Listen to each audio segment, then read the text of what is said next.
with the Intellion. She's playing quickly. I feel like she thinks she's got it. See what can happen on this turn And the for draw for Reagan. You've been patient. You've been waiting all this time, but you ready.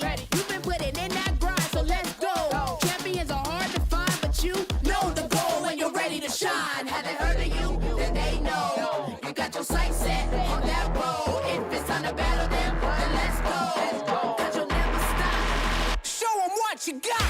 Riding through another turn. And the power pin is going to join it. Very impressive showing and a really good understanding of how these teams work. Show 'em what you got. Yeah, they already know. You got your sights set on Victory Road. Show 'em what you got. Yeah, they already know. You got your sights set on Victory Road. Mindscope wants to go for a sweep of his own. Scrafty has already knocked out 2 Pokemon. He said this match was too hot. I need to cool things off here with an ice beam. Bastion, it rumbles onto the field, and the smackdowns are adding up.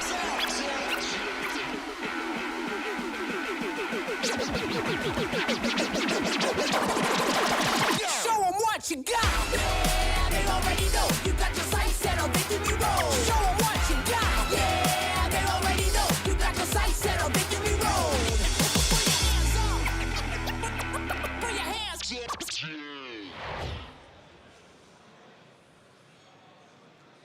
Good morning, Pokemon trainers. It's day 2 here on the Pokemon Go side of the broadcast at the Gdańsk Regional Championships in Poland.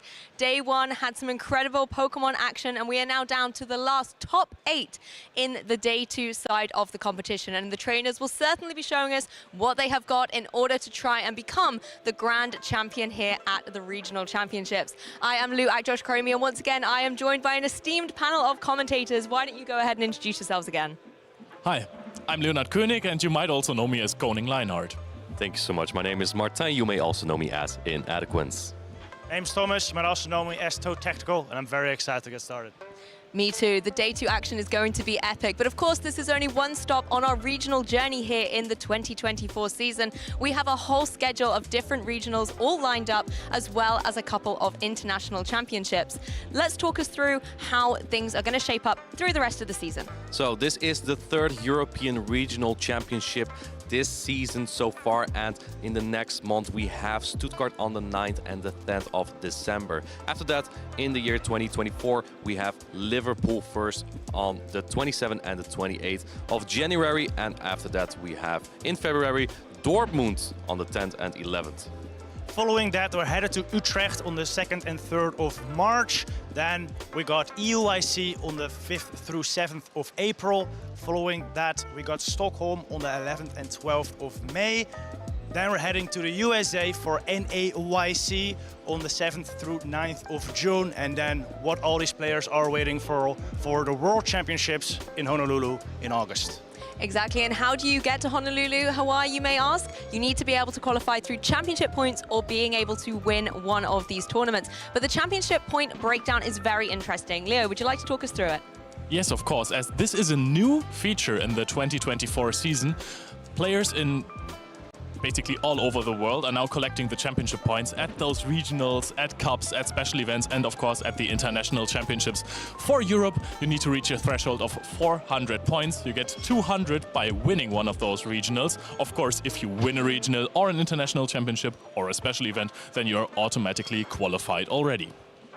Exactly, and all of our trainers who have made it through into day 2 are going to be trying to not only qualify for the World Championships, but if they get that #1 regional champion spot, they will automatically gain their qualification. So let's zone back a little bit to what day 1 showed us and recap a few of the amazing hype moments. Though Technical, let's start with you. What stood out to you as kind of the hype, amazing impression you got from day 1 here in Gdańsk? I was especially very impressed by Tonton and his play with that Clefable, especially that first game he brought the Seeking. And Seeking came out, we were all very surprised, and he used that Seeking to set up a sheer advantage for his Clefable to really shine in the back, and was even able to take out a Talonflame with it. That's true. Honestly, Tonton stands out for me a lot from yesterday. What about you, Inadequance? For me, it was Palasha and her Shadow Steelix. Just breaking, swiping, all those Licky Tongue, just dropping all their attacks, and it just seemed like such a strong Pokemon that hasn't been used a lot so far this season. But there's 3 in today's top 8. Like, crazy. Incredible. I didn't call that coming in. Definitely not. What about you, Leo? So of course, as Shadow Steelix is a big highlight. I want to mention something else. Stone Collection running double counter on his team is pretty insane. He thinks, hey, Medicham is basically the best Pokemon that we have in terms of numbers, because counter is such a good attack. Why don't I run 2 Pokemon with that? But also, Patoman's play with his Shadow Alola Ninetales was absolutely fascinating. What a great meta call from all of those players, basically. Yes, I think you guys have surmised some of the amazing highlights, but I also want to shout out Eamon a little bit. Although he has not been able to get into the top 8, that Talonflame, I think, was a really inspired play, and we saw it used to excellence in the broadcast yesterday. And he said it was one of his comfort picks, so it was always nice to see him using a Pokemon that he was very confident with.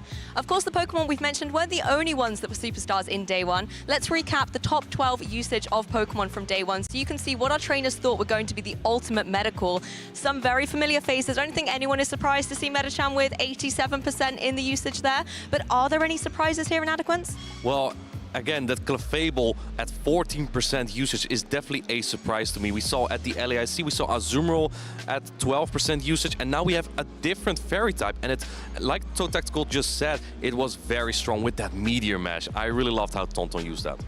I also really love seeing the Frostlass in the top 12 again with its spammy avalanches. It just puts a lot of pressure on basically all of these Pokemon.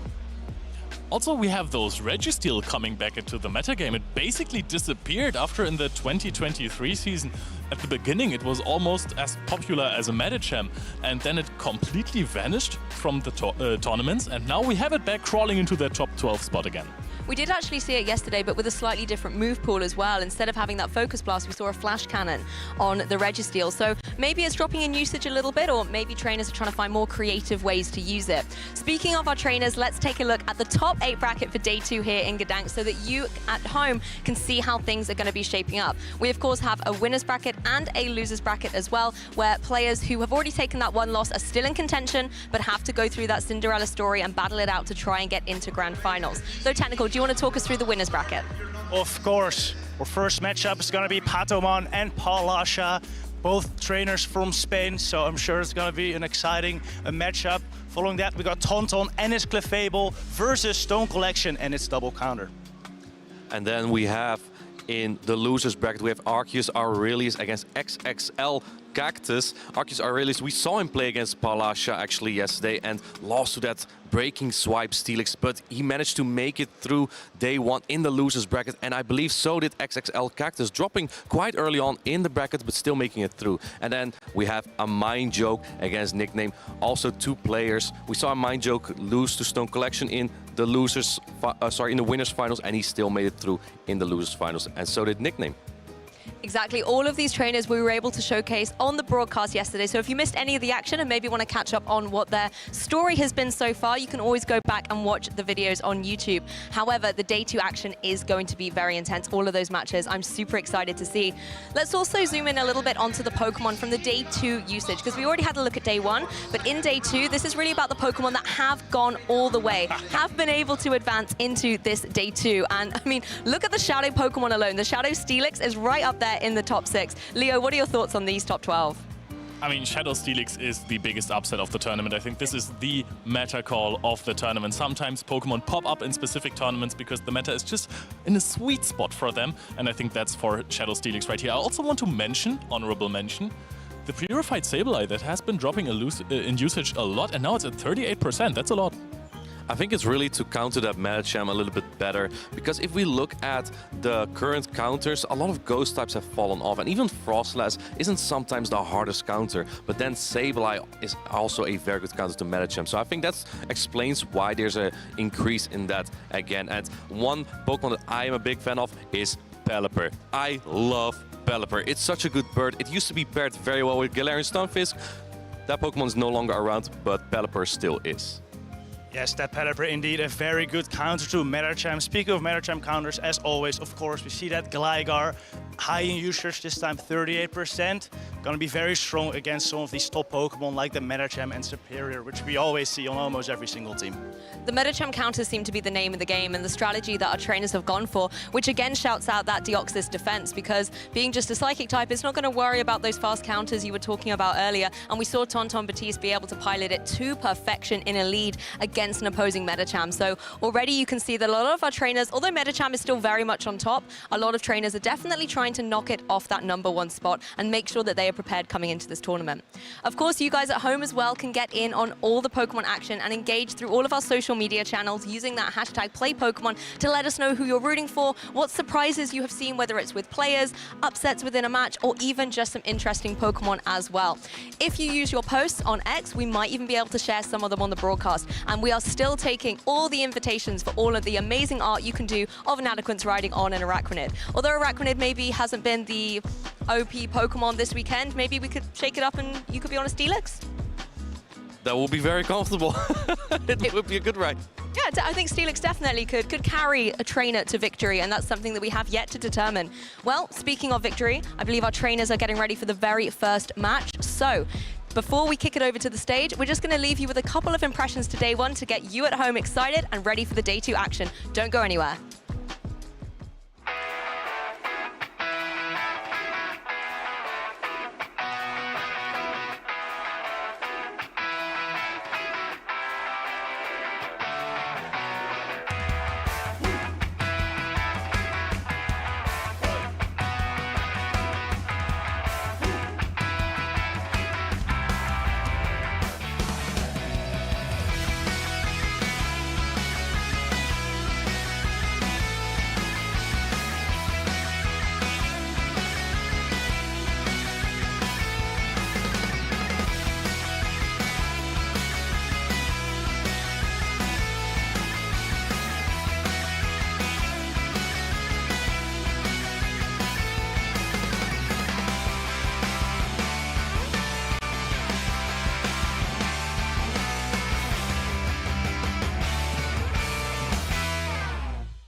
This 2024 Regional Championships event will be showcasing exciting Pokemon Go matches all weekend.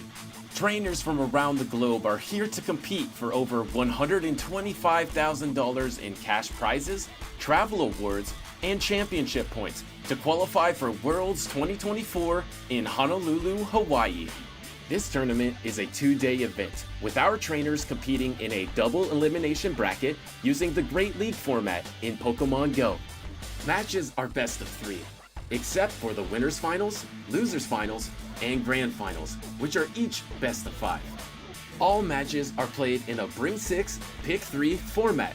This means trainers will create a team of up to 6 Pokemon, but only 3 are brought into each game. Who is taking home the title of Regional Champion this weekend? Who will secure the points to qualify for Worlds 2024 in Honolulu? Stay tuned this weekend and watch all the action live. If you want to learn more about upcoming Play Pokemon events, visit pokemon.com/play.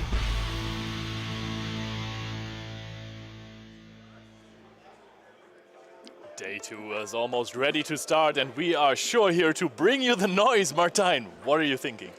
I am very much ready for that first matchup that we have soon, and obviously all the other matchups. We had some really exciting battles yesterday, but Championship Sunday, that's where even the hypest battle happened. And I can't wait to boom again today. Exactly. We got denied a few booms yesterday. We saw Patoman shielding blast burns correctly. Yes, absolutely. And a good Dragon Claw bait call there, which was absolutely necessary. Peak gameplay even yesterday. I remember even the first match on that day was an absolute screamer for us. So it got us into the day just on the hype train already. And I think, I mean, have you seen the names of the top 8 bracket? I mean, obviously you have. We just showed you. Those are incredible. Yeah, we have Patoman, we have Palasha, Tonton, and Stone Collection in that winners bracket. Those are all such good players. And Patoman, I think he's at peak form right now. He evolved. He's peak Patoman right now. He's evolved form. Leo, if you had to pick a player, and if you, chat, had to pick a player, who would win this tournament today? What would your pick be? You said Patoman a lot now, so that was originally the one I was going for. I'm going to stick with it. I mean, there are 3 players in the top 8 bring the Shadow Steelix, which seems to be the almost unbeatable Pokemon at this event. Only Stone Collection was able to beat it on stream, I think. Yeah, he was against the Mind Joke. Who's also still in top 8, so that's maybe a sign. But I think that Patoman's gameplay yesterday was just so good. Oh, also Tonton, it's so hard. Oh, man. Okay, Patoman, your turn. I'm going for Palasha. I think Palasha showed in Turin that she can overcome basically any matchup there is. And here we see her on the right and we see peak Patoman on the left. Now, what do we think of this matchup here, Leonard? What do we think of this Charm Alolan Ninetales from Patoman on the left side? I'm going to go to the Charm Alolan Ninetales soon. I'm going to first talk about the Pelipper of Palasha. I do like Pelipper. Look at this team that Patoman is bringing. Pelipper is incredibly safe. I think Pelipper is quite good, yes. There's no real hard answer. However, I must say, though, as a Pelipper user, Pelipper easily gets outwalked by Pokemon like Lickitung and Umbreon. Even Venusaur is not that great when there are very few shields in play. And Charm Alolan Knight as well, it does Charm. It just takes you down with that fast attack. So I think Pelipper is good, but you need it in the right spot here. It just gets some shields. Just get some shield advantage. Easy peasy versus a player like Patoman, right? No, but I think Pelipper is a very impressive Pokemon in terms of play Pokemon, because we have seen Pelipper almost every time in the top cuts. Pelipper is never really considered one of the best flying types in the format, in the game, in the metagame. But it's always in there, it's always in top cuts. So I think that Pelipper is a very high-skilled Pokemon. If players manage to play it correctly, it is just incredibly strong. And on Palasha, we have one of the best players in Europe. Absolutely, and we just saw the achievements here. We see the achievements here for Palasha. These have both played in Worlds. In fact, Leo, they have played against each other in Worlds. And back then, Patoman actually won against Palasha, knocked her down to the loser's bracket. And she still got to day 2 in Worlds as well. So again, don't underestimate Palasha, even in a tough matchup. I mean, is it a tough matchup? Again, we have Pelipper that's kind of free for Palasha, and we have Charm Alolan Ninetales that's kind of free for Patoman. And even though it's a pretty bulky steel type that does resist the fairy type fast attack Charm, it still doesn't do great because it has a dragon fast attack itself. However, I mean, you have the Weather Balls. They don't deal that much damage, but the Earthquake of the Shadow Steelix, if it connects, it is going to deal a lot of damage on the Shadow Alolan Ninetales. It does a lot of damage. In fact, to win the one shield scenario, you need to be able to bait one breaking swipe. Oh. And shielding a breaking swipe as an Alolan Ninetales, that's something you don't want to do. But here we go, Leo. We have on the left Patoman, we have on the right Palasha, we have Umbreon into Steelix. Oh, we are going to enjoy this matchup for a long time now, because we're going to see some breaking swipes. Usually, Umbreon is the best Pokemon in neutral scenarios, almost always. Oh, maybe Bastion and Carbink also have a little bit to say about that, but this is a difficult one, because those breaking swipe debuffs are so strong against Umbreon. Yeah, and that drops the attack even lower than it already was from Umbreon. This matchup is going to take a while. Umbreon is very bulky, but Steelix debuffing that attack right away. You only have to count to 4. As soon as you see the breaking swipe, you just press breaking swipe, and it drops the attack. However, Umbreon does get to that second foul play just a little bit quicker before Steelix can debuff one more time. Now, Patoman usually I think his preferred strategy either is staying in the lead and getting an energy advantage on whatever's in the back, or he tries to catch an attack on one of his Pokemon in the back. But the problem is, if you do that with Steelix, Pokemon catching that attack, their attack is also debuffed, so that's not great. So I think Patoman is going to stay in this matchup here. Yep, and I think he has the Medicham in the back, so he might want to actually leave the Steelix with a little bit of HP, try to counter it down before it reaches a breaking swipe to connect onto the Medicham, and then have an energy advantage on something else. One thing I see in both teams is that we have seen the Shadow Alolan Ninetales and the Pelipper right there, so both Pokemon that are really offensive and really free. However, Patoman has both shields. Yeah, look at that. That break strike barely does knock out, but again, that attack drop, I don't think this foul play is going to knock out either. And even though Umbreon gets debuffed over and over, look at how close this matchup gets. Look at that. Oh, the blind switch on both sides. Medicham into Pelipper. What an incredible play, and so unlucky for Patoman here. Yes, he surely has the shorter end of the stick right here. You don't even have to go for a Hurricane. Those Weather Balls do add up, and they deal a lot of damage. especially with the wing attacks. Yeah, and I'm curious about this play from Palasha. I think you probably know, going for that Ice Punch and no shooting it, which I find interesting because I think as Palasha, you probably know there's that Alolan Ninetales in the back, so you kind of want to preserve and get those shields from Pataman, right? But let's see, going for the charge step priority on the Weather Ball against the Ice Punch. Does Pataman decide to shield here? Yes, you also want to use your shields up at some point because those Weather Balls don't come out very often from the Shadow Alolan Ninetales.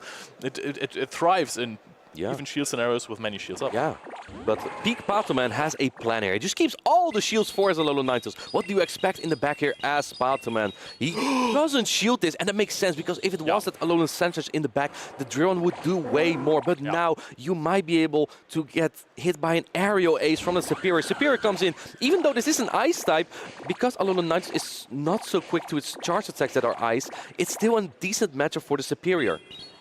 Yes, but let's see if Pataman even... I think Pataman is not even going to throw any charge attacks because he doesn't want to give up any extra turns.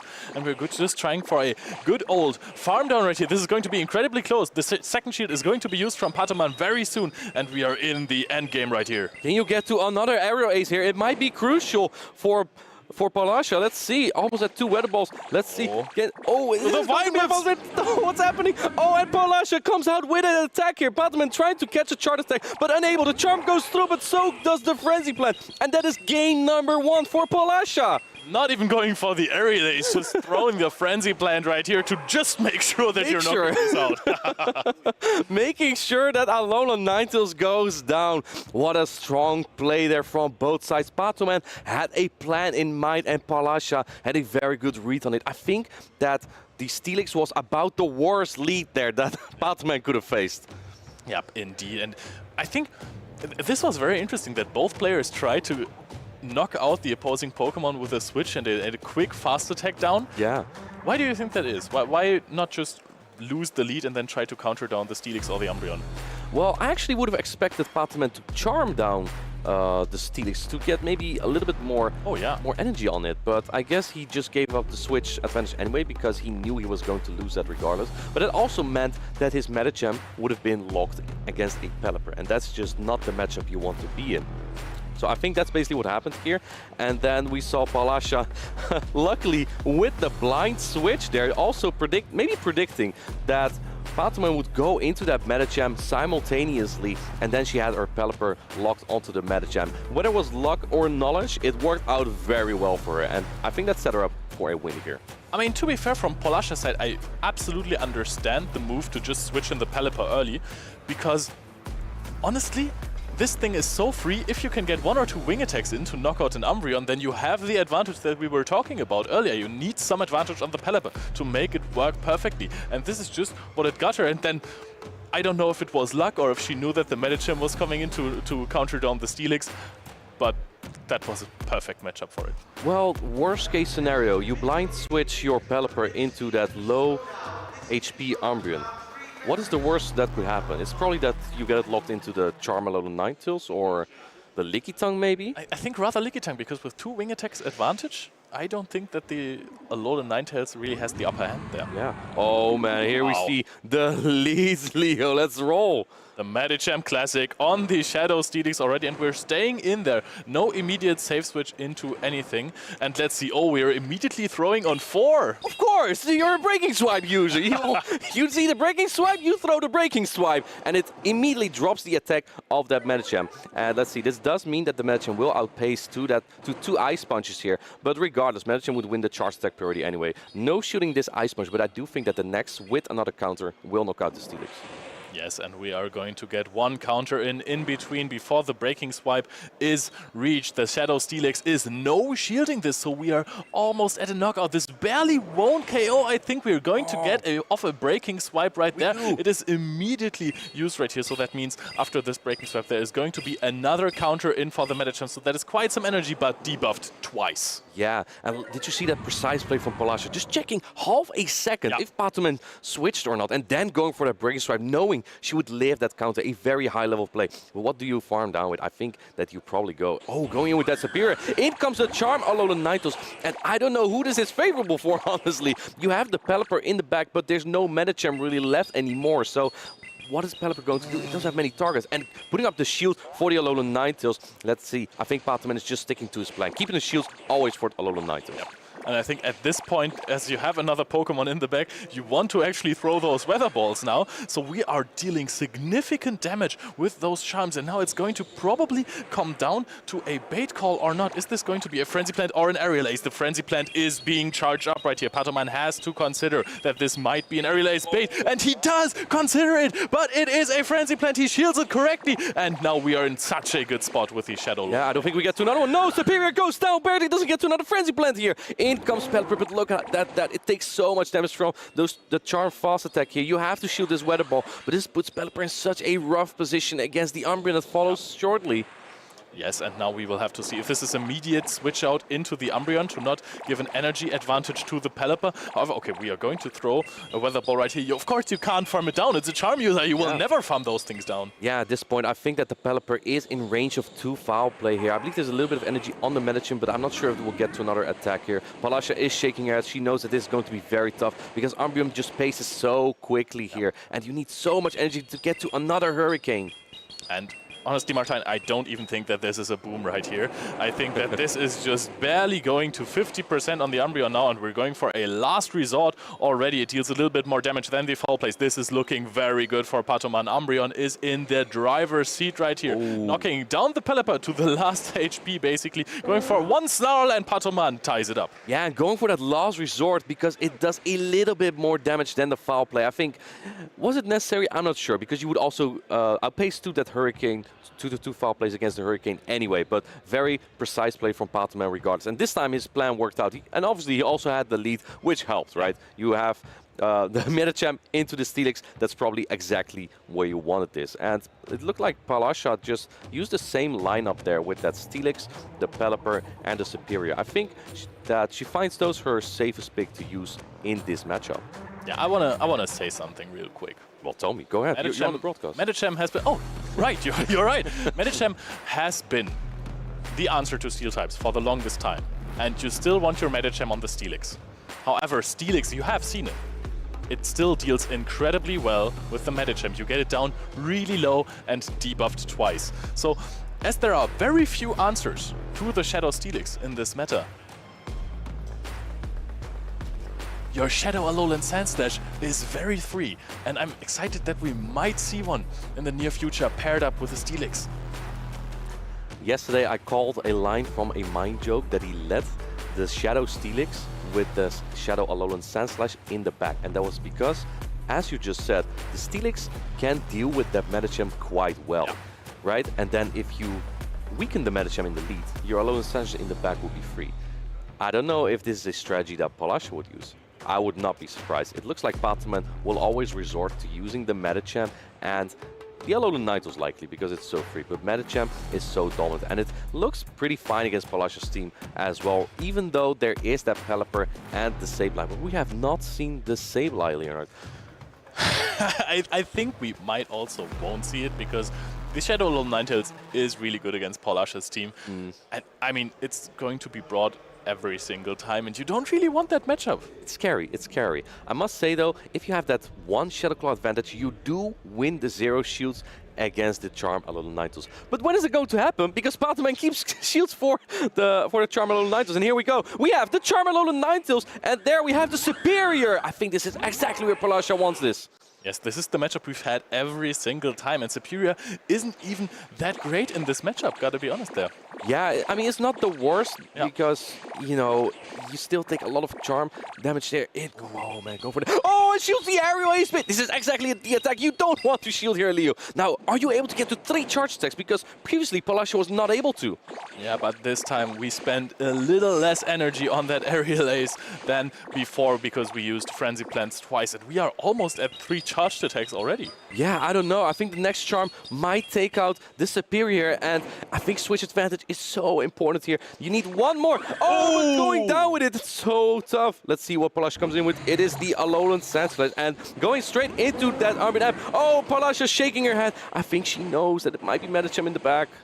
Yes, and Patoman is really... Patoman also knows. Yeah, because he knows this is a Shadow Lone Sandslash in the back. This is looking very good. Of course, there are 2 shields up for Paul Asher right here. But as you said earlier, Pelipper is outbulled by Umbreon. And here's the thing, you have another shield here. This is not over yet, I think, right? Because there is that Medicham in the back. If there's any chance that you can come out with a lot of energy here as the Pelipper, you can take out that Alolan Nitrous because you do win the charge attack priority. Pelipper has quite the high attack here. Yeah, obviously the no shield here because the Weather Ball would do more from the Alolan Nitrous. And I think that is the play for Palash. But if you can take out that Alolan Nitrous somehow, then you might be able to take out the Medicham with the Pelipper as well. Let's see. Peak Patoman going for another foul play. He still has so much energy on Alolan Nitrous. I think this is still slightly favorable for Patoman. And his time is almost up, Leo. Yes, we are going to see another 100 energy already, and we're going for the Hurricane right here. Not 2 Weather Balls, we're going straight for the Hurricane. I think 1 Weather Ball more is charged up already. If the Ninetales comes in, we go for a charge attack priority, which we are going to. Pelipper wins that one. This might actually knock out the Shadow Alolan Ninetales barely right there. If this knocks out, this will decide the game likely. But no, it does! Hangs on! Oh my, both players know that this is so crucial.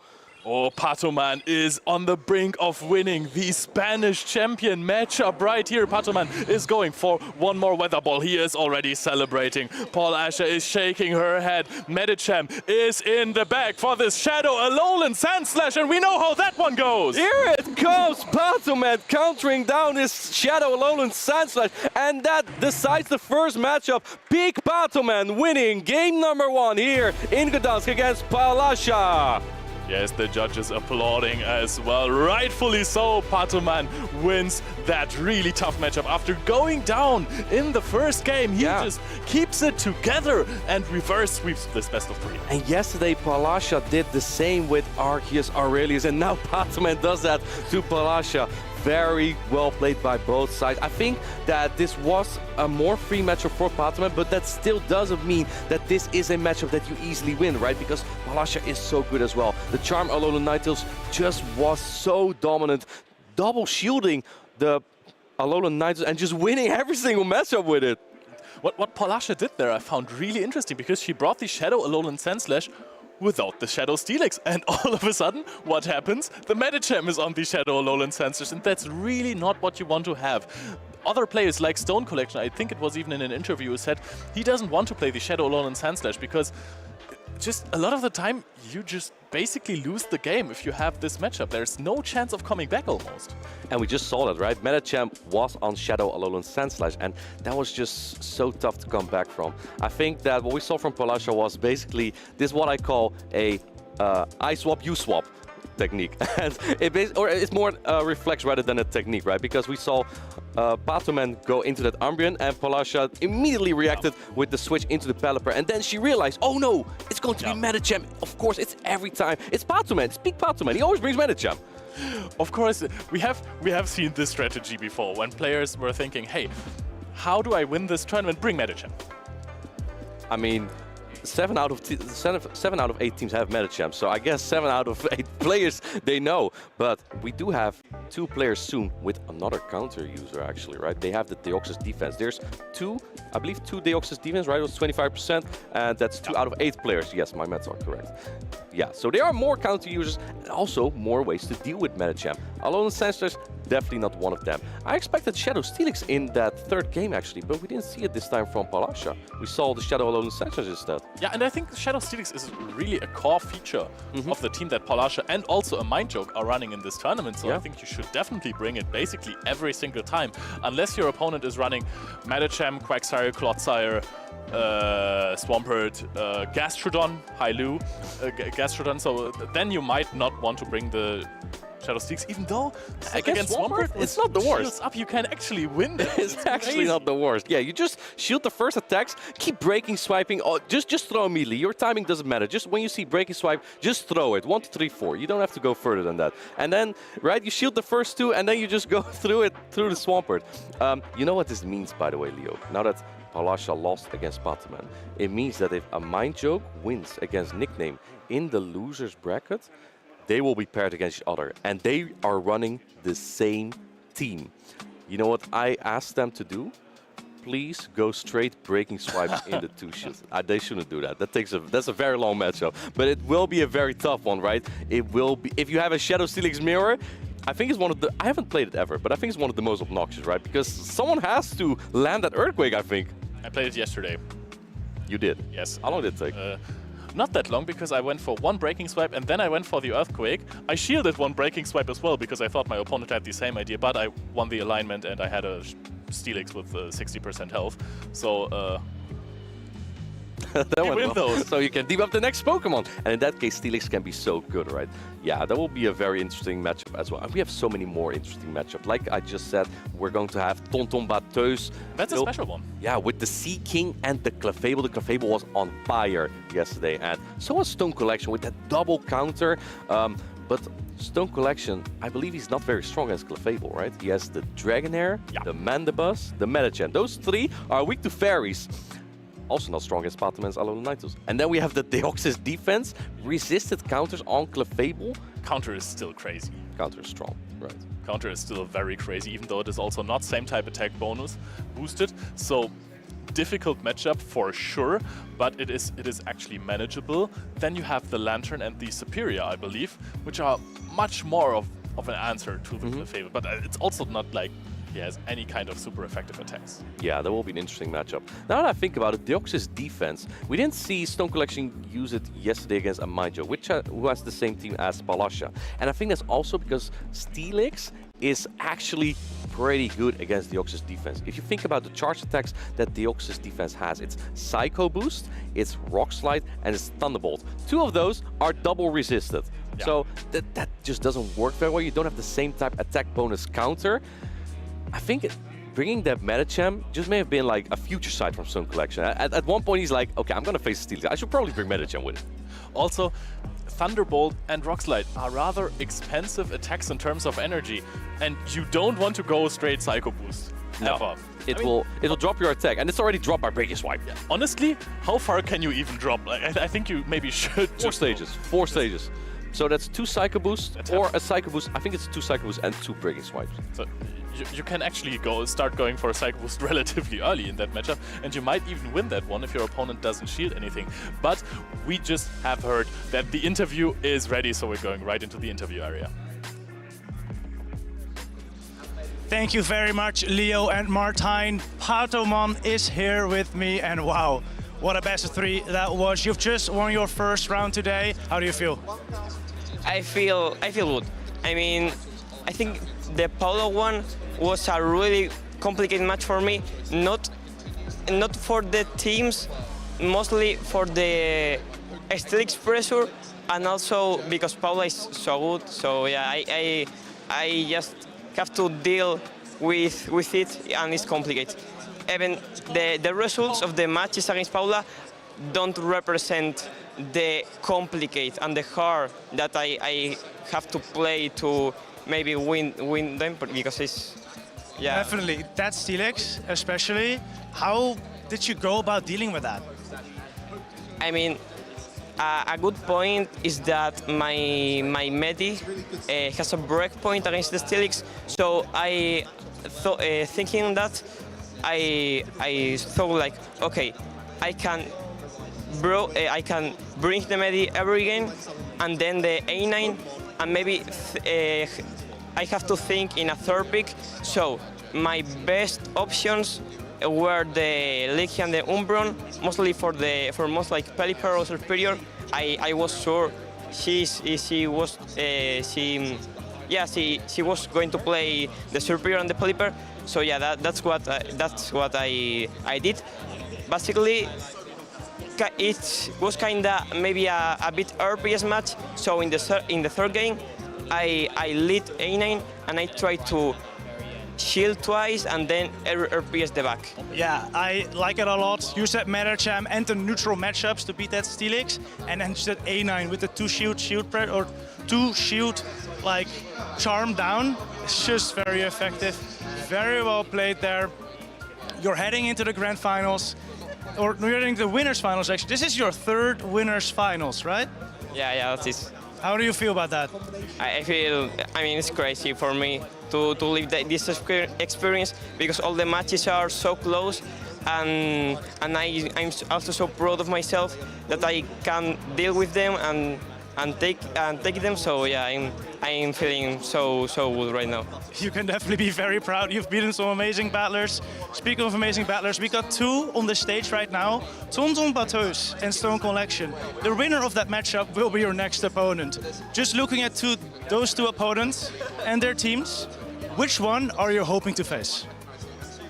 I mean, I don't care a lot because maybe I have a little bit better matchup against Stone, but also Tonton is my teammate, and it will be great to have a World Finals of Infinity.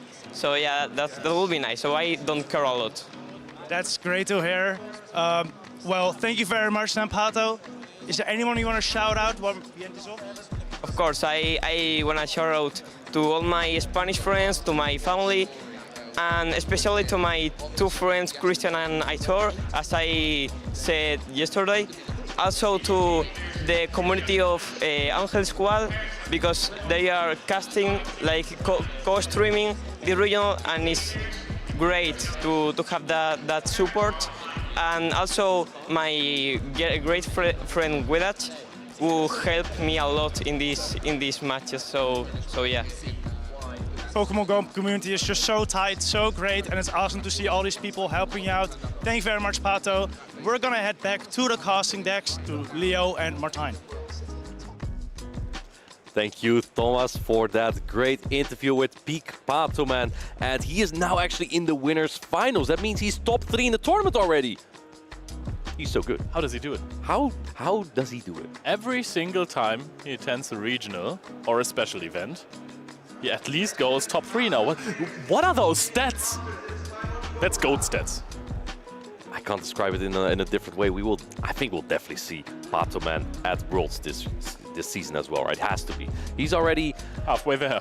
Yeah, I think he got 160 points from Barcelona as second place, and if he at third place, I can speak from experience, you get 130 points. So he's at 290 points right now. I didn't count if he did any local tournaments or something, but he's so close already. I think he is the one European closest currently to qualifying for Worlds through championship points. I mean, honestly, that's just one more third place, and that's easy for Patoman apparently, because he does it every single time. This is absolutely incredible. There's just one thing missing for Patoman, and that is a win in a regional or a special event, or Worlds or IC. Yeah, something like that. Focus on one thing first, okay? I think at some point, you're just happy to win any official tournament, any official championship, right? But let's see, we have our next players here. We have Tonton on the left, we have Stone Collection on the right, and Tonton has that Seeking. What do we think of Seeking against Dragonair, Lantern, Medicham, Deoxys, Mandibus?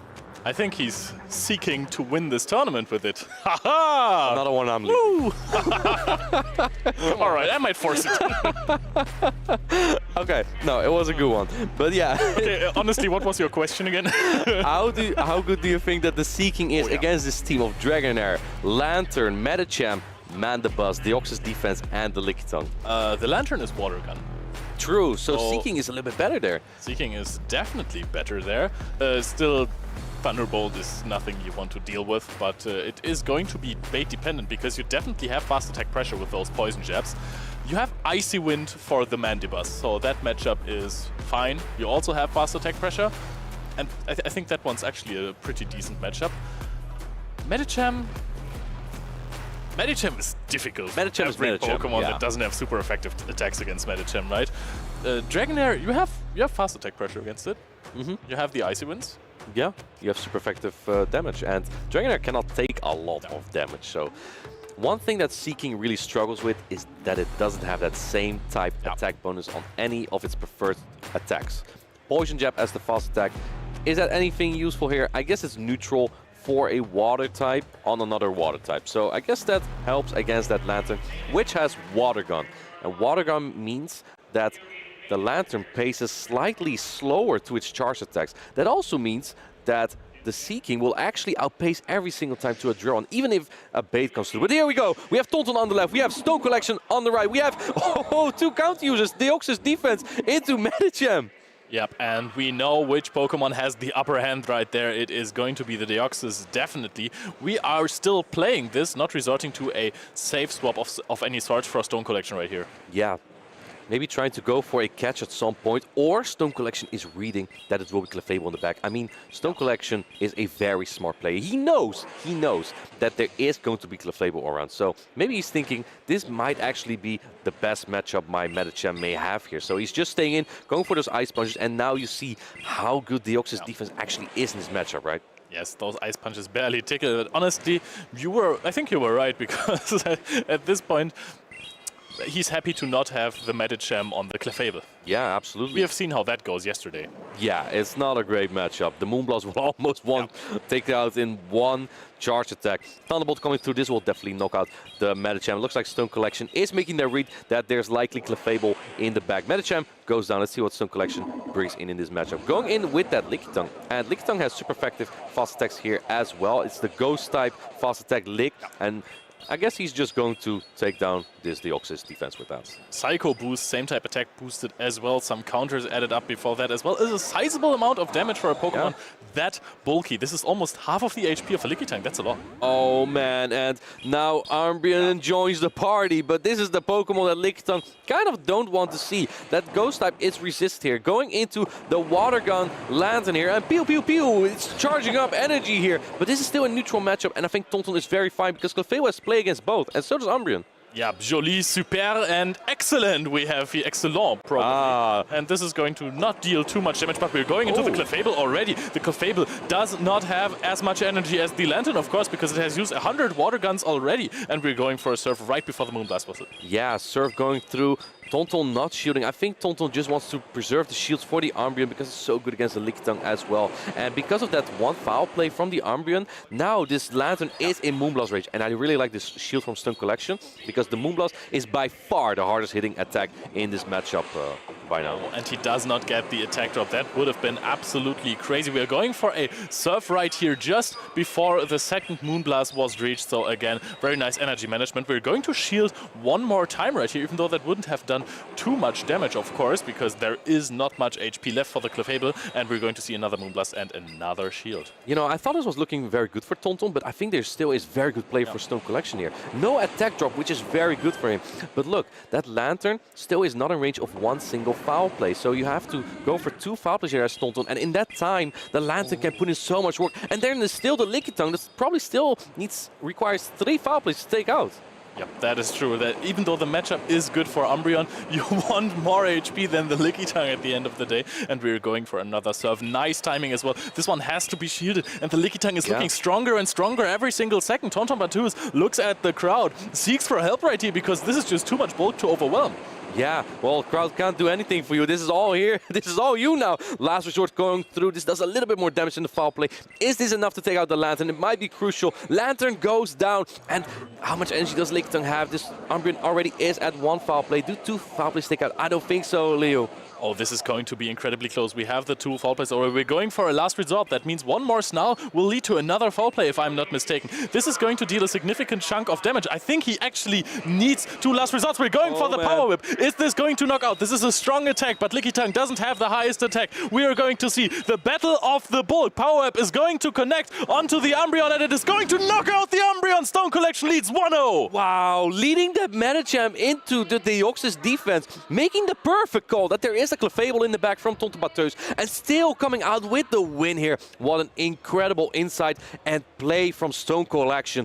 I did not see that one coming. That Clefable just looks so good, right? Yeah, we really underestimated him in this matchup because this Clefable is absolutely free. There is no real answer to that, but we just saw what a Lantern, how strongly it just outbulks the Clefable right there. If you have the shields for the hard-hitting Moonblast, those Fairy Winds do not add up. You have a lot of fast attack pressure, and the Surf plus 20 Water Guns is just enough in the end. It does way more. And yeah, we see the achievements again of these players, like... Yeah, Stone Collection is good. We know that he got top 16 at Worlds, but we have such an impressive opponent here as well. Tonton Batus, Europe International Champion last season, top 16 at Turin. And Fun fact, he was also top 10 at the World Championships. These are two titans that we have here. Yeah, right now the score is 1-0 for Stone Collection. And how do you adapt here? You know that the Lantern is coming out from Stone Collection. He needs to bring 3 of his best Pokemon against Clefable. And, well, the Medicham is not one of them, but the Lickitung and Lantern, I think you basically can always expect those. Yeah, but honestly, is this Seeking time? Because you said it earlier, you are outpacing the Lantern to those drill runs, so this is actually a positive matchup for the Seeking. Yeah, well, the thing is, you really need that Seeking aligned to that Lantern. It's not even his only answer, though. He also has the artifacts to deal with that. Oh, yeah. Yeah, and I don't think that... Oh, here we go. Stone Collection really only has the Medicham for it. Here we go. We have the Lantern into the Umbreon. This is a very neutral matchup, and I think a favorite one for Stone Collection because he has that Lickitung in the back and it's not aligned to this Dark type. Oh, that is true. The Lickitung is going to look very, very good against Arctibax and the Clefable, of course. This might be very good for Tonton Batuz as well because he might try to align the Clefable onto the Medicham, and that's huge. I think this comes a little bit down to alignment here, Leo. Let's see, first foul play is coming in. Now the Thunderbolt, the harder hitting charge attack that Lantern has. And it's no shield by Tonton. This could be crucial because it does more damage and allows gives Stone Collection to flip the switch advantage here. And we are at almost 2 foul plays right here. Lantern is already at half HP, so I think that 2 foul plays plus another Snarl might do the trick here. Could barely not be the case. I think it will. Yeah, let's see what Stone Collection is going to do here. I think at Stone Collection, you know there's going to be Clefable in the back, right? I expect Stone Collection to shield here because that switch advantage might be just so important in this matchup. But the problem with Clefable is that without the charge attacks, it doesn't really do too much damage. So you might definitely want to keep those 2 shields, even though the counters are resisted from Medicham. This might actually be kinda okay for you. Yeah, but he doesn't shield, and now the Clefable, you know there's Clefable. Stone Collection swaps out immediately, and here comes the Arctibax, and Arctibax is so good here as well, just with that Dragon Breath pressure. If you can land an Avalanche, it does so much damage. I think at this point, Stone Collection probably is going to shield about anything, right? Because your Medicham does not have a lot on that Clefable, and this Arctibax is putting in so much work as well. Let's see if Tonton Batuz is going to go for the Dragon or the Avalanche, going for the charge attack priority exactly on the Body Slam. Does Stone Collection shield this? Oh, he has to shield this, otherwise it's almost bye-bye Lickitung. It's going to connect. It does not take out the Lickitung as it is a bulk monster. And now we are going to go for another Body Slam. But Tonton Batuz does not even have to shield it. This is not his win condition. The Arctibax is just a help that gets, just a friend that helps to get rid of the Lickitung in this matchup. We are going into the big win condition right here, and it's Clefable. I predicted this matchup completely wrong. Both players still have 4 shields in play, and this is just where Medicham does not want to be. Going straight for the Moonblast. Is there any chance you can like double shield Moonblast, double bait the Ice Punch, and then land a Psychic? Is there any chance? I think that Clefable just charges a little bit too quickly. Yeah, and I think that Clefable also got 1 or 2 Fairy Winds in from the Lickitung matchup as well. Yeah, exactly. So there already was some energy on the Clefable. It's going to be very difficult.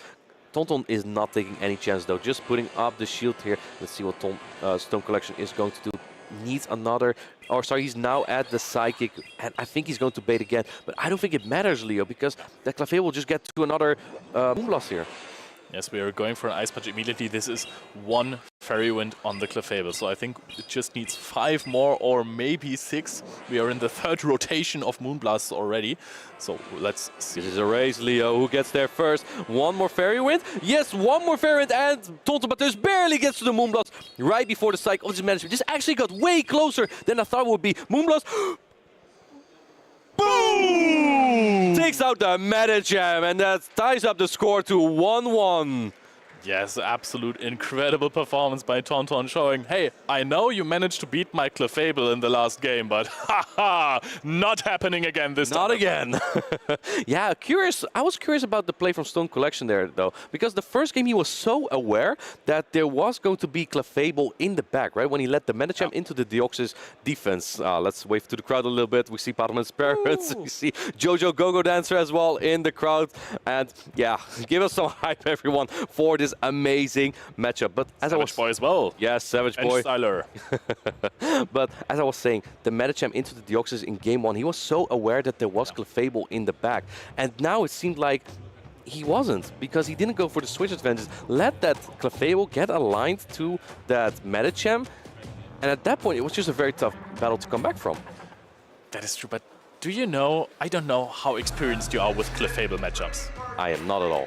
Okay, but I still trust your Pokemon Go I think that Clefable is quite good against Medicham. Yes, but if you are shields up, how good are you against a Lickitung if you are playing with a Clefable? Because those Moonblasts still do a lot of damage. You're pacing incredibly fast. I think it's similar to like what we saw with Lantern, is because Clefable barely has any fast attack pressure indeed. So it will need to land 3 Moonblasts. Well, assuming 1 will get shielded, you still need to get to 3 Moonblasts at least. And in that time, Lickitung will have so many Lick fast attacks in already. It takes, and it just damages the Clefable a lot. So I think it would have been very close as well. But you are right. Here we go. Decisive game number 3. We have on the left Umbreon from Tonton into Deoxys from Stone Collection.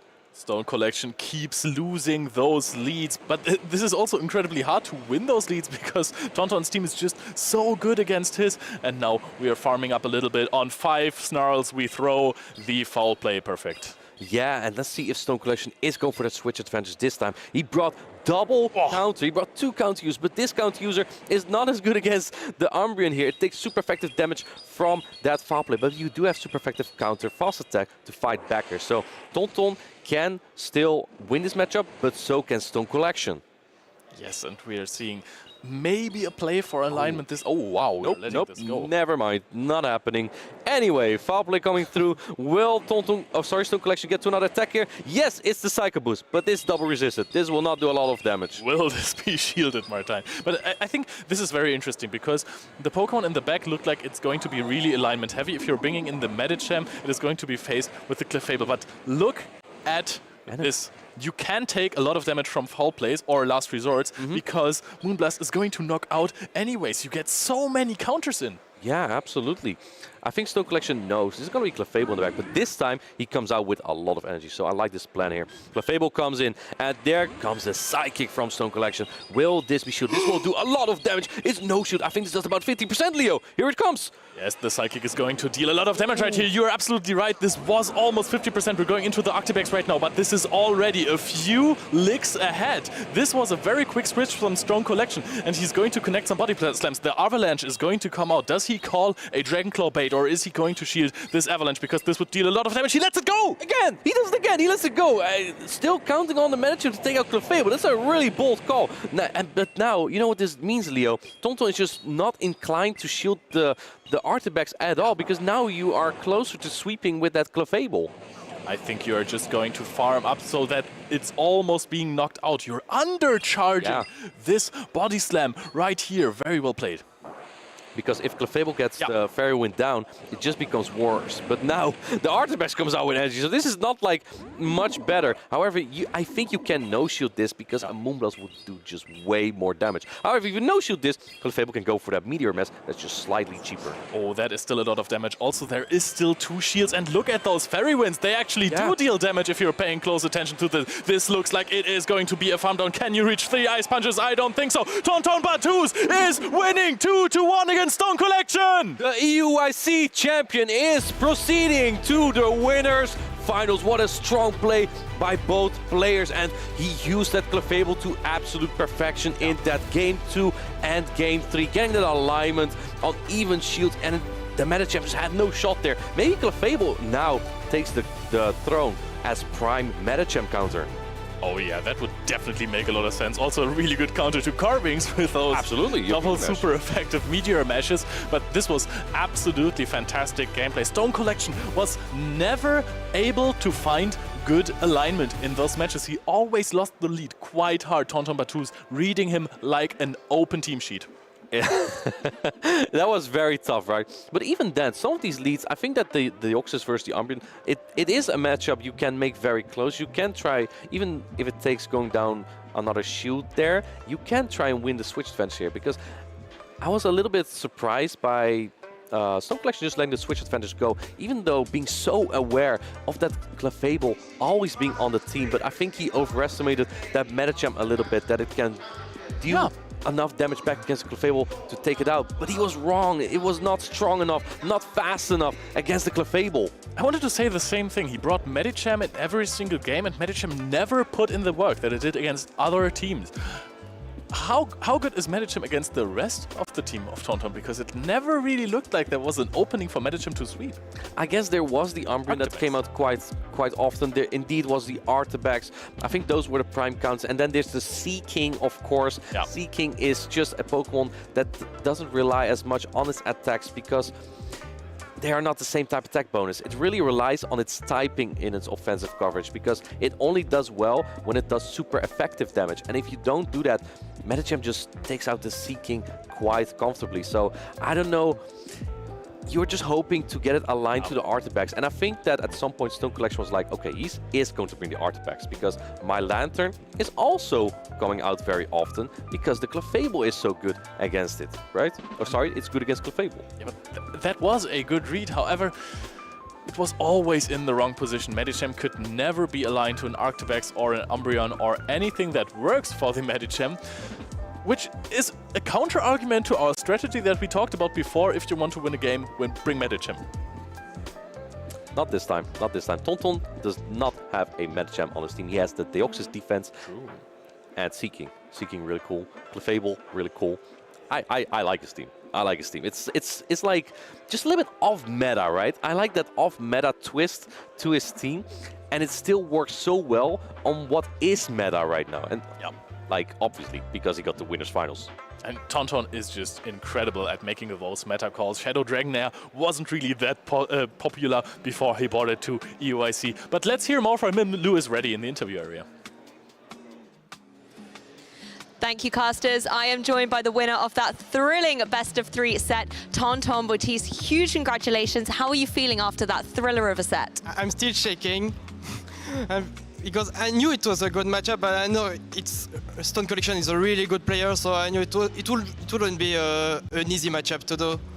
One thing we were talking about yesterday was the fact that you were bringing this Deoxys defense and you constantly led perfectly, always catching Medichams. And we saw that in Game 1. Were you confident with your lead in Game 1? I was thinking he will put Medicham on his team, probably not invalid, because he wanted to check for Artabax to make his Lantern shine.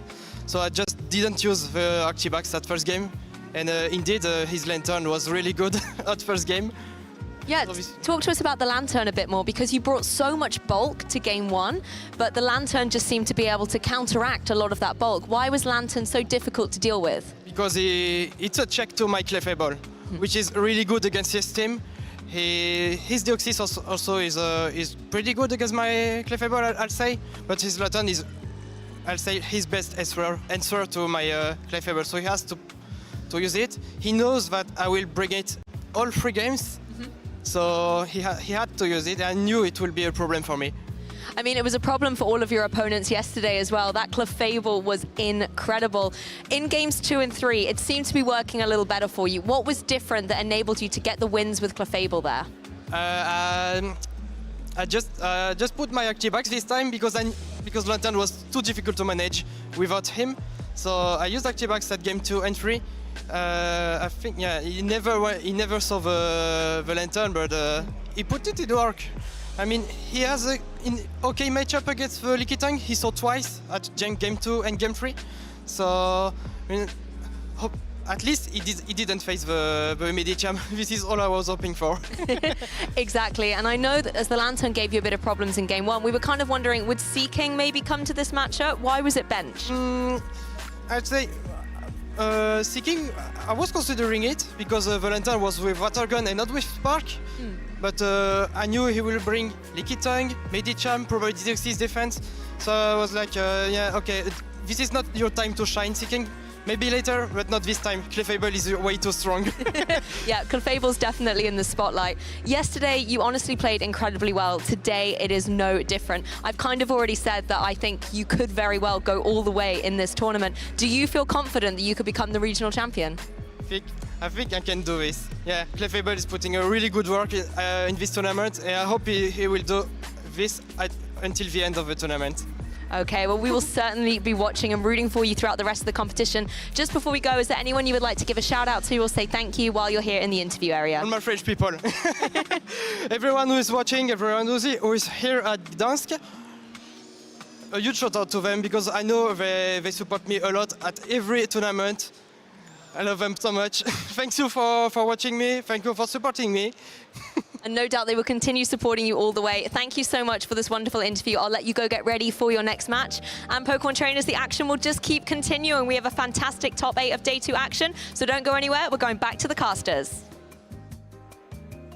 I also want to give shoutouts to the judges who offer to help translating. Even though sometimes the players don't need the translation, they still provide a lot of comfort for the players. Yeah, just Tonton told me it's just really to relieve some stress there, right? So that helps him still, and that's nice. Anyway, how about we take a look at a Pokemon we haven't seen in this tournament, but that did really well at the LAIC. It's the Chargerbug. Let's take a look at this video.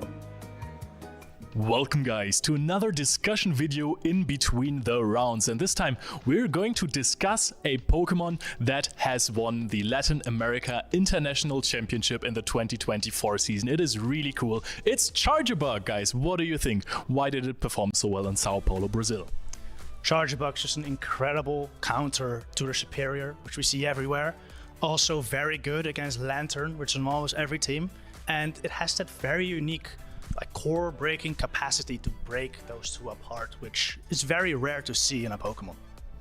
The way we saw the champion use it in Sao Paulo, he paired it with a Water Gun Lantern, which covers the Chargerbug incredibly well against a Pokemon like Gligar, so I think that's why it also was very successful.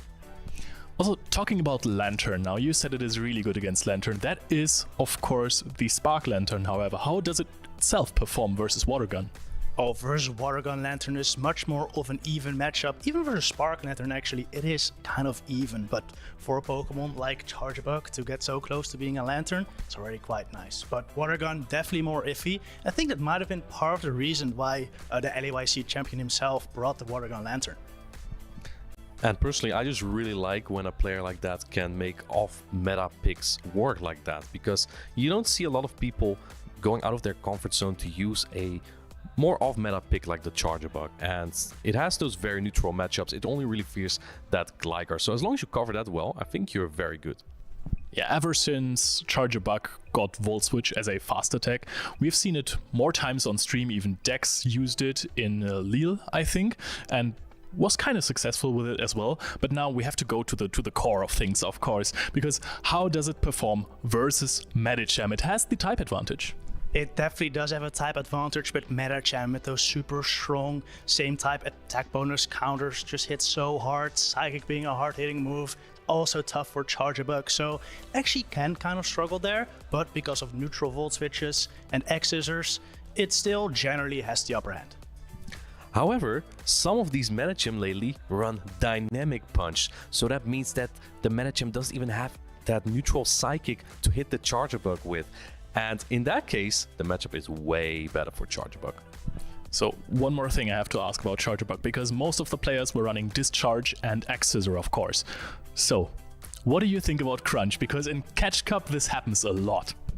It's very interesting, especially in Catch Cup, because there's a lot of Clodsire and Quagsire in Catch Cup, and for those ground types, especially Clodsire, because you can't hit that with X-Scissor either, having that neutral Crunch is very, very nice. However, you do lack that electric damage, of course, so you're gonna do a little bit less good versus some flyers like the Noctowls or the Azumarill, for example. The water types do you do much less good against. But you know what Crunch also has? It has that 30% chance to lower your opponent's defense. So it has that going for it, which is nice. I personally would like Crunch if I am quite weak to a ghost type like Trevenant or Frostless. And I think that's the merit that Crunch really has.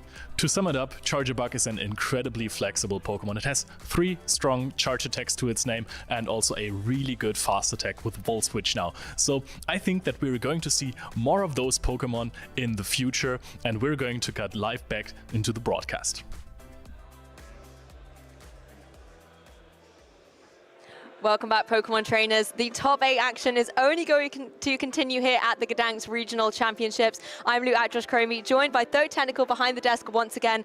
How excited are you for day 2? I'm so excited. We already saw some amazing matches just now with Patoman versus Polasha and Tonton with his Clefable just sweeping against Stone Collection. That was great to see, and I think we're about to head into a matchup between Arceus Aurelius and XXL Cactus. Oh, exactly. I mean, the best thing about the first 2 matches we've seen so far today is they have been Game 3 thrillers. The fact that they have been so close right down to the wire again shows the high caliber of these Pokemon trainers, and they are certainly putting in a lot of excitement for us as the viewers. Definitely. I'm hoping we're gonna see some more Game 3s right now, maybe even Game 5s near the end. Right now we're going into losers round 1, and that means that there is a lot on the line here. Whoever wins here moves on, but the loser unfortunately is out of the tournament. Exactly. That is what happens in a double elimination bracket. Arceus Aurelius, we got to showcase yesterday, losing to Polasha, I believe it was, and then dropping down into this losers bracket. And again, that set that he had yesterday was a very intense one as well. Came right down to one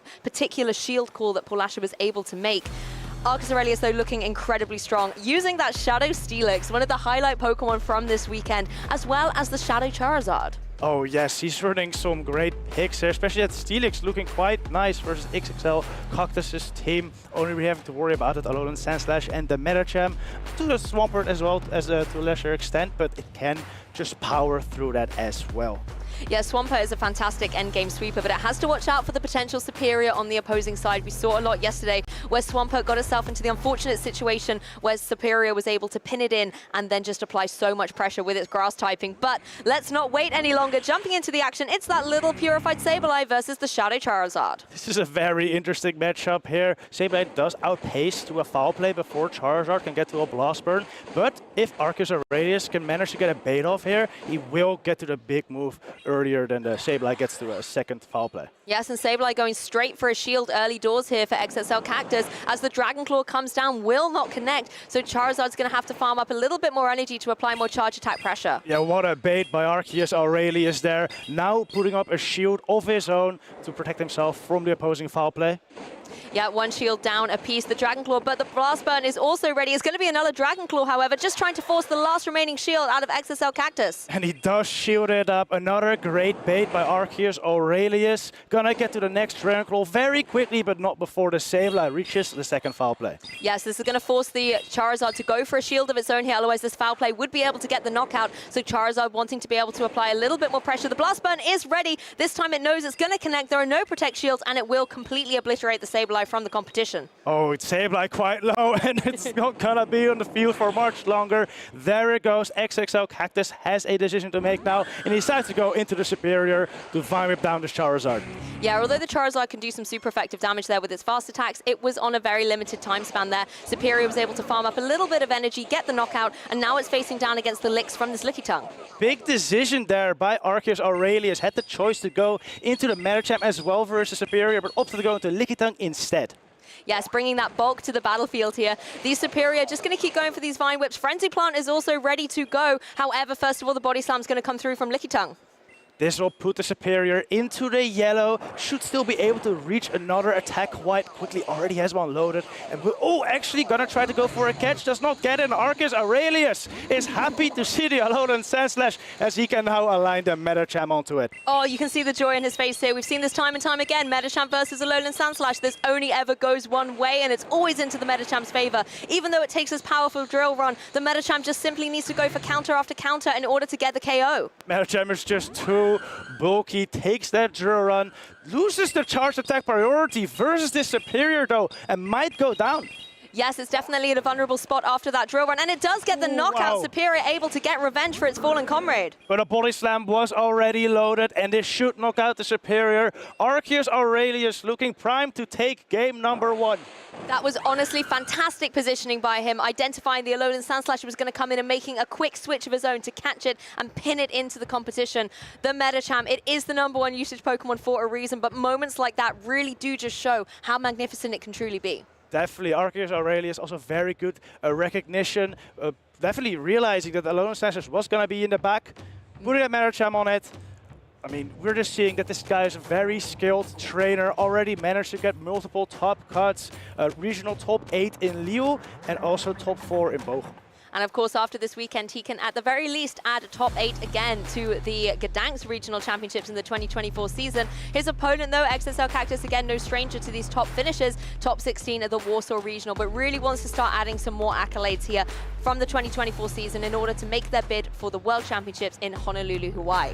Oh yes, this next match, XSL Cactus likely gonna have to make a little shift to his team to be a little stronger versus that Meta Champ perhaps does not want to line up that Alolan Sandslash first, the Meta Champ again, that is for sure.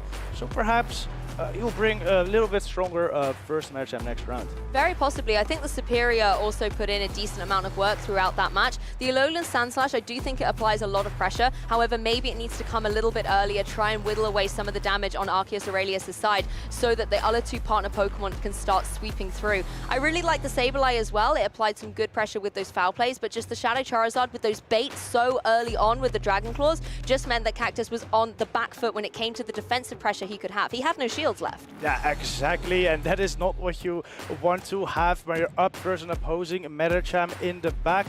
Perhaps XSL Cactus could consider aligning that Alolan Sandslash in the lead instead versus Arceus Aurelius' previous lineup would have been quite strong, because even though you're up against that Fire-type Charizard, you're doing neutral with the Ice Punch, you're outpacing, generally you do win that matchup. Exactly, it's a bit of a balancing act, but this time we are going to see the Metachamp versus the Sableye. So although the Sableye can apply some pressure with the Shadow Claws, the Metachamp's going to get out of there. Sableye sticking in here as the Shadow Charizard comes back in for Arceus Aurelius. Arceus not even going up to the Blast Burst, decides to just go for that Dragon Claw straight away, get some good damage in, it does do a decent amount, and then likely gonna shield this foul play. Yeah, we're seeing a kind of repeat of game 1 here, but this time Sableye didn't fall for the Shadow Claw, hasn't gone down a shield at this point, but Charizard cannot say the same thing, having to use one shield against the foul play, and now Gligar joins the fray. Gligar doesn't want to take a Blast Burn. Arceus Aurelius still throws it though. Are we gonna see a shielder? XXL Cactus shields it up at the last second. What a call. Oh, the anticipation built on that Gligar and fantastically called in the face of that Blast Burn. Gligar now able to go for the Aerial Ace back into this Shadow Charizard. Is Arceus gonna shield it? Yes, you need to. It is a Shadow Charizard. It's gonna be taking a lot more thanks to its drop defense, and now it's able to go for another Shadow Claw. Go straight for the Dragon Claw, not even building up. If XXL Cactus is counting, whoa, and he does, he will let it go. Yep, XXL Cactus really counting these Shadow Claws, making sure to not waste any of those precious shields. The same cannot be said for Arceus. They're forced to have gone for them very early doors in this game too, so the Aerial Ace will come through and get the KO. Arceus has now lost switch advantage and shield advantage, but will have a Licky Tongue loaded with energy going out of this matchup, and maybe that's enough to beat XSL Cactus' backline. First, he's gonna have to take a dig from Miss Gligar though. Yep, able to take the dig significantly well though. There is a lot of bulk to that Licky Tongue, and it can just keep going for these licks, farming up a lot of energy and getting rid of the Gligar. You now have to contend with the Licky Tongue versus the Metacham here. It's going to be able to go for a body slam. Yes, it can still hit super effectively with the licks, but those counters can also stack up. Oh, they definitely will. Arceus Aurelius is going to reach 2 body slams here quickly though, opting to farm up a little more though, throwing it right before that Ice Punch. Body Slam is going to be able to come through the Metacham, leaving itself nice and vulnerable, knowing it's going to be able to take one of these and is in prime position with the Ice Punch to go for a charge attack of its very own. It also has the Dynamic Punch ready to go. We're going to see a lot of adjustments here. The Sableye is once again going for these Shadow Claws into the Metacham, but Metacham is able to go for the Ice Punch. Sableye, generally a very good counter to Metacham, but because of the chip damage Charizard got in earlier, Arceus Aurelius' Metacham definitely stands a chance here. It does, if it's able to keep going for these counters and just whittle away at this opposing Sableye. But Sableye able to go for a charge attack in return. Is it going to be enough, though? It's going to be very close, and it hangs on. Can he counter down? Oh, he cannot get Shadow Claw down by the Sableye. Instead, does get a lick in to knock out the Metacham, or the Sableye. Metacham comes in now, but already has a Dynamic Punch loaded. Honestly, I love the way that XSL Cactus has played this particular game, being a lot more conservative with those shields and keeping the energy ready in the back to be able to equalize the score. We're going to another game 3, though, Technical. Wow, amazing energy management there by XXL Cactus there indeed. Was looking to be in a pretty rough spot there when the Charizard swapped in. Didn't even have an amazing response, but by throwing that foul play first before dipping into the Gligar, he managed to take control of that matchup. I think you've called it correctly. That's really where we saw the swing of momentum. Arceus Aurelius in Game 1 had constantly been in control, going for those Dragon Claws, forcing his opponent to go for all of those precious shields. Whereas in Game 2, XXL Cactus was able to get that advantage, forced the Shadow Charizard to go for a shield first of all, and then his Sableye didn't fall for the tricks of the Dragon Claw and was able to keep those precious shields right to the end. That has honestly been the theme of the entire tournament, I feel like.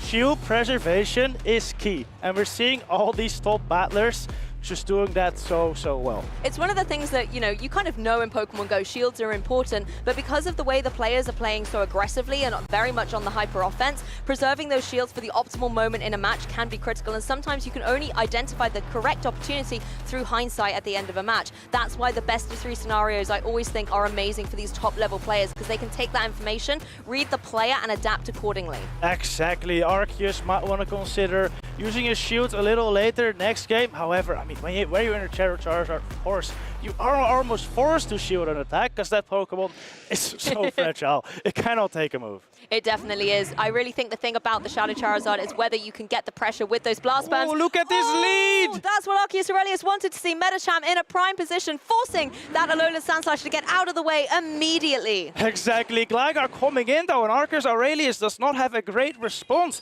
Actually stays with Medicham and is going to get hit by this aerial ace. Yes, you need to keep this Medicham safe though for the end game, knowing that Alolan Sandslash is in the back. It's going to be able to take one super effective charge attack and retaliate with an Ice Punch of its very own, forcing that early shield from Cactus. Cactus now a shield down. As we said earlier, shield preservation generally is key, but maybe this early shield will be XXL Cactus key to victory. Could this be the tail of the set? Lickitung going for these licks, getting a lot of energy stored up, but Gligar once again now able to go on the offensive. This is going to hurt, but Lickitung going to be able to take this dig very well. It definitely does. Almost has 2 body slams loaded of his own, and Arceus is going to throw that right before another attack comes out from the Gligar. I think that's the key thing that Arceus can do now. Just keep steamrolling through with all of these charge attacks, keep building the pressure, and if your opponent is forced to shield, that's great. They go some shields down. However, if they have to take the attacks, then they're going to be having Pokemon KO'd, and Lickitung is definitely a Pokemon able to take another dig and go for another body slam to try and pressure that knockout. Yeah, Licky now deep into the red, but still able to take a bunch of wing attacks, most likely. So Cactus just decides to let the Gligar go down at this point. Yep, Gligar has dropped out of the competition here as the Alolan Sandslash is back. The switch timer is almost up. We could see the Medicham. Oh, you don't even need the switch timer. When you have a Pokemon down, you can bring that Medicham in. However, Cactus was able to also make an adjustment. The Sableye joins the field, so Arceus has to adjust to that Shadow Charizard. You know, Arceus Aurelius had an incredibly good leader, but I feel like the tides are shifting in Cactus's favor. This Sableye, with this energy lead, will be able to put in a lot of shield pressure versus Shadow Charizard. Once again, Shadow Charizard versus Sableye. It's been what we've seen the whole way through this set. The Blast Burns coming through. Will the Sableye go for the shield or not? It does not! Oh, he lets it go! Arceus Aurelius baiting all day, but now decides to go for the Blast Burn at a pivotal moment. Oh, now the Shadow Charizard very happy to keep going down against this opposing Alolan Sandslash. Is going to come through with the Dragon Claw. We do see the shield, so now the Alolan Sandslash will be incredibly exposed to whatever the Medicham wants to throw through at the end of this set. What a bait. That is gonna make the Alolan Sandslash show a little earlier than Cactus would like. Arceus Aurelius decides to let it go and put it all on the Medicham. I really like this play, letting the Shadow Charizard go down. You know Medicham has the power to see this through, and you have the extra shield just as a little bit of wiggle room in case you need it. We are going to see the charge attack come through from this Alolan Sandslash, so very wise from Arceus to let the Charizard go down. Medicham protects itself, and Counter will finish it off. Can he reach a second? No, he reaches a second. Ice Punch, and XXL Cactus comes back from a terrible lead. Wow, what a game. I underestimated that Alolan Sandslash. It had something to say about it from that lead. Fantastic adjustment. What an absolute upset towards the end of that Game 3. Congratulations, XXL Cactus. You know, I think we might have been wrong. I think Alolan Sandslash might actually be a Medicham counter. Do you know what? Every time we've seen that happen, it's just kind of Medicham's going to go through. Medicham's got this, but Alolan Sandslash just coming back to say, hold on, I'm going to change the story here. This is top 8 at the regional. I'm going to get my trainer all the way. Commiserations to Arceus Aurelius. That was a very valiantly fought battle. And towards the end, I honestly thought he had it. If that Alolan Sandslash didn't have that second charge attack ready to go, it would have been a very different story. Yeah, but all that energy the Alolan Sandslash got off of that Charizard just proved to be vital in the end game.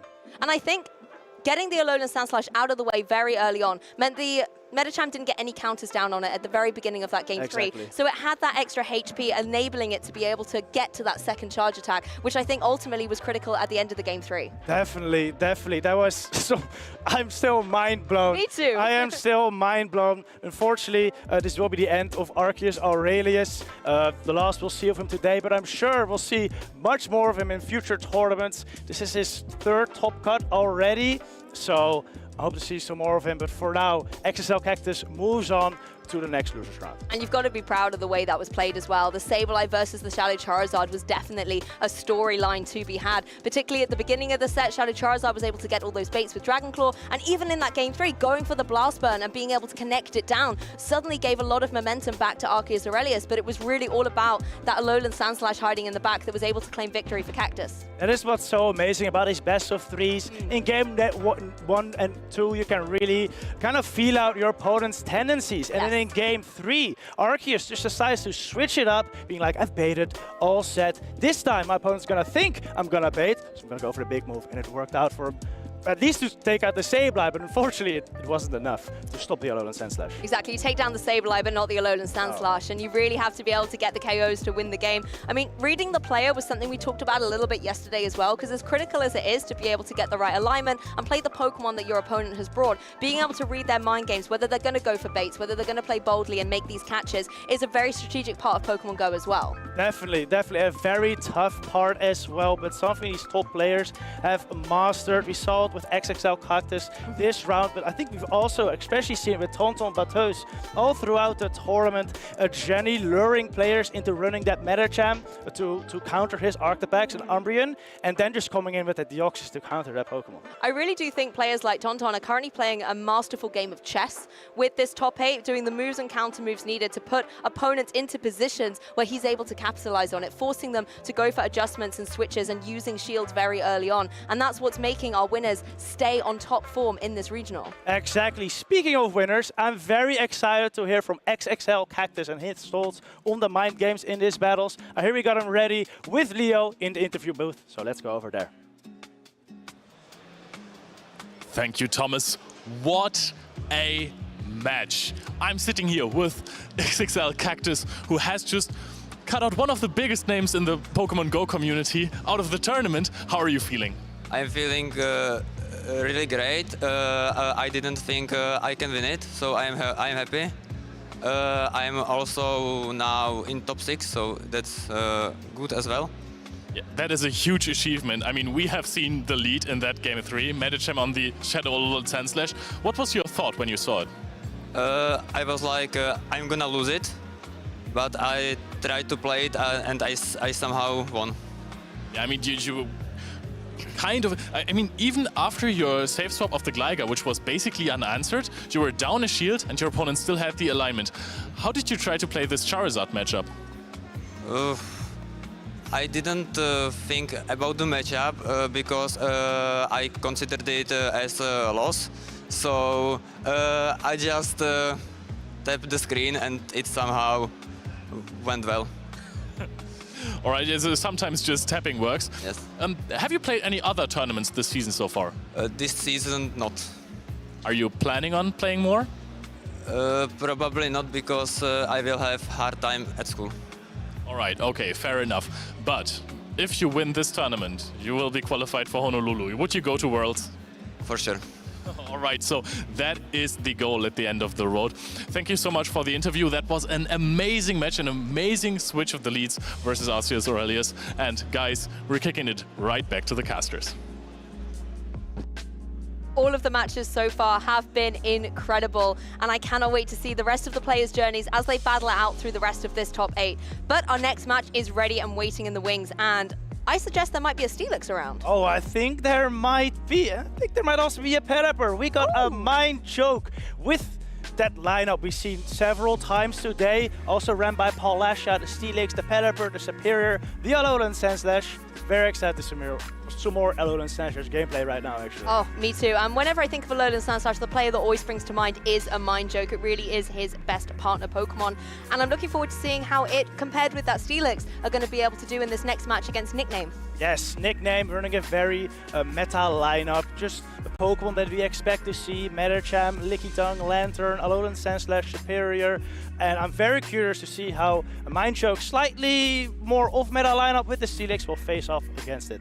Me too. It's going to be an exciting match. But while they get ready, let's have a look at some of the social media posts from you guys at home as well. We always love to be able to read how you are interacting with the broadcast. And speaking of a Mind Joke, here he is. Steelix users made it to top 8. Let's go. Hashtag Pokemon Go. So here you can see a Mind Joke and Paul Asher, two of our fantastic top 8 competitors today. Yes, unfortunately, Paul Asher lost her first round today in the winner's bracket, but she is still in it. She will be up later, but unfortunately, one more loss and she's out. But very excited to see her next match. Oh, this is an adorable post. Yesterday, we did have our Pokemon Go Community Day with Mareep, the adorable little sheep, and Miscellaneous Mal has cooked up some amazing cupcakes here. They look delicious. Yeah, fluffy and shockingly cute. Made some quick Mareep cupcakes for Pokemon Go Community Day Classic. Pokemon Go, and Mareep. I mean, they look almost too good to eat.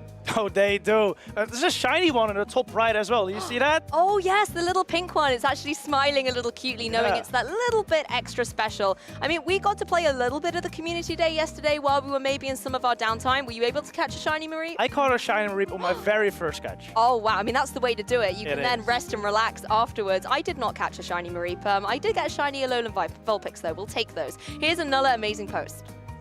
From JBG Winston, what a weekend, and there's still a day to go. Top 16 in the main event, securing me 80 points. That's very nice. Congratulations. Congratulations. And then finishing second in the CP Challenge after sweeping the Swiss face, giving me another 12 points. Oh, that's huge. Yeah, we have some actual local events hosted right here that give championship points to the players as well. And JBG Winston winning one of the first one they did, so congrats on that.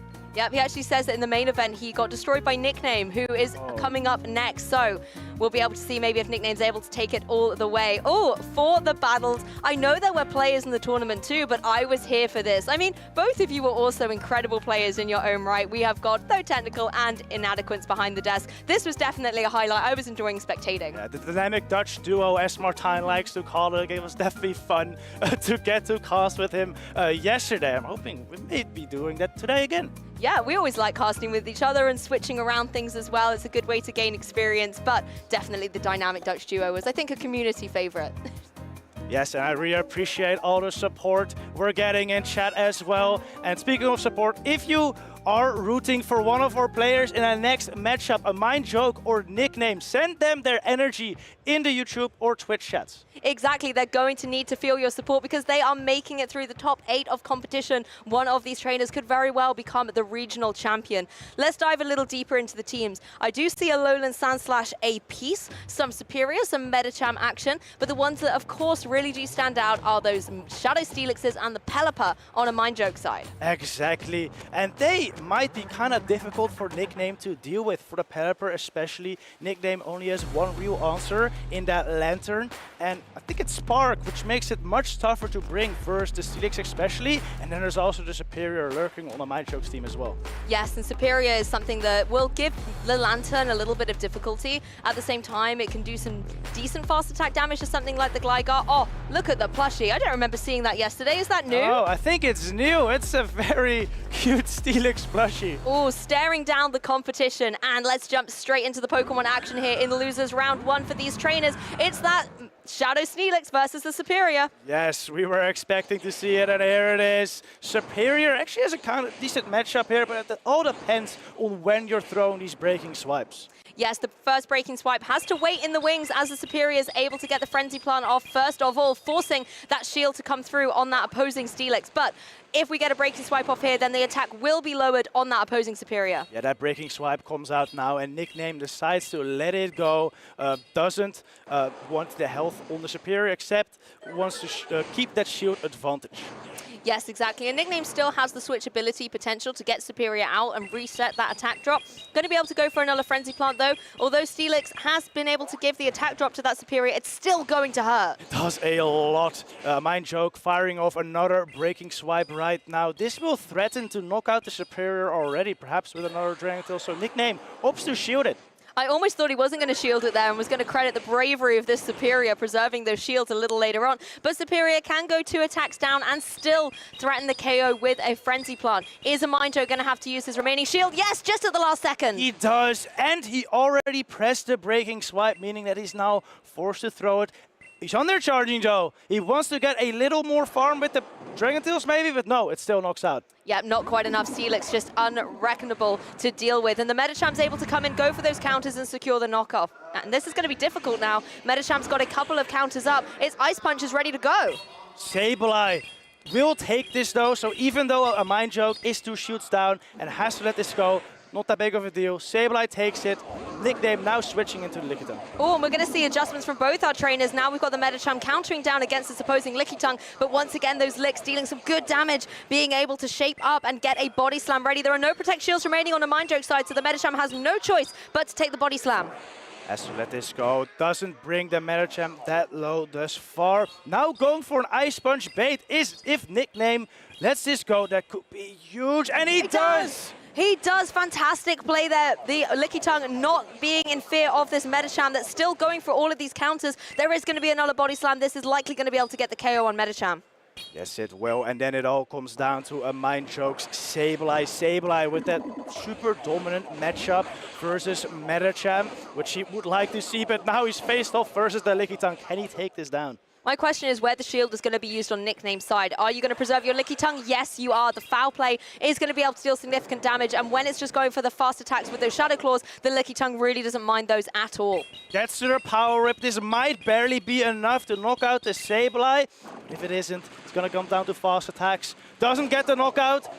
Sableye reaches the foul play, but does it? It might not have enough health to now knock out the Medicham as well. Oh, let's have a look. The foul play connecting into that Lickitung will be able to get the knockout, but Medicham, very healthy, has rejoined the battle here, able to go for that one counter, KO the opposing Pokemon, and we're going to see 1-0 in this set. Yeah, well played by Nickname there, keeping that shield for the Lickitung to be able to take down a Mind Joke's Medicham and almost deal with that entire Sableye. Exactly. I think that really was where the critical thing was. The Steelix as well, coming out at the beginning, was forced to go for those early shields. Really, if you're a Mind Joke, you want to be forcing your opponent to be able to go for those shields. And even if they do, the attack drop will still come through on those breaking swipes. Exactly. That is the one part where Steelix is kind of lacking. You don't put in that much shield pressure with the breaking swipes. And often you are wanting to go for those early shields as you want to shield the attacks that are not debuffed yet. Exactly. The Superior on Nickname's side was just an expert going for those Frenzy Plants. Even at -1 attack, it did devastating damage to the Steelix, and that just lost its momentum to be able to apply a lot of pressure with continuous breaking swipes. Next game, a Mind Joke might want to consider going for a stronger answer to that Superior, like his signature Alolan Sandslash, or maybe the Pelipper. I mean, the thing is, you have the utility to play around the opposing Medicham, and as we saw in our previous game, sometimes Medicham versus Alolan Sandslash, the Alolan Sandslash can come out on top. It's all about how you preserve it and think towards the end game, not just about the turn ahead, but multiple turns in the future. The Pelipper definitely would be a fantastic shout. I think it would be, as long as you can avoid the Lantern on Nickname's side, you are very good there. And seeing that Nickname did not bring it this round, or this battle, he might not bring it in game 2 either. You need to remember as well, this is the loser's bracket. The player who loses this set will be knocked out of the competition. So for a Mind Joke, it really is your tournament lifeline on the line. Nickname has a little bit of room to maneuver, maybe play that little bit riskier because you have the one game up. So whether or not Nickname's going to think, hey, Pelipper could be a really good call for my opponent, how about I bring the Lantern now to kind of counteract that adjustment, could be something that Nickname could decide to do. Very good point, Lou. Even though the Lantern might not have looked that good in game number 1, making that risk might be the play for Nickname. Once again, reading the player, not just the Pokemon. What is a Mind Joke going to do? You can see the concentration on his face. That Steelix, I think, is still begging to come into this match because we've seen how well it can do applying pressure with those breaking swipes. I think as long as it doesn't end up against Pokemon like Superior or the Lantern, it's still going to be in a good position to do so. Definitely, we're about to head into game number 2. Our players are locked in, and we see a Licky Tongue into an Alolan Sandslash. There it is, Alolan Sandslash, the best partner to a Mind Joke, is here right out of the blocks. Going to be able to apply some good pressure onto the opposing Licky Tongue with those Powder Snows. Licky Tongue going for all of the licks, but look how fast the energy is charging up on that Alolan Sandslash. Both charge attacks ready to go. Nickname going for a body slam first here. This is, of course, resisted, so won't do that much. Or Mind Joke lets it go. Yes, happy to not go for any shields very early on here, but has multiple ice punches ready, as well as this drill run, going to be able to connect down onto the opposing Licky Tongue, and Nickname's letting it through. This will do a significant amount of damage, but not enough to threaten a knockout just yet. You know, even though this is a positive matchup for the Alolan Sandslash, I still think that Nickname is very happy to see the Alolan Sandslash here, as he also has that Gligar in the back, which really doesn't want to see an Ice type. A little slight undercharge there on the damage coming through, just trying to maybe farm up a little bit more energy. The body slam's going to connect from this Licky Tongue. We know it's resisted damage, so the Alolan Sandslash can take it, and it wants to be able to use its fast attacks to KO. Whoa. But what an adjustment. Metacham joins in, Alolan Sandslash tucked safely in the back for later. What a quick switch by a Mind Joke, bringing in that Sableye in a split second, now aligned to its best matchup.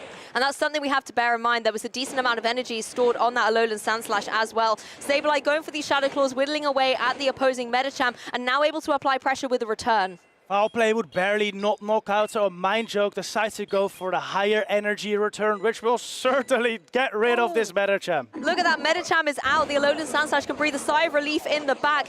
The Shadow Claws, of course, not very effective damage into the Licky Tongue, but you don't need too many more of them to be able to secure the knockout. A Mind Joke not confident he's able to Shadow Claw down before a Power Whip comes out, though, so decides to throw the foul play into Licky Tongue, which is no shielded. Nickname is putting it all on the Gligar. Exactly, all that pressure coming through. The Sableye once again being able to go for this foul play. The one key thing that Nickname still has up his sleeve, though, are both of these shields. Not opting to go for one on the Gligar at this point, knowing it can take one foul play, but within a couple more of these charge attacks, it's going to be a little bit risky for it. Another charge attack that could come out from either the Metacham or the Alolan Sandslash will be able to finish it off. That was such a vital no shield on the foul play, as it would do much less damage than potential ice punches from this Metacham. Exactly, you need to preserve yourself in the face of this Metacham. And Metacham taking a leaf out of the book as well and avoiding taking some super effective damage from the opposing Gligar. You can see, however, Gligar is not here to hang around. It's trying its best to force both the shields to come out from that opposing Metacham while having them preserved for those potential ice punches. And it does. A Mind Joke burns the second shield. And now he has a decision to make. Do you go for fast attacks? Do you throw your ice punches? Looks like he's going for fast attacks, but an aerial ace comes out. Oh, you need to go for something soon. This aerial ace is going to hurt. Big damage onto that opposing Metacham. Can you get the KO with just fast attacks alone? The opposing Gligar is ready to go. He switches in the Alolan Sandslash and the Powder Snows down the Gligar. What a play by a Mind Joke to tie up this series. That's one way to do it. If the Metacham's counters are not getting the KO, I think a Powder Snow can do the job. Yeah, exactly. And one important thing to note there is that Nickname was storing up energy on that Glide. Still been a win for him, but a Mind Joke just timing that switch perfectly, making sure Nickname couldn't throw the aerial ace and get the knockout Powder Snow. And if a Mind Joke was counting correctly, he would have known that those charge attacks were ready on the opposing side. So to be able to hold your nerve and make that adjustment, to be able to even out the score, just again shows what a high caliber of player he is, as well as the incredible accolades you can see here before him. Top 16, top 8, and top 4 finishes across the last 2 seasons. He really is a veteran of Pokemon Go competitive action. Definitely a very seasoned player, and he's showing his skill again, his consistency in these games. Nickname, very good competitor as well, though. Regional champion in 2022, Bremen Regional Championship, also a world competitor, and also has another top 16 finish on top of that. But you can see why indeed Nickname is a regional champion, the way that he's able to pilot, preserve up all of that energy. And I really want to credit in that game in particular, the preservation of the shield. Yes. Very, very late into the game, it just was that fantastic switch at the end by a Mind Joke that just pulled the momentum back into evening the score. It was an amazing team read by Nickname, especially reading that Metacham in the back for a Mind Joke and knowing that the shields were more valuable to use for those ice punches. Yes, exactly. And this is, again, a credit I have to give to all these trainers. They make these split-second decisions, only half a second to make the adjustments here. Jumping into game 3, now you don't have that safety blanket of being 1 game up. If you were in their position, would you stick with maybe the 3 Pokemon that won you your game, or would you try and change it up? Oh, that's such a tough choice to make, especially when you're in the losers bracket. This is the game. One of these players is going out, so the pressure is high, which means they're likely gonna go with their comfort picks, with the lines that they know will work. So I do think that is very likely that Nickname will lead that Superior once again like he did in game number 1. Yes, and I wouldn't be surprised to see the Alolan Sandslash come through for a Mind Joke as well. It's going to be Metacham and the Lantern here for Nickname. Not leading the Superior like I thought, instead leads the Lantern, but this is not bad at all for Nickname. Very even matchup here versus the Metacham. The Superior is in the back though for Nickname, but at the moment the spotlight is on that Lantern, going to be able to apply some pressure with the Surf onto this opposing Metacham. Switches into the Licky Tongue now though, a Mind Joke decides to throw a Psychic first, and then I'm guessing we're going to see a switch out into one of the Steel types. Yep, Licky Tongue going to be able to take this, but there's still some decent damage on the board as Steelix joins the fray. It's going to be wanting to try and go for these Dragon Tails, get the Breaking Swipe ready to apply pressure to the opposing Licky Tongue, and it is able to get there before the Body Slam is sent through. This is a matchup we've seen a lot of all weekend, and it generally, or basically always, goes to the Steelix, just applying these debuffs with Breaking Swipes, makes his Power Whip to next to no damage. Yeah, Power Whip connecting through. That's definitely underwhelming to what we've seen before with Frenzy Plant Superior, for example. And this is a fantastic farming opportunity for this Steelix. It can just keep going for these Dragon Tails, going down into the Licky Tongue and getting lots of lovely energy stored up towards this endgame. It doesn't even need to shield this second Power Whip. Nickname just barely reached that. Oh, it almost knocks out the Steelix though, but it takes it at 1 HP. Great call by a Mind Joke letting that go. That was very, very tight. The Steelix is insane. It's incredible, able to hang on in the face of that Power Whip and now apply a Breaking Swipe down onto the opposing Lantern. Although Steelix will not be hanging around for long, the attack drop will stay in effect. Yes, the Lantern has now had his attack dropped. A Mind Joke has a decision to make here though. Do you bring in the Metacham to start countering away, or do you bring in the Alolan Sandslash? Opts to go with Metacham. Out comes Superior, and a Mind Joke has the Alolan Sandslash to counter it. Absolutely fantastic adjustment by a Mind Joke. Now you're able to apply pressure with these Powder Snows into the Superior, forcing it to go for a shield as you follow up with your powerful charge attack. The Ice Punch going to be able to come through into that shield, and now Superior very much on the back foot. Yeah, this is not a good matchup for Superior, but Frenzy Plant still a very powerful move, and it's gonna go through right here. Does about 50% to the Alolan Sandslash. Yep, Sandslash cannot risk to take another one of those. Needs to be able to keep getting as much energy up with these Powder Snows and retaliate with the Ice Punch. Of course, this is naturally going to force the second shield to come through on Superior. And it does. Nickname, I think, wants to get the shields down here, because if he can get shields down, he might be primed for a Lantern sweep at this point. That's very true. I mean, the Alolan Sandslash is very likely going to be forced to go for a shield here, but it's going to be the Aerial Ace coming through. No shield! It's able to hang on here and get another Ice Punch off. This time the Superior is super vulnerable. Fantastic, brave, bold play by a Mind Joke. That was incredible read by a Mind Joke. Also throwing that Ice Punch immediately, knowing that the Spirit had another attack lined up, and now he has the Metacham with 2 shields versus Lantern. We've seen Lantern do some incredible things throughout this competition. It's able to go for the Surf now and force that second shield to come through from the Metacham, but Metacham in prime position to keep going for these counters. You've even got the Psychic charge and ready to go, and there's nothing the Lantern can do to stop it going through. A Mind Joke, amazing energy preservation this game. Gets to the Psychic to knock out the Lantern, and a Mind Joke moves on to the next round. Huge congratulations. What a commanding best-of-3 set thriller, but the nerve and the composure of this trainer are the reasons why he's been able to advance. Commiserations to Nickname, a very valiantly fought match. Going down in game number 1 is so tough to come back from. You need some impressive focus to be able to win game number 2 and then game number 3 as well. But a Mind Joke, a very seasoned competitor, did it once again. Honestly, you have to credit that resilience, because going a game down, particularly when your tournament lifeline is on the edge, it's very, very difficult to be able to have that composure and keep battling through. It's a grueling weekend of competition, so to be able to have that endurance is an absolute credit to both of these trainers. Definitely. And speaking of Nickname, by the way, he is out, but he still reached top 8. Yes. So another achievement to add to his list, and I'm sure we'll see him more at future tournaments as well. That's the thing, you still walk away with some championship points that all go towards getting your ticket to Honolulu, Hawaii at the Pokémon World Championships next year. So although you may not get the regional champion title, you still get to come away with the potential to earn your world champion invite. Exactly, exactly. In this match, that Alolan Sandslash, right? A Mind Joke signature Pokemon. It's just proved why it's so good once again. Why do you think that is? Honestly, the fact that it has so much flexibility in terms of its fast attack. We've seen this kind of debate about Shadow Claw and Powder Snow, and I think the fact that he's opted for the Powder Snow is really great in the meta at the moment, particularly with all the Superior running around, and maybe trying to catch a potential flying type here and there as well is always a little bit nice. But for me, it's about the physical pressure it can apply with that Shadow that it has. Being able to deal 20% more damage as well with those powerful Ice Punches, I think do just make it a really formidable threat. The issue, of course, is Medicham. Yes. Medicham is everywhere, but when you're able to get the alignment right, the Alolan Sandslash is able to shine. And a Mind Joke didn't bring it game 1, right? No, Probably why he lost, let's be honest. Yeah, probably, but that might also be the mind games we're talking about all stream. Making your opponent believe that you're not gonna bring it in the next game. And I think that worked out very well in game number 3, because Nickname didn't bring his Medicham.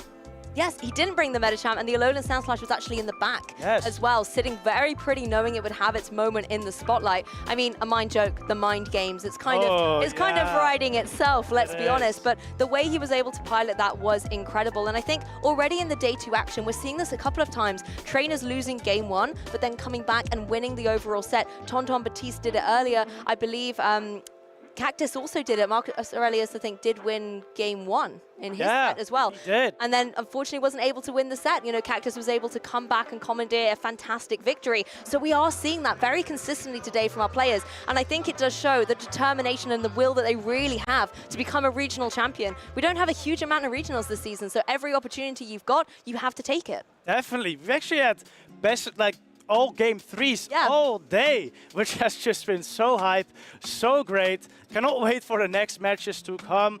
I'm sure there will be very many more hype battles. The other thing I like about a game 3 is it means even more Pokemon action. Yeah, you get to showcase even more high caliber play, and whether you are a veteran of Pokemon Go competition or maybe a newer player tuning in and trying to figure out the game for the first time, this really is the best platform to be able to do so. You're going to be able to see every element of competitive Pokemon Go, whether it's with, you know, popular Pokemon in the meta or whether it's how to do shield utility.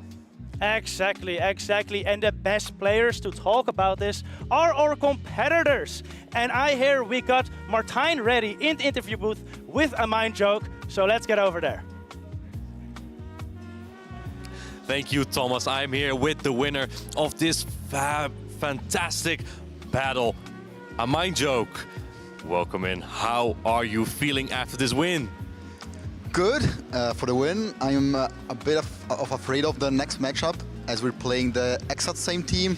So let's say good, but also really worried about the next match. Who are you playing? Paula. And you have the same team? We have the same exact team. If you get into the Steelix mirror, how would you play that? Of course, we just go full breaking swipe at 4. No need to go for Earthquake. I would do the same. Yes, very, very smart. This is, I think, your 3rd tournament this season, and now you finally got some championship points from this tournament. How do you feel about that? I think you already got some from your local tournaments, right? Yes. I managed to get 60 in Barcelona as top 24, and then I managed to win 2 challenges in my local scene, so I managed to get some points from there. But the huge part is coming from this tournament, probably. So I'm really happy about that.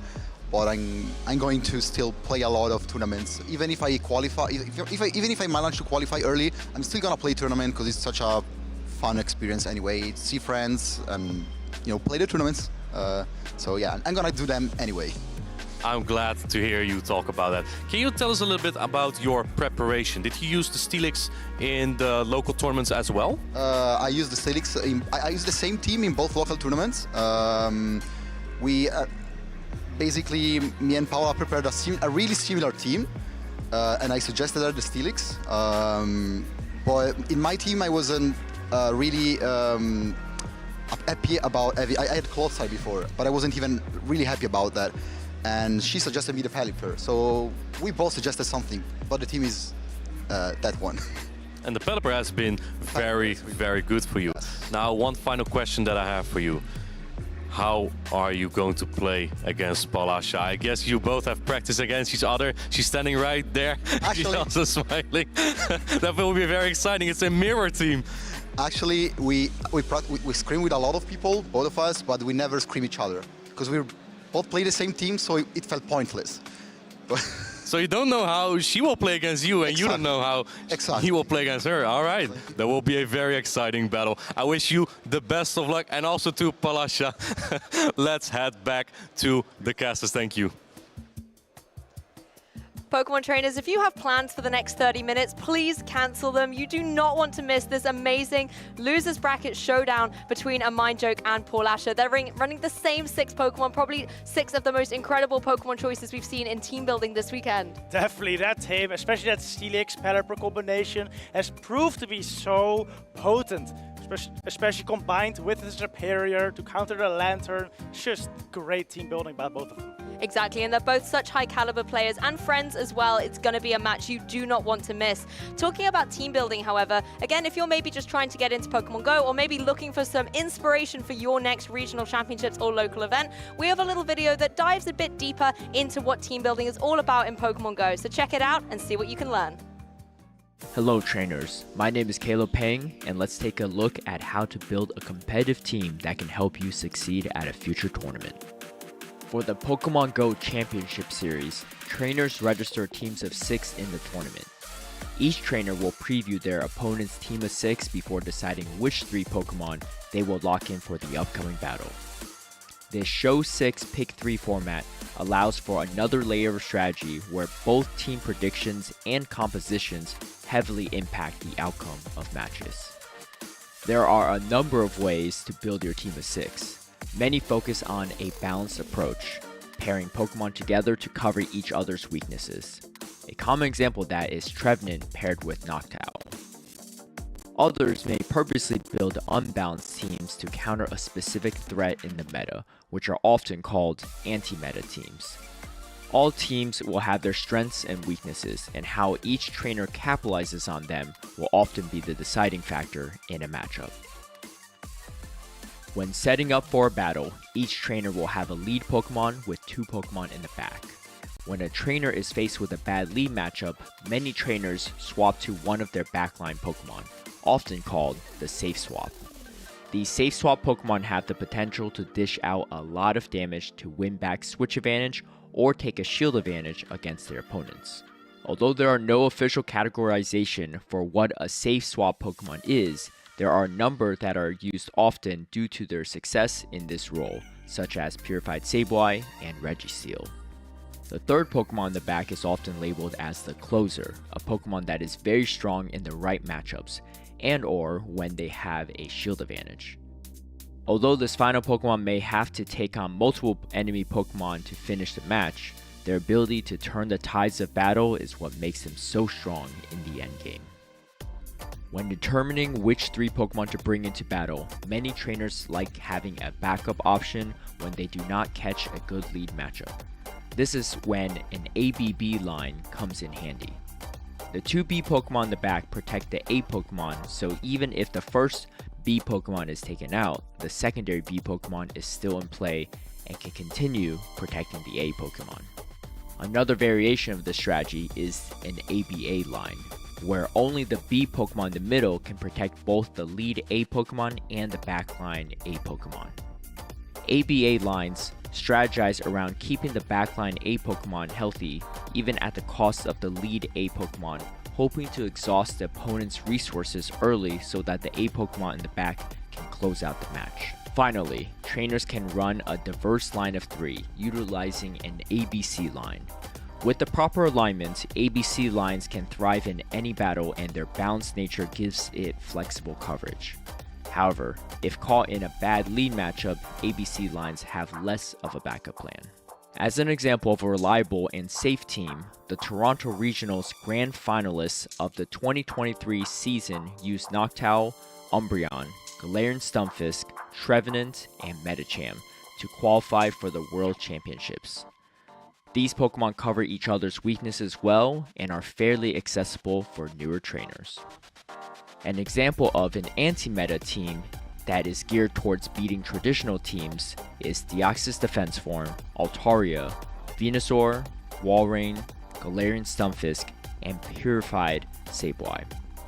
This team earned the trainer a top 8 placement in the San Diego Regionals of the 2023 season. Utilizing Deoxys as a counter to popular fighting types makes this team very strong in the right situations. There are a number of ways to build a team for a tournament, and the possible combinations are endless. Whether you're a trainer who prefers to build safer teams closer to the meta, or a trainer who wants to build a team to counter the meta, finding out what team fits your playstyle is part of the journey, and we hope to see your unique team one day at a future Championship Series event.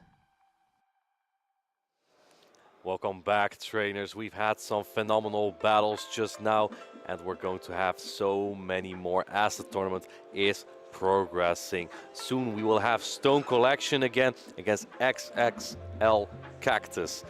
How do you feel about that matchup with Stone Collection and the double counter users? Okay, so we have seen Stone Collection thrive in very difficult matchups so far. He's beat a Mind Joke. He won a game against Tonton Batus, even though this Clefable looked fantastic against him. And now, none of those both Pokemon are on the team of XXL Cactus, so I think we might see the actual strength of the double counter team, because he has used this once against none of these Pokemon, and he won 2-0 already.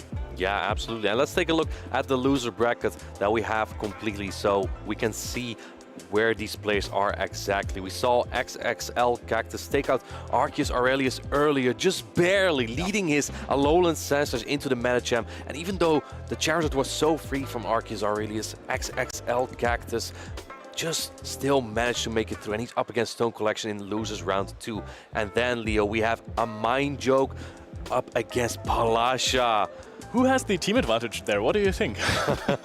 It might come down to who wins the charge attack priority, especially in a Steelix mirror. Who debuffs first?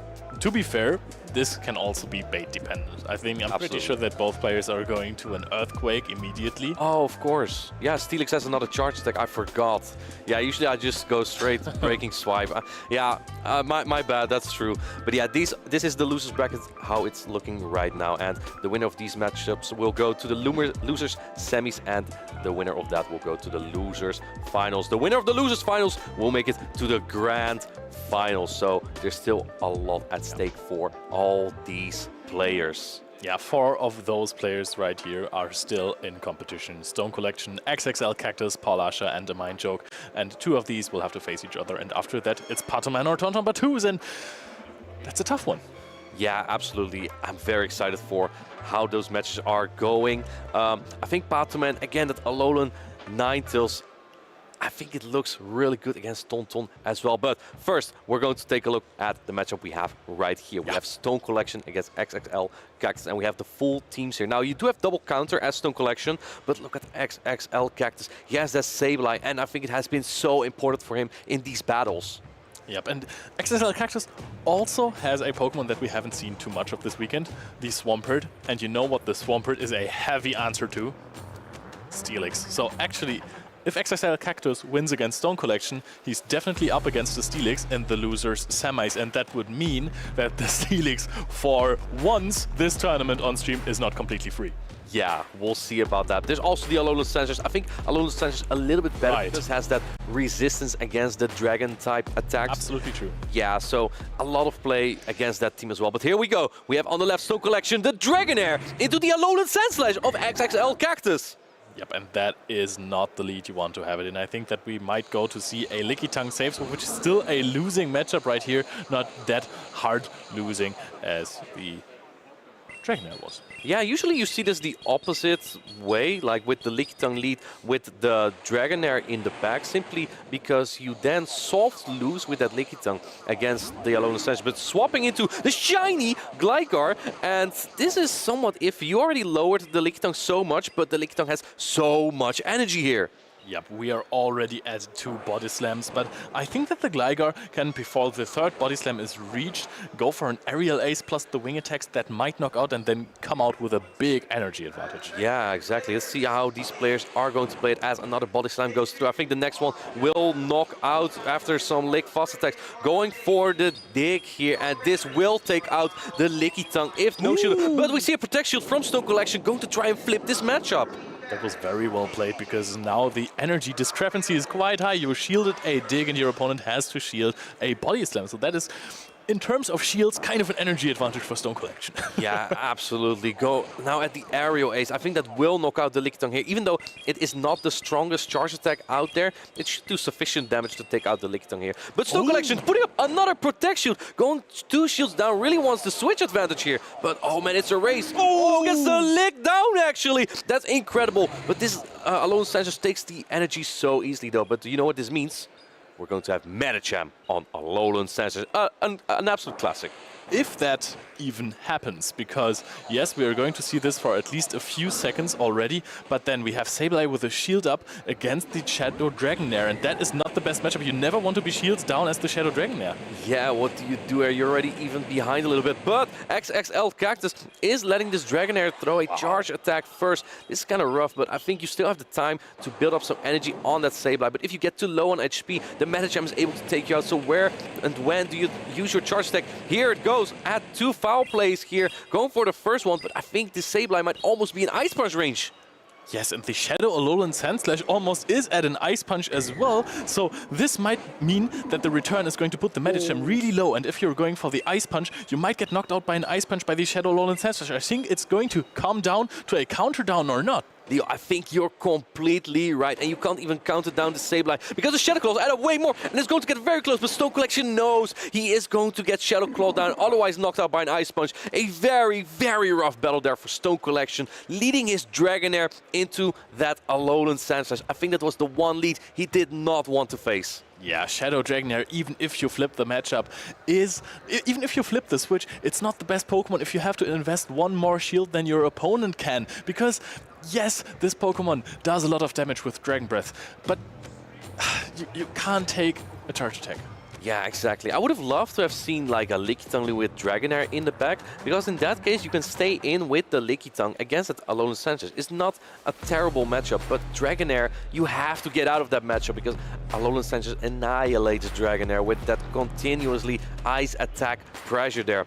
Again, here we see the achievements of these players, 2 very seasoned players. Stone Collection a little bit more experienced than XXL Cactus, but he has proven that he is a really good player by knocking out Arceus Aurelius so far, or maybe I should just say by getting this far in such a stacked tournament. And honestly, I don't think that this call was luck from XXL Cactus. He has probably watched the matchups that Stone Collection had, and Stone Collection loves to lead the Shadow Dragonair. And he is specifically stated in an interview that he did not want to do it against a specific opponent because he knows that the opponent knows that he's leading the Shadow Dragonair. So now he's just trying to do it again, and there it is. Shadow Alolan Sandslash. If you can make those reads, that will get you really far in the tournament. Last season, we had the regional tournament in Poland, in Warsaw, and there were only 64 competitors there. Compared to here, we have, I believe, about 114 competitors in total, so that's a lot more, and he's even getting further. Does this mean like the more he plays, the stronger Cactus becomes? Does it become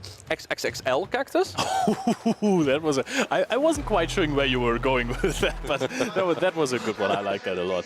Okay, so we might need to see a name change soon, but now we have the Shadow Dragonair versus the Sableye, and that is much better for the Dragonair. This is so bold. He goes with that strategy again, not expecting the Alolan Sandslash lead again here. This is actually a very close matchup, but because the Dragon Breath damage is so oppressive, you can actually just Dragon Breath it down in the 2-shield scenario here.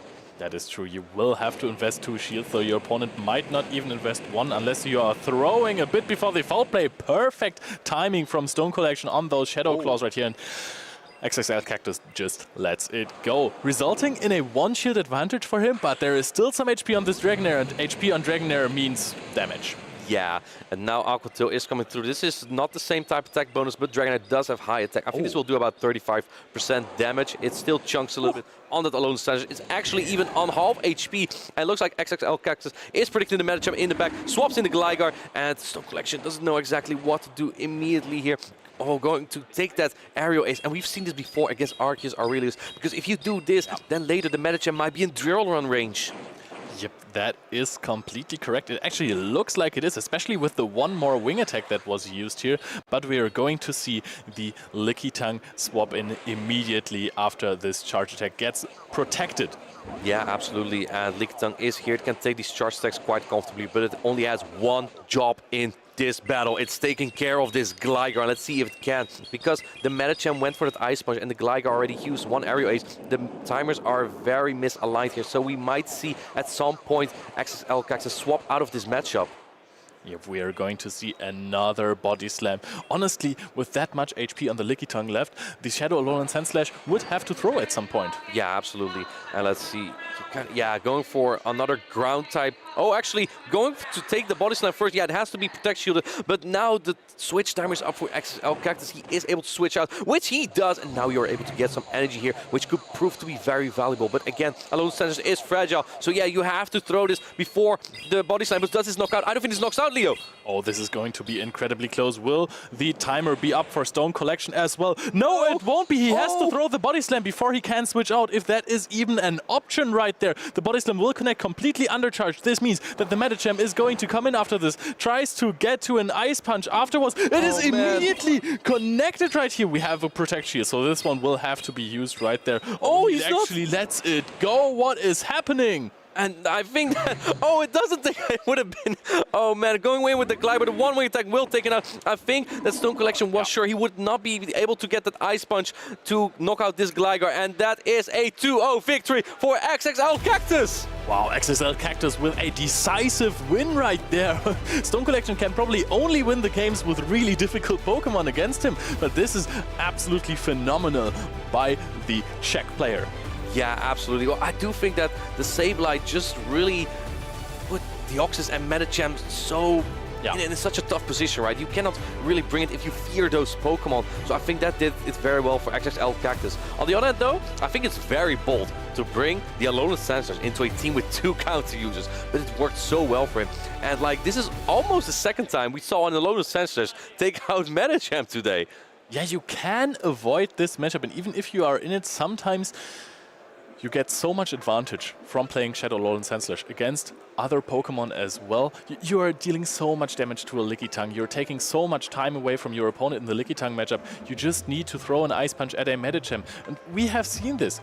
Medicham goes to an Ice Punch against the Gligar, gets outpaced earlier after the save switch. Yes, you are guaranteeing to win your next matchup, but there is then the chance that you're getting knocked out by Drill Run. So what do you do then? I think maybe you have to switch your Lickitung into the Gligar immediately. Because one thing you have to keep in mind, what happens so often is that the switch timer gets stalled there, and that allows in this case XXL Cactus to switch out of that matchup, preserve the Alolan Sandslash, get energy on the Lickitung, and that forms the win for him. Yes, and I think that Lickitung should win the 2-shield scenario against the Gligar, right? I believe it does, yeah. It might be dependent. It might depend on which attacks you shield. If you shield an aerial ace, then yes, you may lose it. Again, Gligar also is a very bulky Pokemon, and it's also the regular Gligar in this case, so it takes those charge attacks just a little bit more comfortable. The Shadow Gligar, on the other hand, I can tell you something very interesting, because I am proud of the Gligar that I have. I call my Gligar Break Pointer. And why is that? It's because it has slightly higher attack to have a better matchup against the Lickitung and the Medicham, which means that my wing attacks will do a little bit more damage. And on top of that, it also has a little bit more HP, so it will live that serve from Lantern, so I can get to the 3rd ground-type charge attack against Lantern. My Gligar is fabulous! Oh wow, that was very loud, Martine, gotta be honest. But yes, this Gligar seems really good. Have you used it in Lille? I have used it in Toronto. Unfortunately, I was not very successful there. I think I should have used the Gligar a little bit more. I also didn't get it in the best spot, unfortunately. In the battle that I had on the stream, my opponent had a Chargerbug. I had the Araquanid, also a bug-type Pokemon, but I never got the Gligar on that Chargebug, really. Only in my first battle, I think, and then it was very tough. But, I mean, come on, my opponents are also very good. We had some very talented players in Toronto. In fact, we even had Emolga get to top 3, which was crazy. Yeah, that is true. And I mean, we not only have talented players over in Toronto, but we have so many talented players in Europe as well. Basically everywhere around the world, you can see talented trainers at those Pokemon events. But now let's hear from another talented trainer. Over to Do to the interview. Thank you very much, Leo and Martijn. What I said, I am here with XXL Cactus. You just won another round. How do you feel? I feel really great. I didn't think I can win the match because it was kind of RPS with his Dragonair. So I thought I will lose, but somehow I won. Yeah, I mean, that Dragonair was really tough, especially in game 2 versus Sableye. You lost the switch advantage. You got his Medicham onto your Alolan Sandslash, but still managed to win. What's going through your mind when you see the Medicham come out?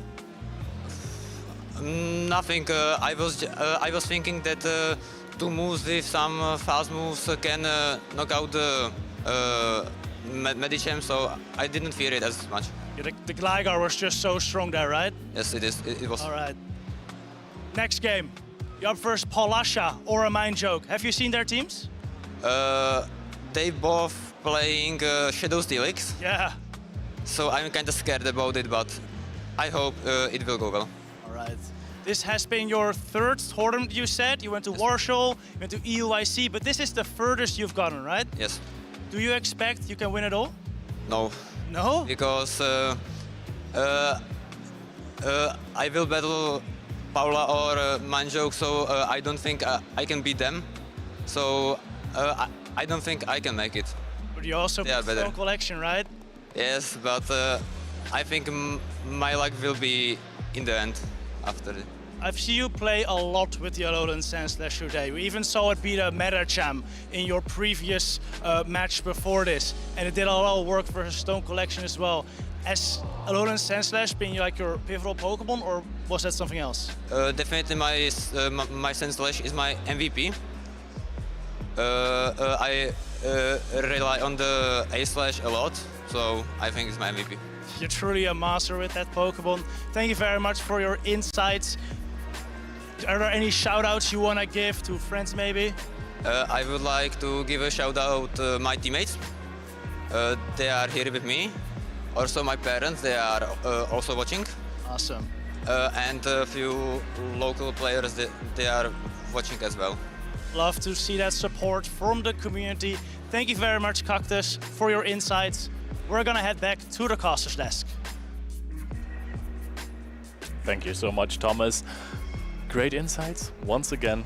Cactus, very talented player. I'm excited to see more of him. He's advanced so far in this tournament by now, so that is really impressive. But what else is impressive? We have another social post for you guys. I can't wait. Remember, if you have something to say about this tournament and you post it on social media, use the hashtag #PlayPokemon. And let's take a look here. We have a post from Jakobovic. He won the Brisbane Regional. This was the regional championship this weekend in Australia. A huge shout out to 23 EGB. Hey, we saw him on stream yesterday. And Gengineer6 for the preparation. Guess I'm not retired after all. See you in Hawaii. And thanks Debbie Pebble for writing my tweet. She's the best. She is a very cool person. I met her in Yokohama at Japan last season. And yeah, it's great to see players from all around the world having success. Jakobovic told me he hasn't played as much PvP, so he was a little bit nervous. Didn't have a lot of preparation, but then he used the Shadow Kanto Ninetales, yeah, the Kanto Ninetales and a Shadow Dragonair, and he got to first place. He came in on day 2 from the losers bracket and won the Brisbane region. So big congratulations to him. But now we have another hype matchup here. How good would Kanto Ninetales have been in this matchup right here? Difficult question. Good versus Superior, good versus Steelix, I think. And the other Pokemon? Alolan Sandslash? Yeah, okay. It melts. It melts. It's fine. It's a decent. Oh yeah, you have Drill Run. A Mindjoke would say you win that. Yeah. True. A Mindjoke wins everything with his Shadow Alolan Sandslash, but you also have the Pelipper, which is of course a tougher one, and Medicham, of course, unless you maybe connect an Overheat. Yeah, if you have the Overheat, I like it. Now has Scourging Sands as a charge attack as well, which gives you a little bit of coverage against Lantern as well, right? It's a ground type charge attack. But what I like to use is Solar Beam because it hits way harder. It just takes out Lantern in one charge attack. Anyway, that's enough about Cantonitis. Let's take a look at this battle. We have Superior into Alolan Sandslash. Oh, and Polasha is a bit upset about that, and Mindjoke knows this game is not over yet. You can still lose those games, and we're going for a few Powder Snows against the Sableye. Immediate Ice Punch. I think this is a classic example of chip and dip. This is a classic Mindjoke play, because he played this sort of team a lot in the Go Battle League, so he knows exactly how this goes. One, how do I say it? Signature team, yeah, that's the word that I was looking for. Signature team from a Mindjoke in the Go Battle League was Alolan Sandslash and then Sableye and Medicham. So he has done this a lot. For a Sableye safe switch, you can just use an Ice Punch and then swap in your own Sableye. You can take one foul play, and look at how low Palasha's Sableye is already, right? So you can just take this switch advantage very easy.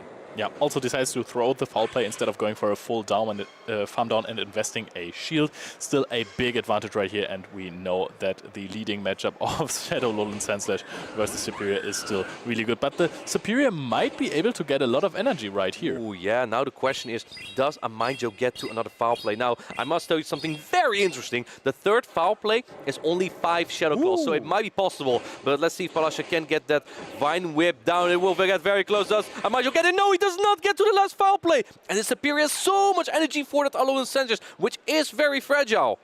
Yes, so the good thing for a Mindjoke is now that he has 2 shields. That means that Powder Snow down is completely in the cards for him against Frenzy Plants. And, oh, does he shield this? Because this still deals a lot of damage right here. No, he calls the Aerial Ace, does not shield this one, but still thinks he's fine. Okay, now we're going to Medicham, dealing a lot of damage with one counter, but we are in with the Pelipper against Medicham. This is looking fabulous for a Mindjoke. This is fabulous indeed.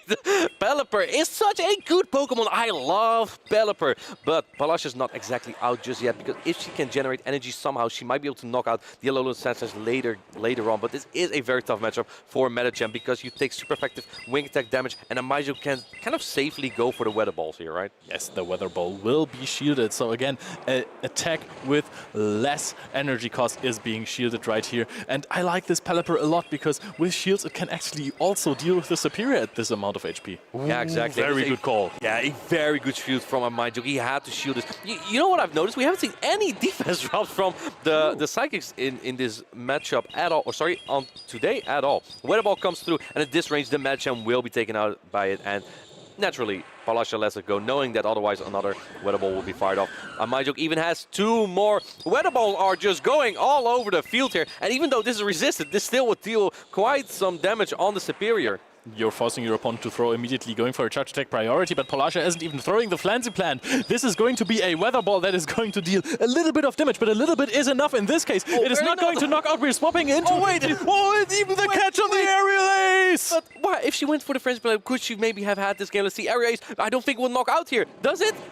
Oh, no! It barely doesn't. Oh, my goodness. But I think maybe she had to, because she had so little HP. There was so little time to get to another charge attack there. Very close game, and I think very well played. Even despite such tough alignment from Palasha, she got so close there. Yeah, maybe this catch was even necessary. I don't know how much damage a Pelipper takes from an Aerial Ace right there. This actually was closer than I thought it was, because a Mindjoke just had the huge alignment on his side. But this Superior really did a good job at farming down the Sableye. One thing that you need to keep in mind when you play a Mindjoke is he loves Alolan Sandslash. Like, I don't know. Yeah, it's he always uses it. He loves to use it. It's his signature Pokemon, and like the odds of him bringing it out are just very high. And also, it just looks very good into this team of Palasha, or actually, I should say, of both of them, basically, right? They both have Alolan Sandslash, but they only have the Medicham to answer it, right? The Sableye is so-so, but you lose the 2-shield scenario, actually, just because the Alolan Sandslash barely outpaces to those Ice Punches, which are only 5 Power Snows against the 6 Shadow Claws from the Sableye. Also, I think that the matchup versus Pelipper can become tricky in different shield scenarios, because it slightly outpaces to the Weather Balls. Yeah, let's take a look. We have Gengineer and Lurgan Rocket. Look, Lurgan is laughing. Yeah, come on, wave a little bit, Gengineer. Come on. We're excited to see you as well. We have our audience there, all watching the battles here in Gdansk. On the left, Palasha. On the right, a Mindjoke leading with 1-0 right now in this mirror team. And I'm still very excited to see a Steelix mirror. Yeah, the Steelix wasn't really brought. I mean, this team covers Steelix so well. Funnily enough, almost the only team that brought Shadow Steelix is also super prepared for the Shadow Steelix. Yeah, here we go, Leo. We have the Alolan Sandslash into the Medicham. Oh no! Palasha is not happy to see this. And again, we're not going into the Sableye. Answered by the Pelipper. Was this a blind swap? This went very quickly. Going for the Weather Ball immediately. I think MindJoke predicted the switch here, no?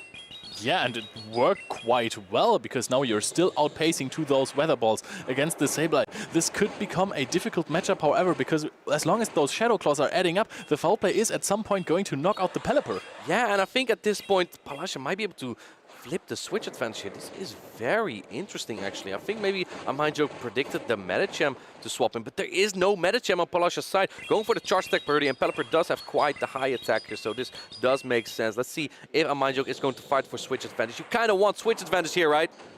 Yep, I think so too. Palasha is going to need 5 more Shadow Claws for the next foul play, which is not going to win the charge attack priority. So we are going to see how much Alessio needs for more Weather Balls. Can he actually farm down the Sableye before it reaches another foul play? Oh, no, it does not. We're going for the charge attack priority. Palasha has the option to not shield here. He lets it go! Alolan Sensors again will be on the Medicham. What is going on here in Gdańsk? I guess she's going for the farm down, get a lot of energy, give MindJoke a taste of his own medicine, maybe taking out the Medicham with Alolan Sensors later, because MindJoke always says Alolan Sensors can't take on Medicham. Well, we're about to find out. Going in for that immediate swap. Pelipper comes out, and I think Palasha actually might be in a very good spot here. What do you think? Yes, she shields up against the Medicham. You can just, if you want to, shield any attack of the Medicham and then go for a Hurricane, because it will never be shielded. Doesn't even need to call a bait right here. You are going to outpace. We have the Hurricane ready. You can overfarm, so it does not reach a Psychic or another Ice Punch. We're going for the Hurricane, and will this knock out Martine? Here we go. Can we get a whoosh instead? A whoosh? Okay, all right. Whoosh! And down goes Medicham, blown off the field. What do you bring now in as a MindJoke? You gave up switch advantage. You had Medicham on Alolan Sensors, which is the hot topic of the day. But now in comes Sableye, and we might get another one. We're gonna get another one. Who wins charge stick priority? It is the best boy Pelipper. Here we go. Hurricane is being charged. Here we go again, Leo. Whoosh! And so much damage on that Sableye. Pelipper is going to get knocked out here, but Sableye already is so low in health here. And MindJoke does not have a lot left here. Alolan Sensor still is on the field, going for that Ice Punch, taking out the Pelipper. Wait a second, this is going to be a knockout right here, but how much energy does a MindJoke has? Can he reach a foul play right? Absolutely not! This is not enough energy at all, and Palasha farms down the Sableye of a MindJoke. Not even flipping the switch. No, not even flipping the switch. MindJoke just gave it up. I think he knew he was going to be in a tough spot with the Pelipper with a shield advantage. I was just surprised by answering the Sableye save switch with that Pelipper. I think he predicted Medicham to come in, and I think that really, you know, that was kind of not the play, right? But because you really want to keep that Medicham on the Alolan Sensors, and that gave Palasha an opening to win this battle. And man, that Pelipper was just on fire. Absolutely. The reaction switch of a MindJoke in the beginning worked really well, and then he did another one, but that was not the alignment you wanted to have, giving up a Medicham on a Alolan Sandslash against the Pelipper. Nah, you know what we need? We need some Steelix gaming here. Exactly. Steelix would have been so good against... What exactly? Pelipper? It's fine against Pelipper, honestly, because the wing attacks are resisted. You just shoot the first attack, and then you count to 4 and you throw a Breaking Swipe. And you swipe the break. Yeah, exactly. And you debuff them, and then they are slower to do more damage. So I think Steelix could be key here. But I think both players are also very afraid of the combination of Medicham and Alolan Sensors that both players really like. So that makes it kind of tough to bring the Steelix at times, right? Yes, Steelix is going to have a really tough time here. Also, Superior, you win that matchup if you give up a shield, but you have to shield the first Frenzy Planet. It's really important, and the second one will, let me tell you what, still deal a lot of damage. Yeah, I believe we saw a Mind Joke play that matchup against, Arceus Aurelius played that matchup against XL Cactus earlier, and then he had the charge attack priority on that Superior, and he lost that, and he actually lost the one choose there. But here we go. We have decisive game number 3. Palasha against a Mind Joke. And Alonso Sanchez into Pelipper. Okay, let's see how that one turns out, because those wing attacks are resisted. That is not the matchup you want to have. We can see a Shadow Steelix on the side of a Mind Joke in the back. We are pacing to a Weather Ball. We are winning the charge attack priority if there was one. Pelipper just has higher attack than the Shadow Alolan Sandslash. We're going to connect one of those, and it doesn't even have to be shielded. Yeah, but I'll tell you something, that Pelipper will win the zero shield scenario. You see how much a Weather Ball does, and this Ice Punch won't knock out just yet, but with shields up, Pelipper will lose his matchup. Looks like a Mind Joke knows that, and he lets this Ice Punch go. But the problem is you get farmed down completely by this Alolan Sandslash. You have nothing to take this energy on. Maybe Palasha is expecting the Medicham in the back and might switch out, but if not, the Sableye will have a tough time taking out the Pelipper. Look at that, so much energy. One Power Snow off, 2 Ice Punches here. Wow, this is going to be at least one Ice Punch connecting into the Sableye, unless a Mind Joke decides, hey, the one counter for my Shadow Steelix is out here. I can just bring it in with a shield advantage after having my Sableye let go. Yeah, Drill Run is coming through here. Do you shoot this as a Mind Joke? Yes, he is. Wants to preserve the Sableye, which has a nice amount of energy here. In comes Palasha's Sableye, but you have an energy advantage as a Mind Joke. Going for that foul play. And see what a Mind Joke is thinking right now, because this is a tough position. Palasha will outpace you to your next one. But here we go. We are Steelix Gaming here in Gdańsk. 1 to 3. He's at 3 right now. He needs one more for a breaking swipe. That is actually good alignment right there, because he was already frantically tapping the breaking swipe, wanting this attack debuff. Let's see if he actually throws at one, or if he... Wow, no damage from those Shadow Claws as well. Not even over farming right here with those Dragon Tails. We are going to undercharge this. Oh, that might be perfect. I don't think the Sableye can get to another charge. Oh! Goes down. A Mind Joke is 2 shields down now. He has no shields, and Palasha has 1 shield. In comes the Pelipper, and this is what Pelipper wants, shields down. But in comes a breaking swipe, because we are at 4 Dragon Tails. Can we get a swipe right here? We're going to connect that first one. Of course, you don't want to shield that one if you are Palasha. Palasha is going for perfect alignment now, farming up to 2 Weather Balls before throwing both of them. And this is going to deal significant damage. But does this knock out? I don't know. This Pelipper is single deep, but I think 2 Weather Balls will take out. Yes, that does so much damage. And trying to catch the charge attack, but unavailable. And going for the bigger... we need to do this again, right? I think Palasha is giving the opportunity here. Here we go, Leah. Are you ready for this hurricane? 1, 2, 3. Whoosh! Sableye is going down right here. We are switching into the... That was crucial. Oh no! I think Palasha threw the wrong charge attack here, because she's not able to get to another charge attack. Can't get to a Weather Ball. This will be very crucial. And she's not able to get to the Weather Ball. And Mind Joke wins this battle. Dragon Tail. Dragon Tail. Dragon Tail. Dragon Tail! Another one, another one, another one. We are not reaching that Weather Ball. Both players are getting struck with their nerves in this matchup. This was absolute nail-biting for me here. Wow, and I think, oh man, that Hurricane on the Sailor, was that necessary? I think the Weather Ball may have been enough, but we did have a big whoosh, so I am happy about that. Very, very tough matchup there, and I think it's Steelix Gaming. Steelix Gaming did it. Yeah, even if the Weather Ball wasn't enough, I think you still had time to maybe go for 1 or 2 more wing attacks right there. Sableye does, in comparison to a Pelipper, needs a long time to get up to those foul plays, and this could have been her game. We don't know. I mean, I'm so hyped, I completely forgot everything that just happened. Yeah, and we saw both players just hugging it out earlier. They are good friends. They have the same team, but unfortunately, this is where Palasha's run ends in Gdańsk, and a Mind Joke will be moving on. Yeah, that was a very exciting battle between 2 really good friends, and those are kind of sad sometimes, right? I sometimes play against friends in tournaments, and I'm like, man, I don't want you to lose, but yeah, sorry. It's gotta be me. It's business. It's just business. Sometimes I lose. I don't want to say I always win, but I never won a tournament, right? So that is a fair point, but you got really close. And you also got really close at Worlds. I want to highlight that again. The thing is, every time I don't win a tournament or get close, this tactical guy keeps rubbing it in my face that he got closer to winning a tournament than I did. And man, I just need to win it sometimes, right? It won't be today because I'm shoutcasting. but we'll see who wins today. We still have some really exciting battles, right? We still have Tonton Bateus, we still have Batman, we have a Mind Joke, and we have XXL Cactus. We have a really, really hype top 4 here in Gdansk. If you and Toad Tactical were green and grass types, who would be the superior Dutch battler? He's been saving this. He told me yesterday, I've been saving this. I've been holding it the whole time. And now this is his chance to... Chat, please give him a clap. Please give him a clap. He's been able to... And it would be me, by the way. Anyway, because I would be the Leaf Tornado one. Yes, I actually had Leaf Tornado in Toronto as well. I want to try what Galaxy Bolton did, because sometimes these champions have something unique to their team, right? And that's what some of these players that have made it so far today have as well. We have... Breaking Swipes. We have Clefables, right? All right, yeah. Yeah, so Seeking even, right? We have Seeking. How could I forget about Seeking? We are going to see that later today. Yeah. But yeah.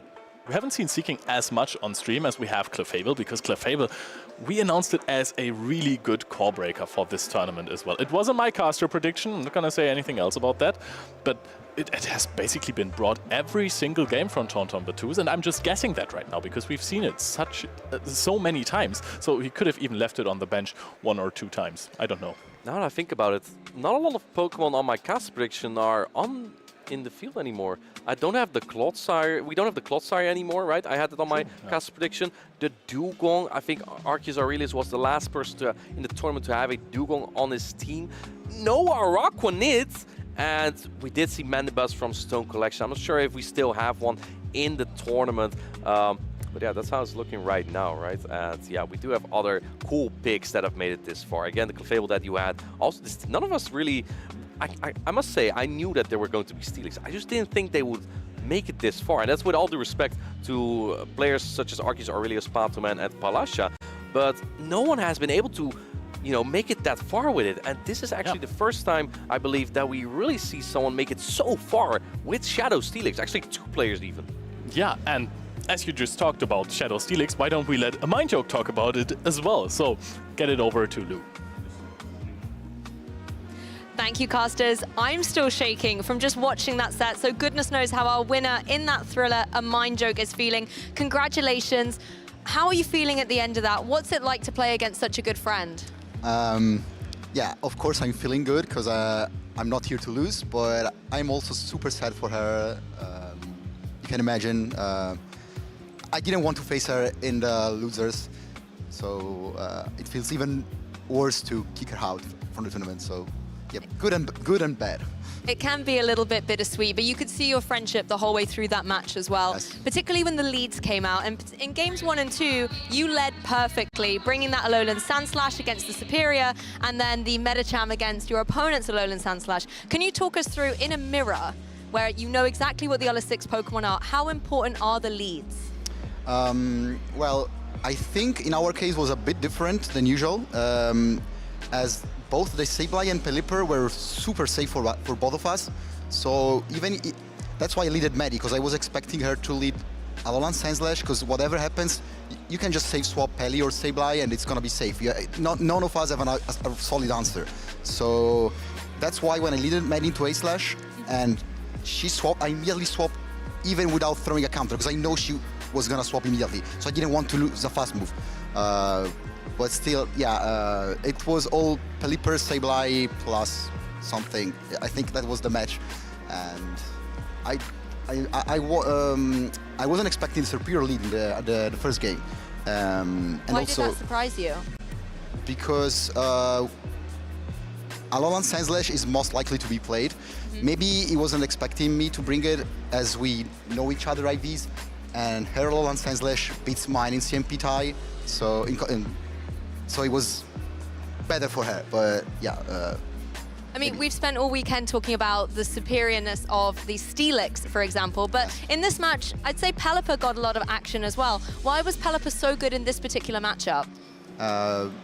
Because we both don't have Lantern, and none of those bulky Pokemons like Umbreon or Leaky that can just outbulk Pelipper, so Peli was just safe, could basically flip every matchup. And the reason I brought Steelix was I was expecting her to play the same team as in game 2, so I thought, okay, Steelix in the back might be good. I just have to avoid Alolan Sandslash. I don't think she will play Medicham, as we were playing Sableye Pelly every time in the back. So I tried Steelix, and it was pretty okay. I'd say it was more than okay, getting you that victory towards the end, and it was good to see you making those reads into what your opponent was going to bring. Obviously, the end game was incredibly intense. Can you talk us through a little bit what was happening there?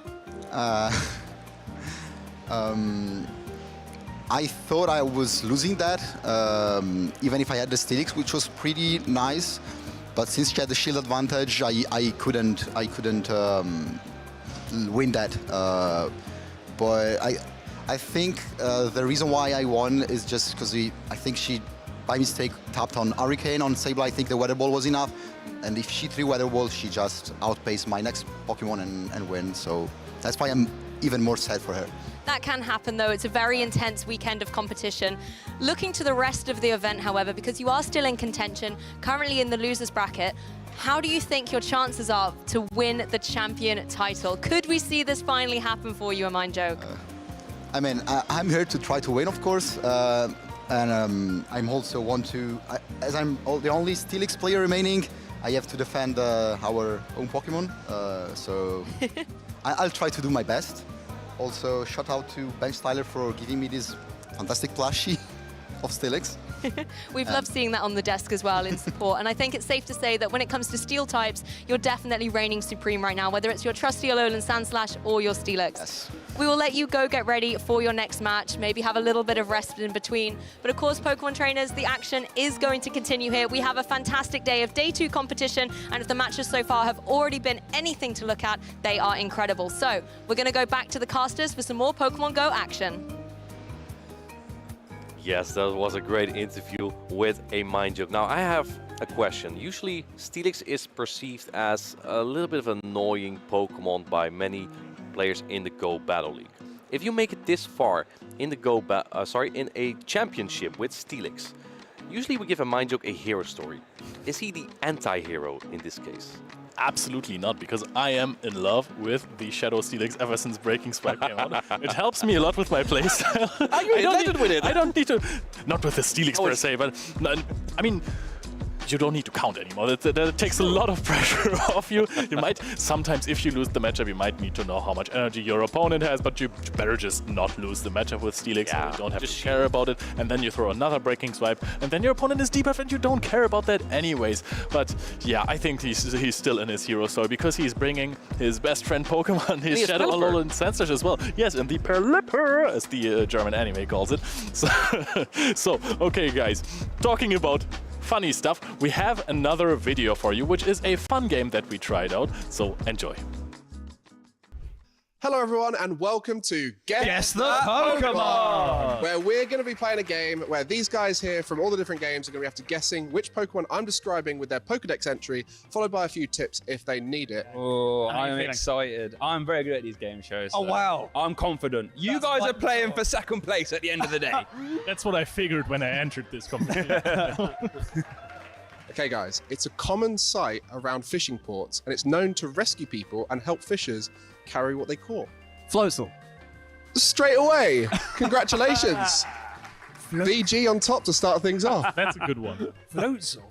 Wouldn't have guessed that in a minute. You guys hadn't even processed what I'd said yet. No. I also completely forgot everything already. I was going to go Pelipper. Could have been a Pelipper. Know your Pokedex, guys. What can I say? Golly, wow. 1-0 down already. Weren't expecting that. To be fair, I was surprised how quickly it came to my mind. Yeah, I was surprised as well. It's like you knew already. That definitely couldn't be. No. Don't be ridiculous. I promise. I did not. Okay, guys. Okay, here we go. Next Pokemon. Hiding in their shadows at night, it absorbs their heat. The chills it causes makes its victims shake. Trevenant. No? Phantom. Oh, wait, how many guesses do we get? You can have a few guesses. Just fire them at me. Gengar. I wanted... Is it? It's Gengar! Hey, back in the race! Point to TCG. I'm just keeping it entertaining for you guys.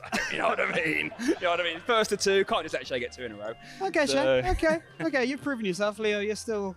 Leo's just here for the vibes. I had a good guess. I mean, you went for a crazy ghost type, right? I thought it might be Trevenant, to be fair. Trevenant made sense. Yeah. It did. Okay. Yeah, we've had a lot of Gengar entries over the years, though, as well. So yeah, true. Fan favourite, you know, Gen 1. A lot of people like Gengar. Yeah. But we have seen a lot of Trevenant in Pokemon Go so far in the last season. Okay. So that's why my mind was at Trev. We did see a competitive Trev card back in the day as well. You know, Forest Curse, item locks your opponents. That was intimidating Pokemon, that one. Trevenant's never really been in VG, to be honest. Even though Forest Curse, it could have some niches. Right, Pokemon 3. The cheerful spirit of its trainers gives it power towards its psychokinetic energy. It spins and dances when it's happy. One's on. Claydol. Spoink. Oh no, some good guesses though. Or Grumpig. No, not quite. Jinx. Psychic. Hatena. Well, Hatterene. I'll give you your first tip. Okay. It's a psychic and fairy type. Yeah. Psychic. So. Hatterene. Not Impidimp. Oh, I don't know these types. I'm not even close. Two new fairy types. Psychic Fairy. There are loads of those. Gardevoir. Curlia. It's It's Palia! There we go! That's very Let's good. go. Very popular Pokemon right now in the TCG, Yeah, so a bit of an advantage there for our TCG you know rep. actually how I got that one, because in the Curlia card, the refinement card, it looks like she's dancing. I thought, psychic, fairy dancing? Yeah. Why did you get it straight away then? Fair enough. I don't play Gardevoir, that's why! Carry on, or is that? So that's that round there of Guess the Pokemon TCG coming out on top with 2 points there. VG just the one and go. Unfortunately. Oh no. But I'm sure we'll be having more fun with the rest of the regional, so go enjoy yourselves, guys.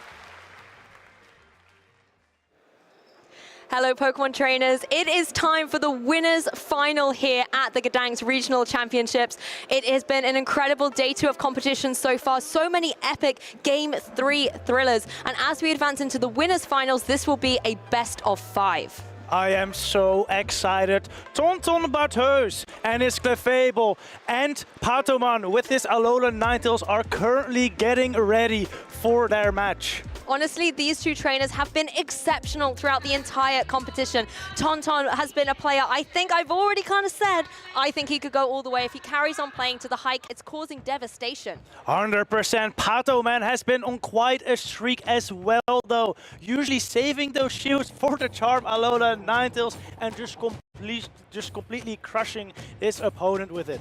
Exactly, Panaman has had some fantastic matches throughout the course of this tournament. And again, bringing a few more, I say, standard choices in the form of the Medicham, Umbreon, Lickitung, and Gligar. But as you mentioned, that Alolan Ninetales has definitely shone as a key Pokemon for him. Yes, I think this is gonna be a battle of the fairies, to be honest. Clefable versus Alolan Ninetales. We see the Clefable in the lead here. It's facing off versus Patoman's Umbreon. Umbreon does not want to see a powerful Moonblast come its way, so it gets out of here and Lickitung joins the fray. Lickitung comes in and Tonton responds by staying in with the Clefable, and it's gonna have to take a Body Slam. Yes, Clefable is incredibly bulky, so it will be able to take that reasonably well. But as you can see, the Fairy Winds are doing minimal damage. The critical thing is, are those Moonblasts ready? Yes, it is. First Moonblast gets fired off. Patoman is thinking about it and opts to shield it up. Just at the last second, Tonton threw a little side-eye, wondering if he could read Pataman, but he is unreadable at the moment. The Deoxys defense is in, Psycho Boost primed and ready to go, but just trying to farm up as much energy as possible while throwing down those charge attacks. First Body Slam coming through from the Lickitung. This will do a reasonable chunk of chip damage first Deoxys. You know, even Deoxys, even though Deoxys has a counter as a super effective charge fast attack here, it's still not that great of a matchup. Exactly, it's got a little bit of difficulty with the offensive pressure it can put out. Look how well Lickitung is able to take these. The counters are certainly stacking up. However, Psycho Boost is ready. Tonton Batiste is just doing this onslaught of charge attacks. This will take down the Lickitung. Wow, Patoman opting to not throw the Body Slam, likely because he wants a lot of energy coming out of this matchup with Umbreon versus this Deoxys defense. Oh, this is a great opportunity for Umbreon to farm up lots of juicy energy here, being able to do super effective damage to the Deoxys and nearly whittle it down. But we are going to see the Deoxys defense go for a charge attack first of all, not going for a shield. Umbreon kind of is like your third shield here. You're able to preserve it as the damage comes through. Amazing defensive play by Umbreon. Yeah, that was a double attack drop Thunderbolt as well, so did absolutely nothing versus the Umbreon. It came out with so much energy that it's able to throw a last resort immediately into this Clefable. Yes, the last result connecting through does a significant chunk of damage. Clefable's looking a little bit vulnerable, but we're going to see some adjustments from our trainers. Charm Alolan Ninetales comes in, and I think Tonton might be realizing that he should have used the shield a little earlier as he can't shield these charms. Yes, might just be a little too late. Charm Alolan Ninetales applying a lot of pressure. The dig coming through, though, that's going to do a significant chunk, particularly to the Shadow Alolan Ninetales here. That's going to be able to retaliate, however. First Weather Ball gets shielded by Tonton, but Hers maybe saving the shield was the play in the end. Because that dig went through, the Gligar might now able to be farming down this Alolan Ninetales. Oh, and it gets it as well. The Alolan Ninetales is felled by the Gligar, but Umbreon's here and it's got lots of energy charged up and ready. Again, Patoman going for a farm down with the Umbreon here. Gonna come out of this matchup with some energy most likely. And where, oh, actually, Tonton getting to another aerial ace. This could be huge. Yep, speaking of energy, Gligar's got it all stacked and ready. The shield is going to come through on that Umbreon as the aerial ace connects down into it. This will leave the Umbreon very vulnerable for a charge attack from the Clefable, but can it get there? Patoman already firing off the first charge attack. Forced to have to go for the shield, even though it is a foul play into that Clefable because it has. Oh, the second foul play comes out! It comes this through. should knock out the Clefable. It is resisted, but the Clefable is low, and oh, it does knock out! Ooh, oh my goodness, not something you see every day. The Umbreon taking down such a power titan as the Clefable, but just the lack of shields putting Clefable in a very vulnerable spot. Incredible play by Patoman there. Even though he had that bad lead, he made sure to continuously stack energy on that Umbreon, even opting to not throw a Body Slam in the middle of the game, just so it could get more farm on that Deoxys defense. And that really allowed that Umbreon to throw multiple Last Resorts, multiple Foul Blaze, and the Clefable to slowly whittle down. Exactly, and I really like the way Patoman identified the Deoxys defense could be a really good opportunity to farm up lots of energy that you are going to need to apply that offensive pressure. The Clefable really was a key piece of the puzzle for Tonton. We've seen if it was able to come in and go for those Fairy Winds against a Pokemon like the Umbreon as well, that's going to put Umbreon in a very difficult spot. But thanks to all of the damage that Patoman was able to apply to it earlier in that game, it just didn't have the oomph left to take the game for Tonton. Exactly. I think the strategy Patoman used in this game is a strategy he's used for all tournament. Bring that Umbreon and Lickitung in combination with that Alolan Ninetales, and generally players really don't want to shield attacks from that Lickitung and the Umbreon because they're generally not the strongest. But then, once Lickitung and Umbreon have slowly whittled down the opponent, the Charm Alolan Ninetales comes in and there's charms through everything. I think that's a great observation. The Alolan Ninetales really charming the competition here. You're right, though, that the Umbreon and the Lickitung generally are a little underwhelming in the offensive pressure that they have. But if you underestimate the amount of charge attacks that they're able to put across the field, then your shields are going to be a little bit more vulnerable to being used, allowing that Alolan Ninetales, like you said, to just come in and sweep through the end game. Exactly. Tonton has to be ready for that next game. Perhaps bring a little stronger answer to the Alolan Ninetales. Clefable is actually a pretty decent response. With the Meteor Mash, you can one-shot the Alolan Ninetales, but if shields are up, you're not going to be able to reach 3 of them. So you got to get a shield down first, and then Clefable might be able to shine for Tonton. Once again, it is coming down to whether these shields are burned early or being preserved a little bit later in the game, something that has really been the storyline here at the Gdańsk Regional Championships. Remember, this is a best of 5 as it is the winners final, so 1 game advantage to Patoman, but still many more to play through. Exactly. We've seen every single best of 3 today come down to that game 3, and I'm really hoping to see a game 5 here, to be honest. That would be magnificent. More Pokemon play for us, but more intensity for our players as well. Tonton has come back from losing game 1 earlier today as well and has been able to sweep through and command the rest of the set. So he's going to be able to have that experience and wisdom to make adaptations. I wonder if it is a case of maybe protecting that Deoxys a little bit more so that it's not just being used for all of its bulk to give your opponent energy. I definitely agree that Deoxys is also a good response to the Ninetales because of the bulk and spamminess that it has. So protecting that a little more might definitely be valuable. Let's jump into game 2 of this winners final. The Umbreon is going to come through for Tonton against the Lickitung of Patoman. This is a very good lead for Tonton as you are resisting these licks. Whilst we're in this matchup, I just want to point out what Tonton has in the back there. Oh, we've got a Sea King surprise potentially coming through for Padaman later, but first of all, Lickitung able to go for this body slam. Both bulky Pokemon doing what you said earlier, though, Technical, about farming up lots of energy that Padaman uses so well to preserve out the end game. Yeah, Padaman once again just very happy to slowly whittle down Tonton's Pokemon. Not shooting this foul play himself, though, also fine with taking that damage. Yeah, that foul play does nothing. You might as well keep your shields well and protected for your Pokemon in the back that might be a little bit more delicate to these charge attacks. Another foul play coming through, but Lickitung not worried about it at all. Yeah, Lickitung takes that like a champ. Out comes Gligar now. Tonton doesn't have an amazing response, so decides to stay with Umbreon and throw another foul play. Yeah, switching a little bit to the offensive here. Panaman happy to take another foul play. This Umbreon just sitting on the field, throwing foul play after foul play, but Panaman, I think, moving the pieces towards a key end game here. You can see the dig coming through. Dig will hit the Umbreon as Tonton has already decided to no-shield this move, opting to let the Umbreon take that attack. And it's so bulky, it's still going to be able to reach multiple foul play against this Gligar here. I like this play by Tonton, though, identifying you need the two shields in the back, possibly to help out that Clefable a little bit more, because Padaman really targeted down in game one, or to help out the Sea King later on. Another foul play coming through from Umbreon. No shields are being used this game. Gligar will go down deep into the red, but it should still be able to reach an attacker. Yes, he does. Reaches a dig, and this will knock out the Umbreon. Yeah, once again, Tonton happy to not go for a shield on the Umbreon. It's really put in some work in this game too. Now the opportunity to bring in a Pokemon from the back, and it is going to be that Clefable able to go for a couple of fairy winds of damage. Padaman now has the switch advantage, though. I think this is exactly the scenario where Tonton is comfortable getting that little bit of energy lead on the Clefable. There's still that Lickitung on the opposing side, though. Comes in, throws a body slam immediately.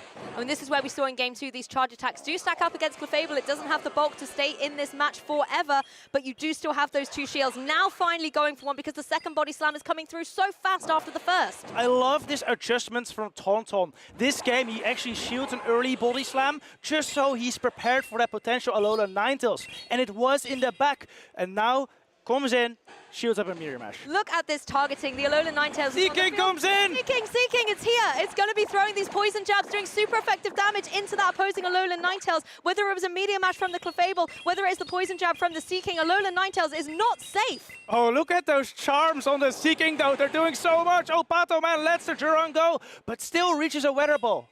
I like not going for the shield here on Tonton's side. Sea King's definitely put in some work, but it does not have the longevity on the field in the face of those charms. It can go for a couple more poison jabs, get a little bit more energy, but you need that shield and Clefable in the end game. Oh, it just barely reaches the Icy Wind as well. This will take the shield from Pataman and drop the Lickitung attack stat. Yeah, speaking of shields, that one has gone on the Lickitung. Not going to take any damage from this Icy Wind, but will take the attack drop. Oh, Lickitung already has a charge attack stored here. If he's able to get to two of them here, might be enough to take out the Clefable. First one comes out now, and it's a Power Whip. Yep, actually opting for the Power Whip here. You could see the second body slam nearly ready to go, to be able to go back-to-back charge attacks.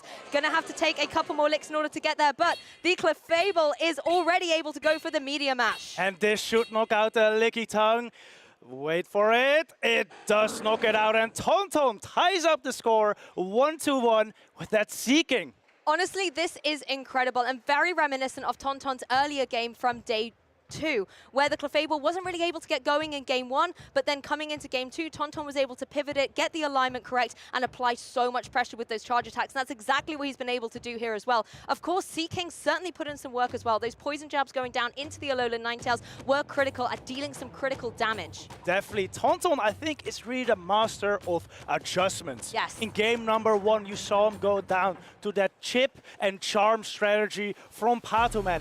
But in game number 2, Tonton decided, you know, Body Slam does not do that much, but let's just shoot it anyway, just in case there's still a charm Alola Ninetales in the back, and it was. Because he shielded that Body Slam, was able to fire off enough charge attack with the Clefable and the Sea King to win that match. And I love the bravery of the Umbreon there as well for Tonton, just staying in so early in the game, knowing that there is the potential of a charm Alola Ninetales on the other side. Umbreon was not wavering at all. It was able to go for foul play after foul play, almost taking a leaf out of Padaman's book, where you apply early pressure with the charge attacks to deal significant damage, so your Pokemon in the back can sweep through in that later stages of the match.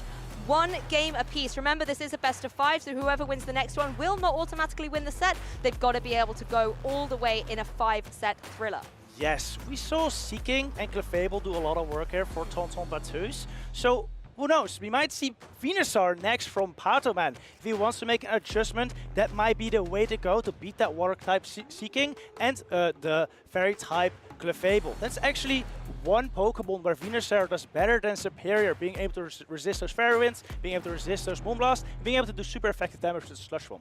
Exactly, that poison typing could potentially come in clutch, and particularly as it is not the Shadow variant, it's going to have a little bit more bulk behind it to give it the longevity on the field. What was that you were saying? Venusaur's on the field against the Artabax, however. Yeah, Tonton making a great read here, getting the lead. Out comes Gligar now from Patoman. This is a matchup we've seen before. Even though Artabax is an Ice type, it's not doing that much damage to fast attacks just yet. It's really going to have to hit an Avalanche. Tonton first going for the bait though. Yes, and you have to go for the shield here in case that Ice attack was coming through. So one shield down for Padaman early doors. And an adjustment, we're going to see the Clefable in action for Tonton, just going for these Fairy Winds, trying to get up a little bit of damage, but the dig is coming through, not shielding it though. Yeah, Gligar gets to the first dig very quickly. Gonna take a good chunk out of Clefable's health. Tonton, not even going up to the Moonblast, decides to just go for the Mirror Mash. Patoman counting really well, knows he can take it, and lets it go. Yes, identifying the Meteor Mash was coming through, not the Moonblast. So Gligar able to fire off another dig, and we saw how much damage it did. The little Clefable squealing at the damage it took, but it's still going to allow it to come through, able to be able to hang on and try and farm down some more energy. But is it going to be enough? No, it goes down. That undercharge from Patoman's side allowed the Gligar to get that little bit of extra energy it might need to get a charge attack off versus the Artabax or Deoxys that will be coming in now. Padaman's done the main thing, got rid of that Clefable. You now just have to target down against this Artabax. You can apply pressure with the Aerial Ace. The Artabax not going for a shield here is going to be vulnerable to some significant damage. And as you mentioned, the fast attacks are not something that these Pokemon on Padaman's side really worry about. No, in comes the Licky Tongue now. Artabax has a pretty reasonable matchup here. It's very low HP though. Does have an Avalanche, which he's throwing right now. Yes, going to connect into the Licky Tongue, however, easily able to take this. And of course, Padaman still has access to a shield. Tonton has two, however, so has a little bit more longevity here. The Artabax in a very vulnerable position. This Body Slam will be able to KO it, but Tonton decides not to defend it. Wow, he lets it go. And I find that a very interesting choice because the only Pokemon you have left in the back is that Deoxys Defense. Deoxys Defense best charge attack is that Psycho Boost, which will drop its attack. And now that it has no more other Pokemon in the back, that means that once he's fired one of those, he won't be able to clear the debuff. Exactly. This Deoxys is the last defense for Tonton in this game 3. One shield utilized on it. There is another one in case Tonton needs it, which I'm sure he will with the onslaught of Pokemon that are on at Padaman's side. You have that Gligar that I believe already has a decent amount of energy stacked up, but this Venusaur that we saw come out in the leads now has the utility to get a powerful charge attack off. Deoxys Defense going for the first Psycho Boost. This is the hardest hitting one. So Patoman, actually lets it go. Started 2 Psycho Boosts, but Patoman still has a catch available. That is very true. This tries to go for it, but he does not get it. Doesn't get it. The Psycho Boost is ready on this Deoxys for the Venusaur to return to the fray and be targeted down. Oh my goodness, Padaman, I think, giving that Deoxys the opportunity to jump back into this match by not shielding that original Psycho Boost. Yes, Patoman really hoping that is a Thunderbolt. On the other hand though, even if he shields a Psycho Boost there and the Deoxys attack is dropped, the additional 2 Psycho Boosts, even with the drop attack, would have been enough to knock out the Venusaur. So Patoman really going for only win condition there, was no shielding that higher energy Thunderbolt. I honestly feel sorry for the Venusaur here because we were talking before we jumped into that game 3 about its potential utility here, and it came very early doors in that match, had a little bit of some action in the main part of the match, but towards the end against the Deoxys defense, that is not the alignment you want for a Venusaur. Oh, exactly. I really like how Tonton played this match as well. Had very favorable alignment at the start of the match, and he could have still maintained alignment when he brought in the Clefable versus the Gligar, but decided instead that his shields up Deoxys is much more valuable. Yes, and I do think applying all that shield pressure onto the Deoxys was really great masterful play by Tonton, knowing that it really was going to be the last ticket to try and get him the victory.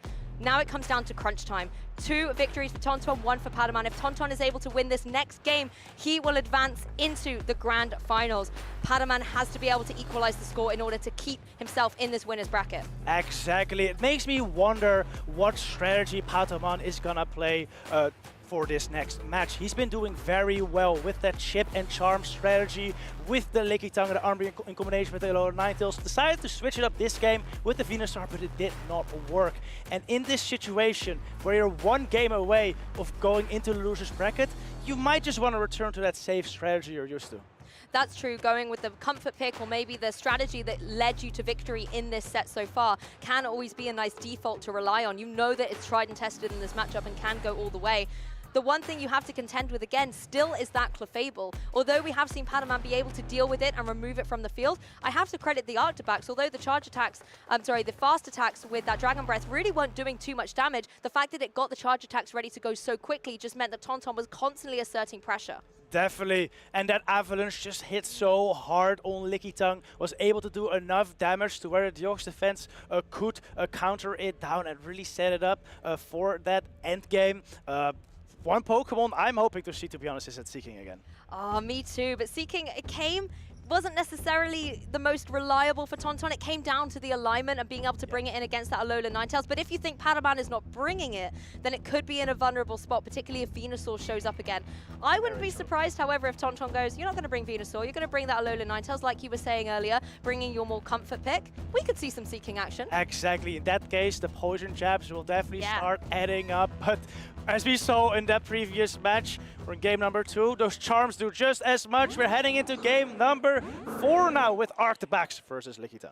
Exactly, these fast attacks are going to come straight out of the blocks here, getting up as much energy as possible. The Alola Ninetales has indeed come to the match for Padaman, so I'm sure that's going to be waiting in the wings for the end game here. We've got one Body Slam ready, we've also got one Power Whip, but it's the Body Slam that's going to come through first. Body Slam doing neutral damage on the Arctibax. Arctibax being one of the bulkier dragons around can definitely take this and might even be able to take another one if it comes to that. Ooh, Tonton allowing the Lickitung to throw before he even throws one of his own attacks. Yes, going for a very early shield here as well. Hopefully going to be able to preserve that second one for the end game, as we know how well Tonton's needed it. We're going to see the Alola Ninetales join, but the Clefable is able to get through as well. These Fairy Winds are going to start stacking up, but look at the charm damage. The charm damage is massive. A charm also came through in that Arctibax, by the way, which might have some interesting implications in the end game. That's going to deal some big damage to that Arctibax for the endgame for sure. But this Alola Ninetales is on a rampage. The charms have done over 50% to this Clefable, and now being able to follow up with this charge attack, forcing a shield from Tonton. Yeah, this will be shielded. It all comes down to whether or not the Clefable can reach another 1 or 2 charge attack. Goes for the Moonblast here. This is very interesting. Mirror Match, share the move you want to go for, but since Tonton can only reach 1 attack, Moonblast is the way to go as you get that potential attack fall. Yes, no shields remaining in this game 4 as well. Pokemon are vulnerable to all the damage. The Deoxys defense comes in, able to throw down a little bit of damage, but you're going to have to take the charge attack from this Alola Ninetales. Yeah, this does a reasonable chunk to the Deoxys, but Deoxys being super defensive can take it. Oh, Patoman saves the Alola Ninetales, and this puts Tonton in a very tough position. I honestly love this from the Lickitung. The Lick's going to be dealing great damage. You can see how well it's farming down this Deoxys defense, as well as following up with a Body Slam. It's a significant chunk. It's in the red zone. Lickitung also in the red. This should be a range to where this Psycho Boost will knock out. After, though, the Deoxys will be debuffed, so Tonton might want to consider swapping out. Oh, it actually does not knock out, but he gets the counter down. Yes, able to get one more cheeky counter in, but like you said, the debuff is still in place for the long game. That's not what Deoxys wants to play with. But if you take a look at the Arctibax, it's on very low HP as well. The energy it's stored up could be critical. Unfortunately for Deoxys defense, oh no, sorry, it's able to go for the Psycho Boost. Unfortunately for the Alola Ninetales, it's going to have to take this. It is double debuff though, so it doesn't do that much. Arctibax already has an Avalanche stored though. He throws it into the Alola Ninetales. If this knocks out, Tonton might be in a winning position here because he has another one loaded, and there's a Gligar. It does knock out. Can he hit that Avalanche against the Gligar? He does! Double super effective. It is a full health Gligar though. Will it do enough? Can the little Arctibax do it? One charge attack. It does knock out the Gligar, and Tonton takes the 3-1 victory against Patoman. What a KO to finish. Congratulations, Tonton Baptiste, your first finalist here at the Regional Championships in Gdańsk. Wow, what a thriller. I'm literally out of my seat. That was incredible. That was just Tonton showing once again, while even knocking out the Alola Ninetales with that Arctibax. That was just incredible gameplay by Tonton Baptiste there. And you know what? It looked a little dicey for him as well when that Clefable went down reasonably early. A lot of shields were burnt early doors by Padaman's offensive pressure. But like you've mentioned, that little Arctibax, the Dragon Tamer himself in the form of Tonton, able to command such a key victory, particularly when you see the Gligar come in with so much HP remaining. That was a lot of weight to put on the little dragon's shoulders, but it was able to pull through for its trainer. It was. At the start of that game, I was a little surprised. Tonton was not throwing those avalanches before the Lickitung got to its second charge attack, but it ended up working out so well. I think Tonton is just, you can see the future. Oh, he definitely can. And I think the other key thing from that strategy is you almost get into your opponent's head a little bit, put them into a false sense of security where you're suddenly thinking, okay, he's letting me do this. What's his end game strategy? And then before you know it, Arctibax comes through and gets knockout after knockout. Oh, yes, it did, and it knocked out Padaman down to the losers bracket. He's still in though. We're gonna see him for sure in the losers finals. If he wins that, he still has a chance to reach the grand finals and maybe even win a tournament. That's the thing, he's not out of the competition. He can still make it through and possibly rejoin Tonton for a redemption match in that grand final and try and force a bracket reset a little bit later on. But once again, Tonton doing what he does best. I've already said it many times today, but he lost game 1 and was just able to come back, win 3 in a row and take that 4-1. Absolutely incredible. Super impressive. Absolutely the master of adjustments. Bring it, Art. Actually, I think in game number 4, he brought the exact same team as in game number 3, which is like the opposite of what we've seen Tonton do all day. And that's like such an interesting mind game where Tonton was probably expecting Padaman to think that Tonton would adjust, because that's what he does. But then he didn't, and that surprised Padaman a lot. Definitely. And we didn't get all the way to a game 5 necessarily, but I'm sure being able to bring it to that game 4 still gave all our viewers some more amazing Pokemon action. It truly has been a masterclass in competitive Pokemon play. I want to talk a little bit about the Charmalola Ninetales as well. Although it wasn't victorious in this set, the damage that it was able to deal, even to Pokemon like that Clefable, was extraordinary. Why is Charm so good? It's just a value, but he did. And I'm very excited to hear what Tonton's thought process was during those matches. And we're going to hear that right now, because there is an interview ready with Tonton. Let's head to the interview couch. Thank you so much. Are you entertained, Pokemon Go community? I am joined by Tonton Batous, who does prove that one-hit knockouts happen in Pokemon Go. How are you feeling? I'm shaking a lot about this last game.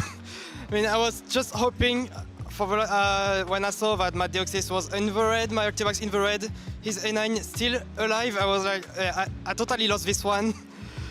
I was just hoping for the Gligar as the third Pokemon. And the Gligar just got one-shotted by the Arctibax. I was so happy when I saw the typing, the ground flying type. I was like, okay, that's insane. Yeah, that was not Gligar's game. I gotta agree with you there. But I was pretty impressed by your choices of Pokemon, especially in, I think it was the second or the third game where you led Arctibax against the Venusaur. Yes, Arctibax did not look too good against Padaman's team. Why did you bring it so often? For Arctibax? Yeah, it's because I wanted a safe check to Lickitung because he brings every game. A safe check to Umbreon in case he brings it. And I felt like he knew I was using a lot of the Clefable for first game and second game. I was like, maybe we'll put Venusaur at this game, at third game, just to counter my my Clefable and the Seeking I used at game 2. So I put Arctibax, and it wasn't for sniping a Venusaur. It was just I was just hoping he doesn't bring the A9 invalid. Yeah. So you talked about your Seeking already. How good was Seeking in this tournament? I mean, I didn't use it a lot, but I think I used it more than Umbreon, to be honest. In day 1, I think I used it 4 times, and today it's the only time I used it, I think. Yeah. I used it 5 times in total, yeah. How good was it? It was okay, I'll say. There's a lot of better picks, but it's here for the show. Yeah, it does put up a show. I like how every time it does a fast attack, it does a little dance. It's a very good Pokemon. What was your choice? What was the reasoning behind your choice of bringing Seeking? I wanted to put Dugong in my team, but I already had the Arctibax as an Ice type, and I already have Arctibax and Umbreon as a weakness to Medicham. I didn't want to put a third weakness. And I was checking for Pokemon that has the same coverage ice and ground, which is incredible. It gets solved by only the Araquanid and Golizopod. You don't see that much. So I saw that Seeking had this coverage and the Poison Jab to probably counter the potential fairy types like Clefable or the Alolan Ninetales. Did you face many Clefable? None. Only mine. But you brought yours a lot, huh? Yeah. How good has Clefable? Is it your MVP for the tournament, your most valuable Pokemon? Definitely my MVP. I think there's 0 round where I didn't use it. I used it every round, I think. Also in every game? Every game, yeah. I think it's every game. Maybe 1 or 2 I didn't use it, but I use it like, let's say, around 90% of the time. Okay, trainers, power up your Clefairy. Oh, yeah. Now, this is an absolutely insane stat right there. So you have won European International Championship already in the last season. Does this tournament give you the same feeling? Do you think you're going to take it all the way? I think I'll do my best to take this win too. Yeah, I think there's no European player who won 2 tournaments. I think. I hope if this is true, I hope I will be the first one. Oh yeah, and you would definitely deserve it. You always bring the spicy picks. I remember at EUIC, the Shadow Dragonair wasn't that popular as well, and you made it popular. You also brought that Shadow Charizard. So again, congratulations on that win to you, and of course on the win against Patoman. You are in the grand finals now, so you can lay back and enjoy the matches until it's your time to play again. Thank you so much for the interview, and we're going to kick it right back to the casters. Thank you again, Tonton, for some incredible insights into your Pokemon play. I know I put a dugong on my original caster predictions, but I think next time I'm dropping it and going with Seeking. Oh, that's Seeking. That ground ice coverage, actually something we've seen all tournament with the dugongs we've seen, but also with the Alolan Sandslashes that have been doing very good. And speaking of Alolan Sandslashes, we are now heading into a match with 2 trainers who are kind of known for their Alolan Sandslash play. A Mind Joke, of course, we know for Steelix now as well, but Alolan Sandslash Re being a signature pick, and XXL Cactus, previously not that well known of a trainer, but I think after this tournament, he is going to be known as the Alolan Sandslash master. We've seen him take out multiple Metacham with it, and I think he's going to bring it again in this round. That's almost doing the impossible, right? An Alolan Sandslash taking down a Metacham. I mean, if you can work those miracles, you can definitely go all the way. And this is going to be an incredibly critical match because whoever wins is going to be advancing into the losers finals and face down against Padaman to try and get into the grand finals. Oh yes, and that's going to be that's going to be a really great match as well. I really want to see Patoman face off first that Alolan Sandslash once again. That Alolan Ninetales really only has one threat, and that is that Alolan Sandslash. So if we're able to see how Patoman would work around such a Pokemon, that would be great. Exactly. Being able to not deal too much damage with those charms to a Pokemon like Alolan Sandslash does put a little bit of a dent into Alolan Ninetales' tracks. We've just seen how much damage it can deal with those charm attacks, but it's definitely going to be a focus on the Alolan Ice type, that Alolan Sandslash going forward. We actually have a little bit of a Pokemon spotlight for a different Pokemon, a Pokemon that, when we're talking about ice types, really doesn't like to take them. Pokemon like Gligar that we saw get hit with that one-hit KO in that previous match. Let's focus a little bit more on this choice. Yeah, Gligar is a very strong Pokemon in this meta, generating the fast attack, wing attack, and the charge attacks, aerial ace, and dig. And with this coverage, it's just incredible versus some common Pokemon we see, such as the Metacham, Superior, Lantern, Steelix. It does okay there too. Very good versus Registeel as well. But it really doesn't want to see those ice types like Alolan Sandslash or Frostlass indeed. Exactly. If you're pinned down against one of those ice types, you really hope you've got a shield in your back pocket to be able to preserve you from that damage. Because retaliating with something like a dig, that's something Alolan Sandslash definitely isn't going to appreciate thanks to its steel typing. And the Aerial Ace has such great coverage. Metacham, Superior, they don't want to take those flying type moves. Exactly. Especially Gligar with like a shield advantage can do very good still, especially versus some of its counters like that Alolan Sense as you mentioned. And speaking of superior, we can also zoom in a little closer to what tricks it gets up to. That very fast Vine Whip with a really cool animation, I always have to say as well. It's pretty intimidating. Also being able to go for the powerful Aerial Ace, applying that flying type pressure to Pokemon like Medicham and opposing superiors as well. Frenzy Plant, however, is the one that's really key for me. We even saw it get debuffed by Shadow Steelix earlier on, and it was still able to deal huge damage despite the debuff. Yeah, Frenzy Plant is one of the strongest attacks in the game, so it really doesn't mind those debuffs. I believe that we're going to see XXL Cactus play the superior as well, and I'm curious to see if it's going to get aligned to that Steelix again, or the Alolan Sandslash. You really don't want it on the Alolan Sandslash. Alignment really is key, and when I was talking to a Mind Joke earlier, particularly when he played the Mirror against Paul Asher, how important the leads can be. We even saw a couple of times, you know, a Mind Joke was able to be commanding in the lead, bringing his Alolan Sandslash against a superior, for example, yet even in that game, that was the one Paul Asher was able to turn around and still become victorious. One Pokemon that does struggle against the Alolan Sandslash, however, is that Medicham. Oh, the Medicham really likes to see the Alolan Sandslash. Those counters doing double super effective damage. We've seen it all tournament. If an Alolan Sandslash is aligned versus a Medicham, generally it's not good news, except for when XXL Cactus gets the Alolan Sandslash aligned to the Medicham, because we've seen him win out that scenario several times already. Exactly, and particularly if you're a Mind Joke as well, you know how well Alolan Sandslash can be piloted. The other critical thing about that Medicham that we've seen in terms of a meta change, we're not seeing Dynamic Punch anywhere, and we're not seeing, I think it was Power Up Punch was another one that it could get as well. Not any of those fighting charge attacks, they're just gone, they're not here. Yeah. Why is that? That's very interesting. Dynamic Punch, of course, is super good to have to beat Umbreon, to beat Lickitung, to beat those steel types, especially Steelix. However, Psychic just gives you very good coverage to hit Pokemon like Azumarill, Pokemon like Clefable, Pokemon like also other Medicham, for example. That's very important. That's true. That's actually probably the biggest thing, those other Medichams we see on almost every single team. If you have Dynamic Punch, you're just not able to do enough damage to it. You always need some kind of gameplay against Medicham, and we were talking in the pre-show this morning about all the different Medicham counters that were out there in day 2. But sometimes if you're forced down into a Medicham versus Medicham, you need to find some way to get an edge, and the Psychic definitely helps with that. Exactly. Sometimes Medicham is just the best Medicham counter. The good defense is a good offense, right? It That's the phrase. I think I got that one right this time. But with those Medicham mirrors, it's really important about the shield preservation at that point. If you're in a Medicham mirror and your shield's up, you're going to be able to have that advantage. Yes, exactly. That's even where Dynamic Punch can do fine as well. Like if a Dynamic Punch Medi is able to get into a shield advantage versus an opposing Medicham, it still does okay there. It just isn't ideal. And the Dynamic Punch also, it's not needed for Alolan Sandslash, you know?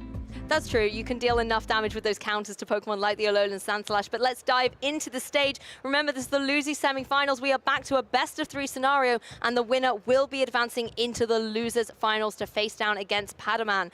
My main question, as I'm sure it is for many people at home, does Steelix have a place in this matchup? It's gonna be tough to find a spot for Steelix here. That Swampert is threatening, the Alolan Sandslash is not good for it, that Medicham can counter it down, and the Gligar can hit those digs. It is also kind of, it's neutral versus superior and Sableye, but besides that, it's just not looking very good, so I wouldn't expect a Mind Joke to bring it. Instead, I think he might be focusing more on the Pelipper. Without a Lantern on XXL Cactus's side, the Pelipper is looking pretty free.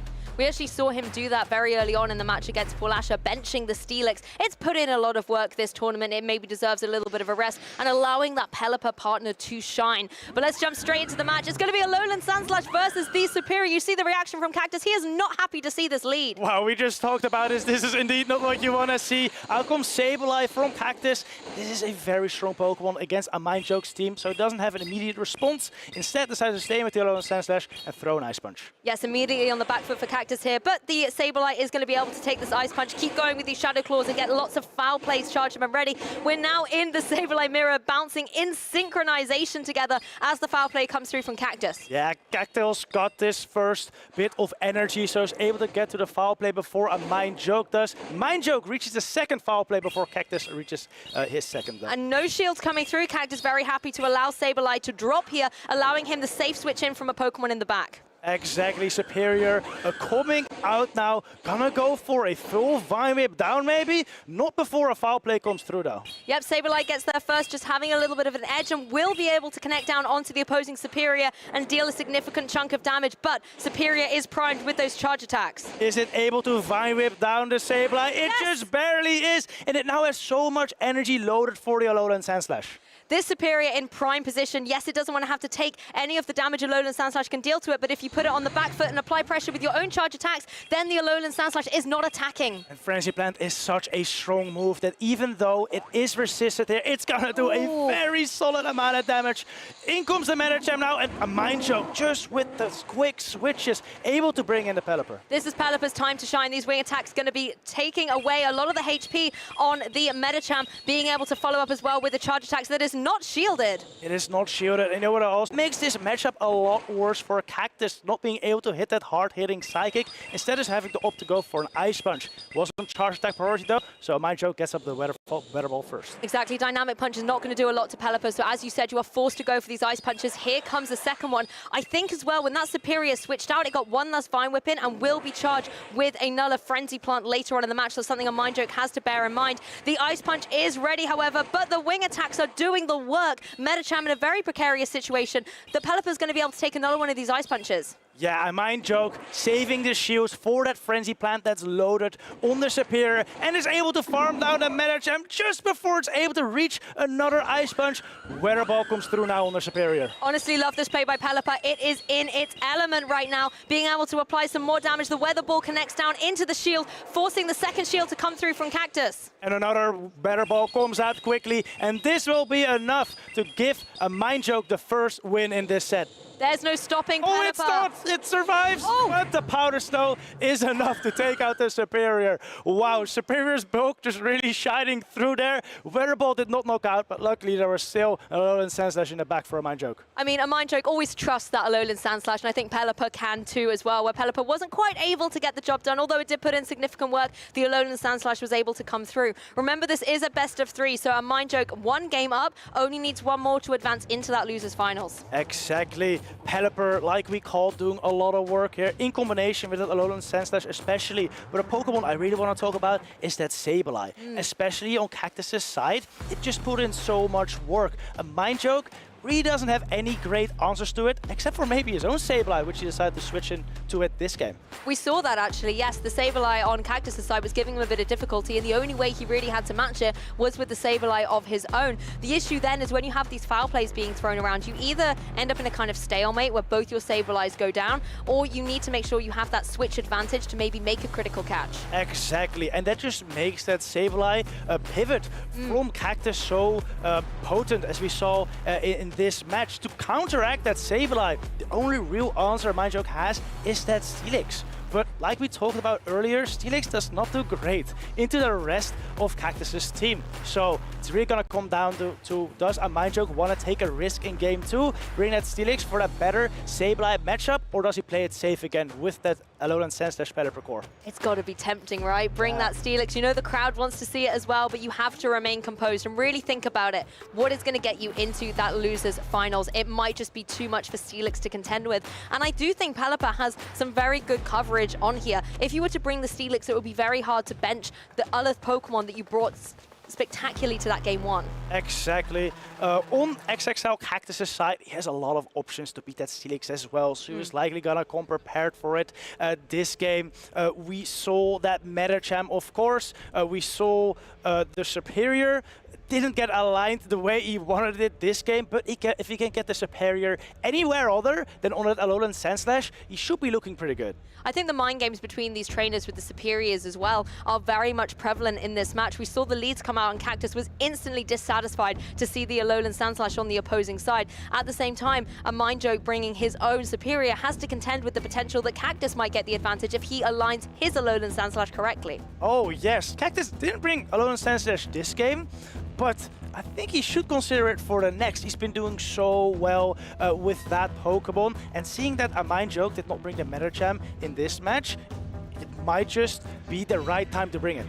Exactly, the Gligar, I think, applying a decent amount of pressure to that opposing Medicham may be a reason why a Mind Choke chose to bench it.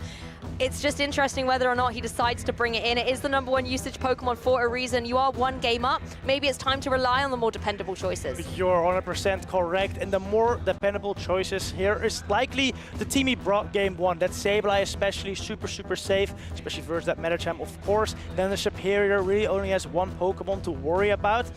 Maybe you could consider doing a line with Sableye in the lead to take out that Medicham. And if you don't see it in the lead, bring out maybe Superior to lure it out. Alolan Sandslash in the back to sweep. I don't know, we're gonna see it right now. He did bring Medicham, but it's aligned to the Pelipper this time. Another great lead for a Mind Joke. Here we go, we're going to see the adaptation. Sableye is jumping into the fray, able to go for these Shadow Claws into the Pelipper that gave Cactus so much trouble in that game 1. Not going for a shield though, however, this Weather Ball is going to be able to come through and connect. Yeah, once again, a Sableye pivot from XXL Cactus, and also a chip and dip from a Mind Joke. A Mind Joke going to Superior this time.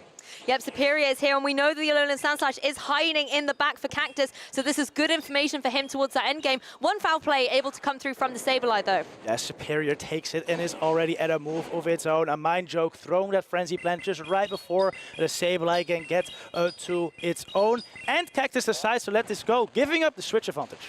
Yes, exactly, but this does mean you can bring in your Medicham to start going for some of those counters, getting up some good energy as well. Those Ice Punches are definitely going to apply pressure to the opposing Superior. If the Medicham is able to volley farm this down before the Superior gets to the second Frenzy Plant, it might be able to apply enough pressure to the Pelipper to even take a shield and allow the Alolan Sandslash to sweep. Oh, I think it's just going to get to another one of those Frenzy Plants, so forced to have to go for the Ice Punch here. But the Superior is going to go down for a Mind Joke here, realizing that you need the shields to preserve your Pelipper and Sableye later on. Yes, still gonna switch out into the Alolan Sandslash now, into the Pelipper. Mind Joke throwing a Weather Ball first. We've seen this do a lot of damage before. XXL Cactus is thinking about it, but he lets it go. No shields, preserving them for the end of this match. The Powder Snow's doing significant damage to that opposing Pelipper, though, already in that yellow zone. And so much charged energy ready on Cactus' side.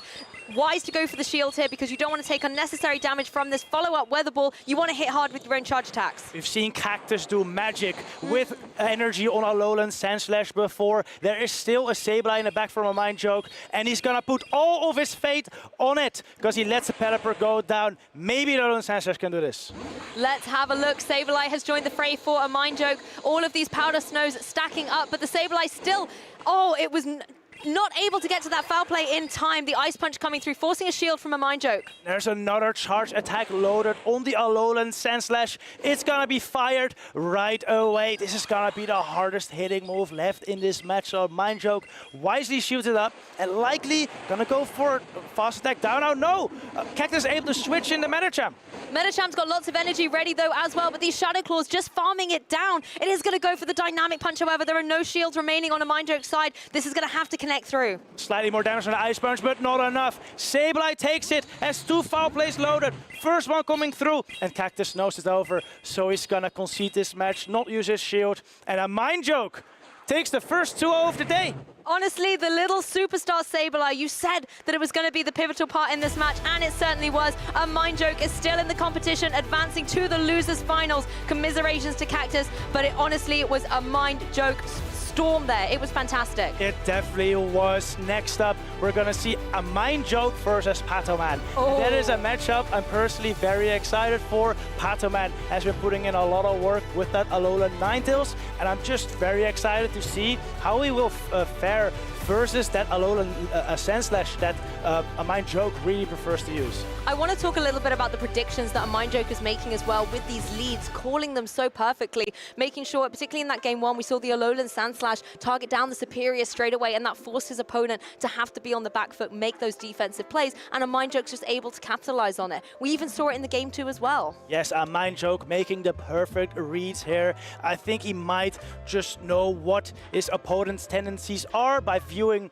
his previous battles on stream. That is one benefit of being in day 2. You get to watch all your opponents play, at least the ones you faced later on in the day. And Cactus has already been on stream several times, so perhaps a Mind Joke just knew knew what Cactus had in his mind and countered that as best as he could. And one thing we've spoken about in Mind Joke as well regarding is his experience. He's been around, this is his third competitive season of Pokemon Go in the Play Pokemon circuit. So he has all of this wisdom and all of this experience. And now that we're in an open team sheet meta as well, he's the kind of player who can look at that and already just calculate exactly what that team is designed to do.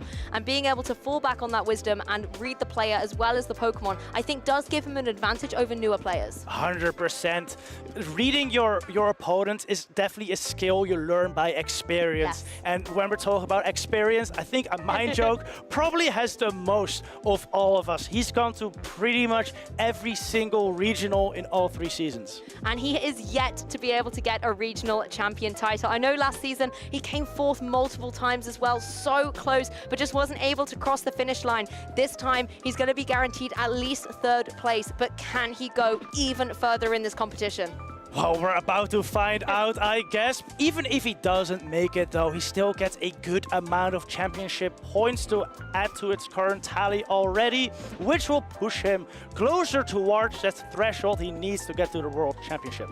Exactly, and this is where the competition really starts to shape up. We will next be advancing into our losers final, finding out who will be facing down against Tonton Batiste for the grand finals and thus the champion title. We've whittled it down from so many competitors over the course of this weekend to just 3 remaining, and this is where the competition gets incredibly intense. Exactly, a Mind Joke must be feeling good about this. I guess we're about to hear from him because an interview is ready, so let's get over to the interview couch. Pokemon trainers, we have seen this face a lot of times already. A Mind Joke is in the winner's interview again. Top 3, congratulations. Thank you. So, you have been in a lot of regionals in the last season and in this season already. Yeah. This is the furthest you've come, right? For this season, yeah. So, do you think you can take it all the way? It's hard to say. I think coming from losers, it's also really hard to deal with because you have to win a lot of matches. So I can't say, but as I said before, I'm not here to lose. So now that I'm at this point, I can just try to take it all. You know, the next 2 matchups are not easy.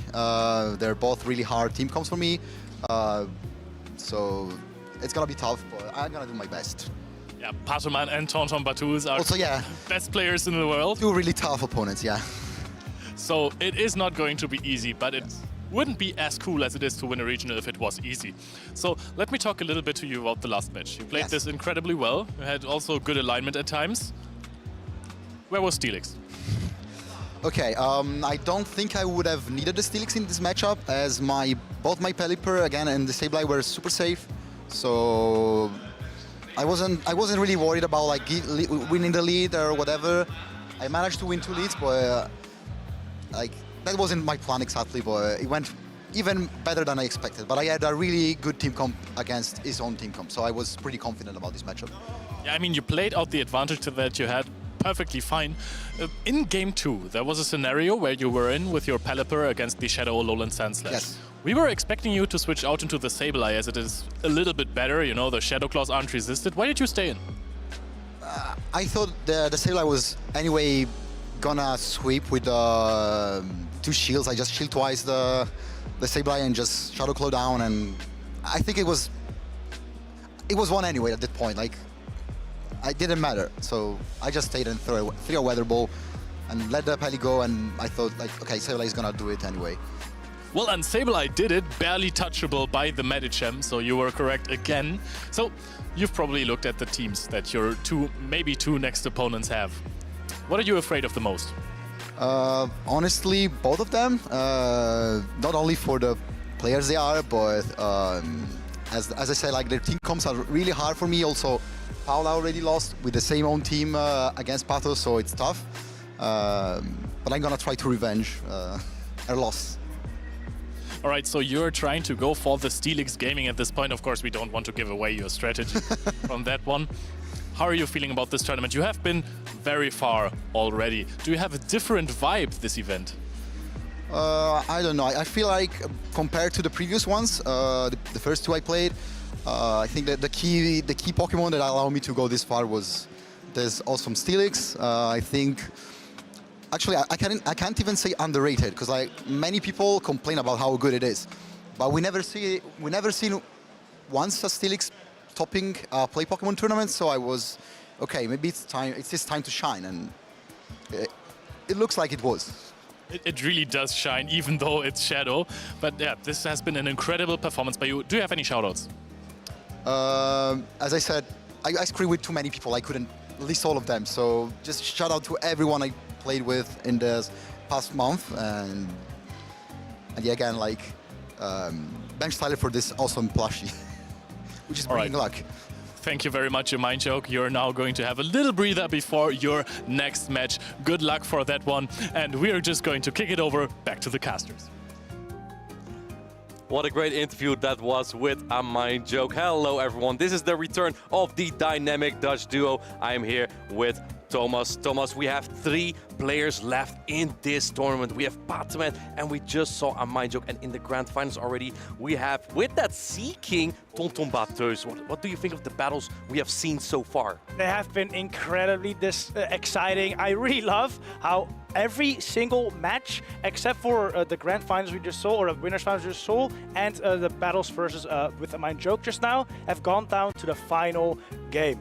And these final games are going to be best out of 5. So we're going to see even more action of these last few players. I am super excited for these battles, because one thing that we have about that losers finals, Pokémon against a Mind Joke, Pokémon already played against that team. Yeah, he did. In his group bracket yesterday, he faced Palasha, and he went. What happened in that match again? I think you.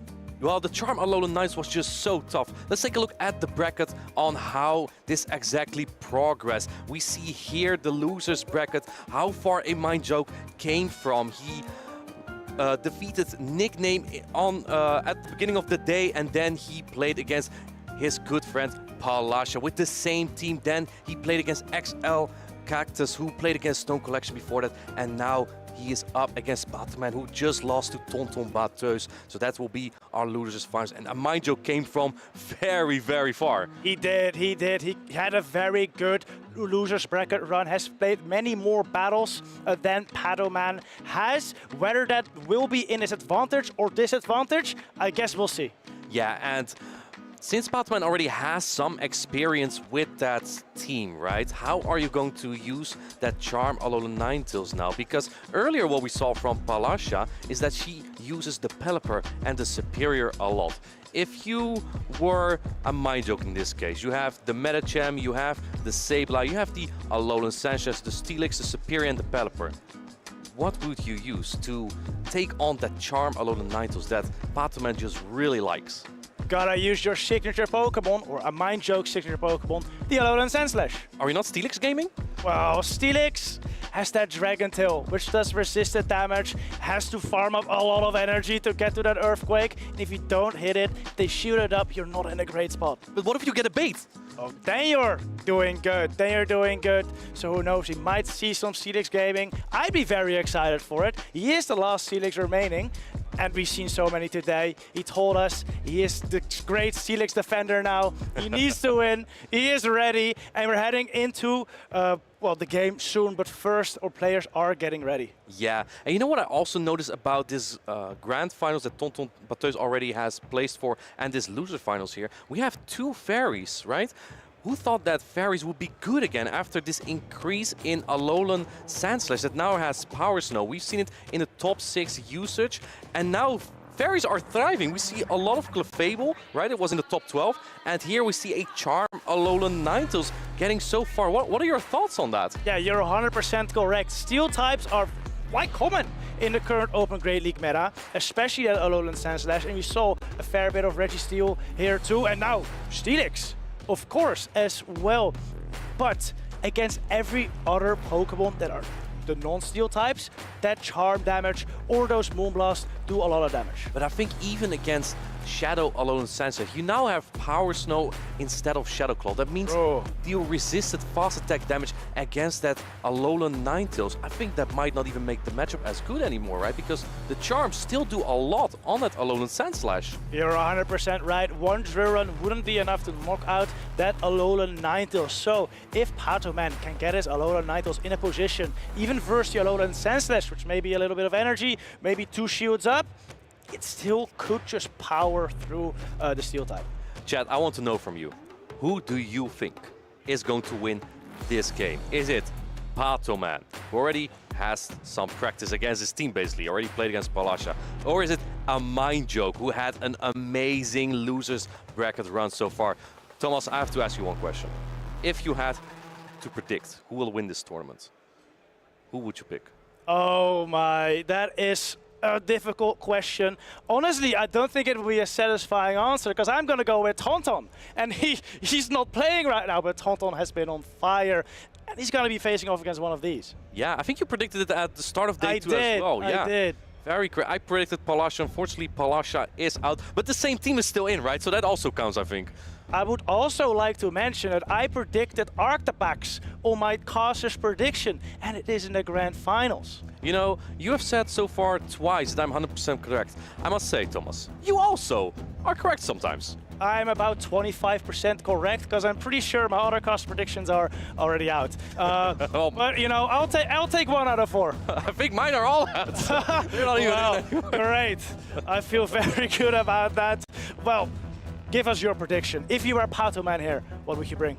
Absolutely the Charm Alolan Ninetales. And one thing that Patoman really like to pair with that Charm Alolan Ninetales is the Umbreon, because players don't really tend to use the Protect Shields against those foul plays. They just don't deal a lot of damage. But if you don't use your Protect Shields, then that Charm Alolan Ninetales just charm. It just takes all your Pokemon down with fast attacks only. And I think that's something Patoman could very well use again. The Charm Alolan Ninetales is very safe for him, and against Palasha, he kept using all his shields for that Charm Alolan Ninetales. So I think that's something that we might see again, but Patoman might also know. Those two are friends. Maybe they have talked to each other. Maybe I need to adapt my strategy. I do expect the Alolan Ninetales fully. However, I don't know in what capacity, because what if you bring something else such as the Venusaur or the Lickitung and invest your shields there? I don't think Venusaur is exactly bad into this team besides the Alolan Sandslash. 100% agree, especially versus that Superior who can Sludge Bomb it. Though, this is a regular Venusaur. Previously, I've only seen Shadow Venusaurs in these tournaments, and from Shadow Venusaur, I know the Sludge Bomb pretty much one-hit KOs the Superior, but from regular, it might not do that much. On the other hand, though, the regular Venusaur is much safer versus a Pokemon like Medicham, because the Shadow goes down to pretty much an Ice Punch, but the regular can take it. Would you consider regular Venusaur as Spice? I would say so, yes. I would say Shadow Venusaur is a common Pokemon we've seen, but regular, definitely a bit more of meta, a bit more spicy. So I do think if you have a really good Medicham, that can still win the 2-shield scenario against Venusaur. But I think there's this development of Medicham having a higher attack. How do you think that has an effect on Venusaur? Because I think now Venusaur, if the Medicham lacks a little bit of HP, the Venusaur can win that easier, I think. It probably can, I'd be very interested to see that play out if we do get there in this matchup.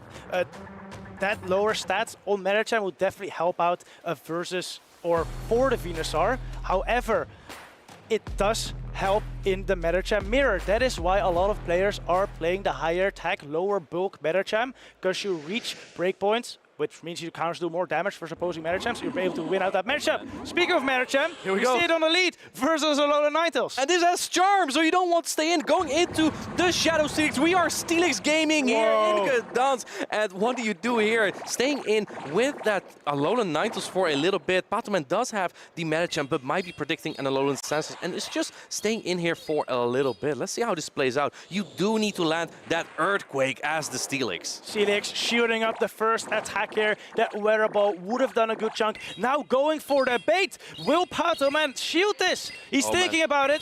Oh man, we're swiping in Gdańsk and it's no shielded. This is devastating for a Mind Joke. Now the charms will do less damage. However, you have to take another Weather Ball here. I don't think this will knock out even remotely, but you won't be able to get to another attack here as a Mind Joke. I think he likely will go for that Earthquake here unless he predicts that Patoman will use 2 shields. No, going straight for his Earthquake. Going straight for it. Patoman has a big decision to make. Shield button is being pressed and he shoots up the Earthquake. Great call from Patoman to start this matchup. Making a great call, and this puts Patoman in such a good position because the Alolan Knights already has some energy and will be able to get to that super effective charge attack on this shiny Superior. Do you shield this as a Mind Joke? This will do a lot of damage. It is dropped in attack, but a super effective Weather Ball would still do too much, so a Mind Joke opts to shield it. At this point, the only way a Mind Joke might be able to whittle his way out of his matchup is by farming down the Alolan Knights. Oh, and he does! Wow. Farm it down, has a lot of energy now for this Umbreon that's coming in. Yeah, but Umbreon is that one Pokemon that can take that energy quite easy. Patoman is still 1 shield up and can take these Frenzy Plants just quite comfortably. And then let's see how this goes. Patoman just avoiding the Medicham with that Umbreon, and I think he might be in a good spot. I don't remember exactly if he had Psychic or Dynamic Punch, but with a shield, I think you're relatively safe here as Patoman. Exactly. Ooh, a Mind Joke tries to go for a catch, but unfortunately does not get it. Will get hit by a foul play here. Does it knock out? It's gonna be close. Oh, it does not! That's huge! Oh, saves the Frenzy Plant. Is actually massive. And going into the Medicham Mirror, however, Patoman is 1 shield up. This is looking very tough for a Mind Joke. I don't think we've seen any defense drops with Psychic today. Oh, is this a chance? Is it? That could definitely be a opportunity for a Mind Joke here, but oh, it does not get it. Still, he hit the Psychic and he has the energy lead, meaning he'll get to the next quicker than Patoman does. He might still have a chance here.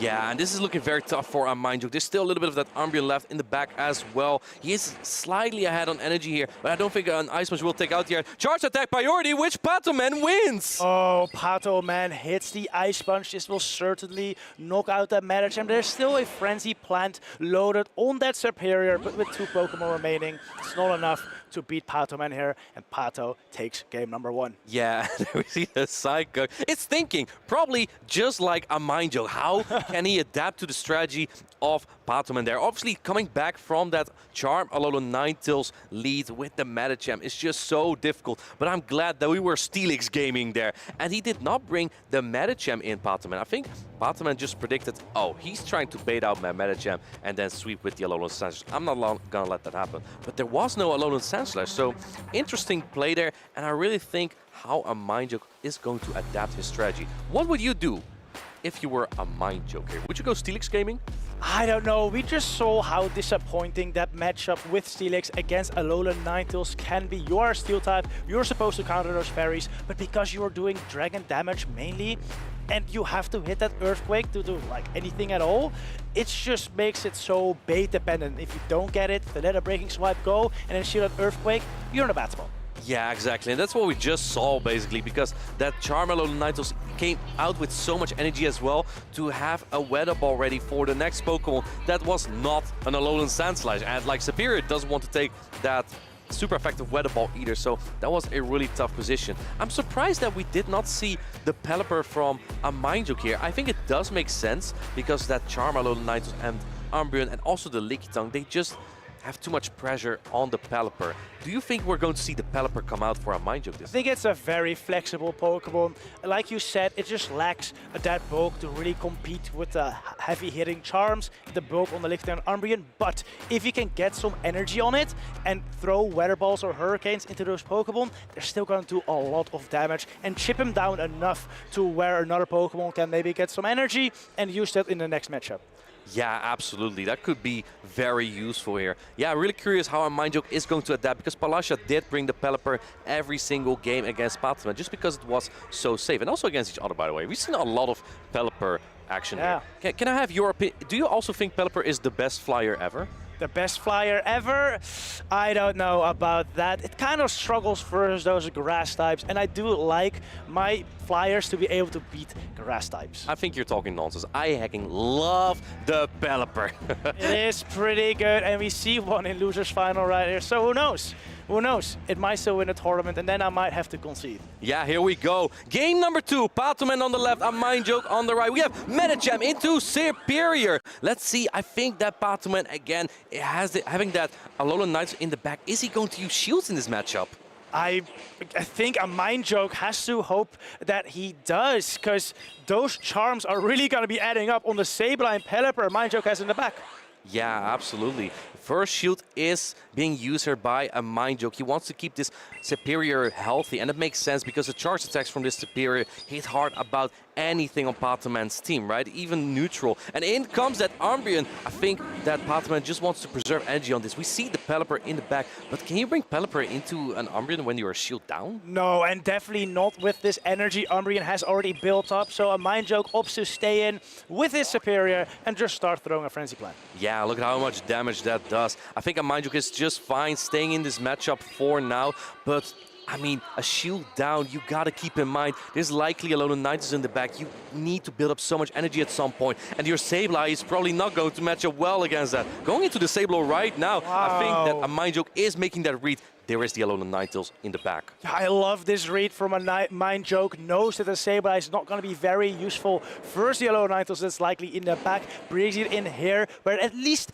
can do something. Yeah, and you know what's the best thing about this for a Mind Joke? Obviously, there's nothing good about Sableye against Umbreon. Not for Sableye, at least. No. But you have the time and the momentum to build up energy here, because the Snarls don't add up like the Charms do from the Alolan Ninetales. Getting to that return here, this will knock out. This is a very hard-hitting, normal-type attack here. And we actually see a Protect Shield from Patoman. He is not keeping all the shields for Alolan Ninetales. Wow, that's a big shield there. And that means the Umbreon can just charge up so much energy here and actually switch it to Alolan Ninetales to charm down the Sableye. It doesn't even get to another attack. Oh man, even that resistive foul player would have done a solid chunk on this Alolan Ninetales. And it might honestly even be necessary because a Frenzy Plant doesn't one-shot. But a Mind Joke has a lot of energy on this Superior, and this will do a big chunk of damage. I would not be surprised if Patoman puts up a Protect Shield here. And there it is, the Frenzy Plant. Now going into the Pelipper, preserving that last little bit of Superior here. Yeah, Superior likely wasn't able to get to another attack, so Mind Joke decides to bring in the Pelipper, taking so much damage already from those charms. Weather Ball now coming through as well. A Mind Joke has to shoot it up. Yeah, otherwise Pelipper goes down. Yes. In this case, Pelipper stays alive. But I think you need to land that Hurricane here, and both Medicham and the Umbreon are not in range of a Weather Ball. Umbreon already has so much energy. I think this is very tough for a Mind Joke to come back from, and Patoman is looking very good here. Hurricane takes out the low Ninetales, but like you said, Umbreon already has so much energy stored. He's able to go for a foul play here right away, and then it's all going to be up to the Superior for a Mind Joke. Yeah, one Snarl away for the next foul play, and this will take out that Superior. Such a tough matchup there for a Mind Joke. Like that shield up for that Umbreon switch, and that was just devastating, especially when you don't have your Medicham there. And even if you have the Medicham, a Mind Joke has Psychic on it. And Psychic Medicham just doesn't do as well against the Umbreon. I did really like the play, however, of storing some energy on the Superior. Oh, 100%. That came in very useful later versus that Alolan Ninetales. But in this match, I think Patoman was a little better at storing energy on that Umbreon, especially using that Protect Shield on the return just to be able to get up to 2 foul plays pretty much and switch out of those was absolutely brilliant and put Patoman 2-0 ahead of a Mind Joke. He is 2-0 now, but this is a best of 5, remember. So Patoman has to win one more game to win this best of 5.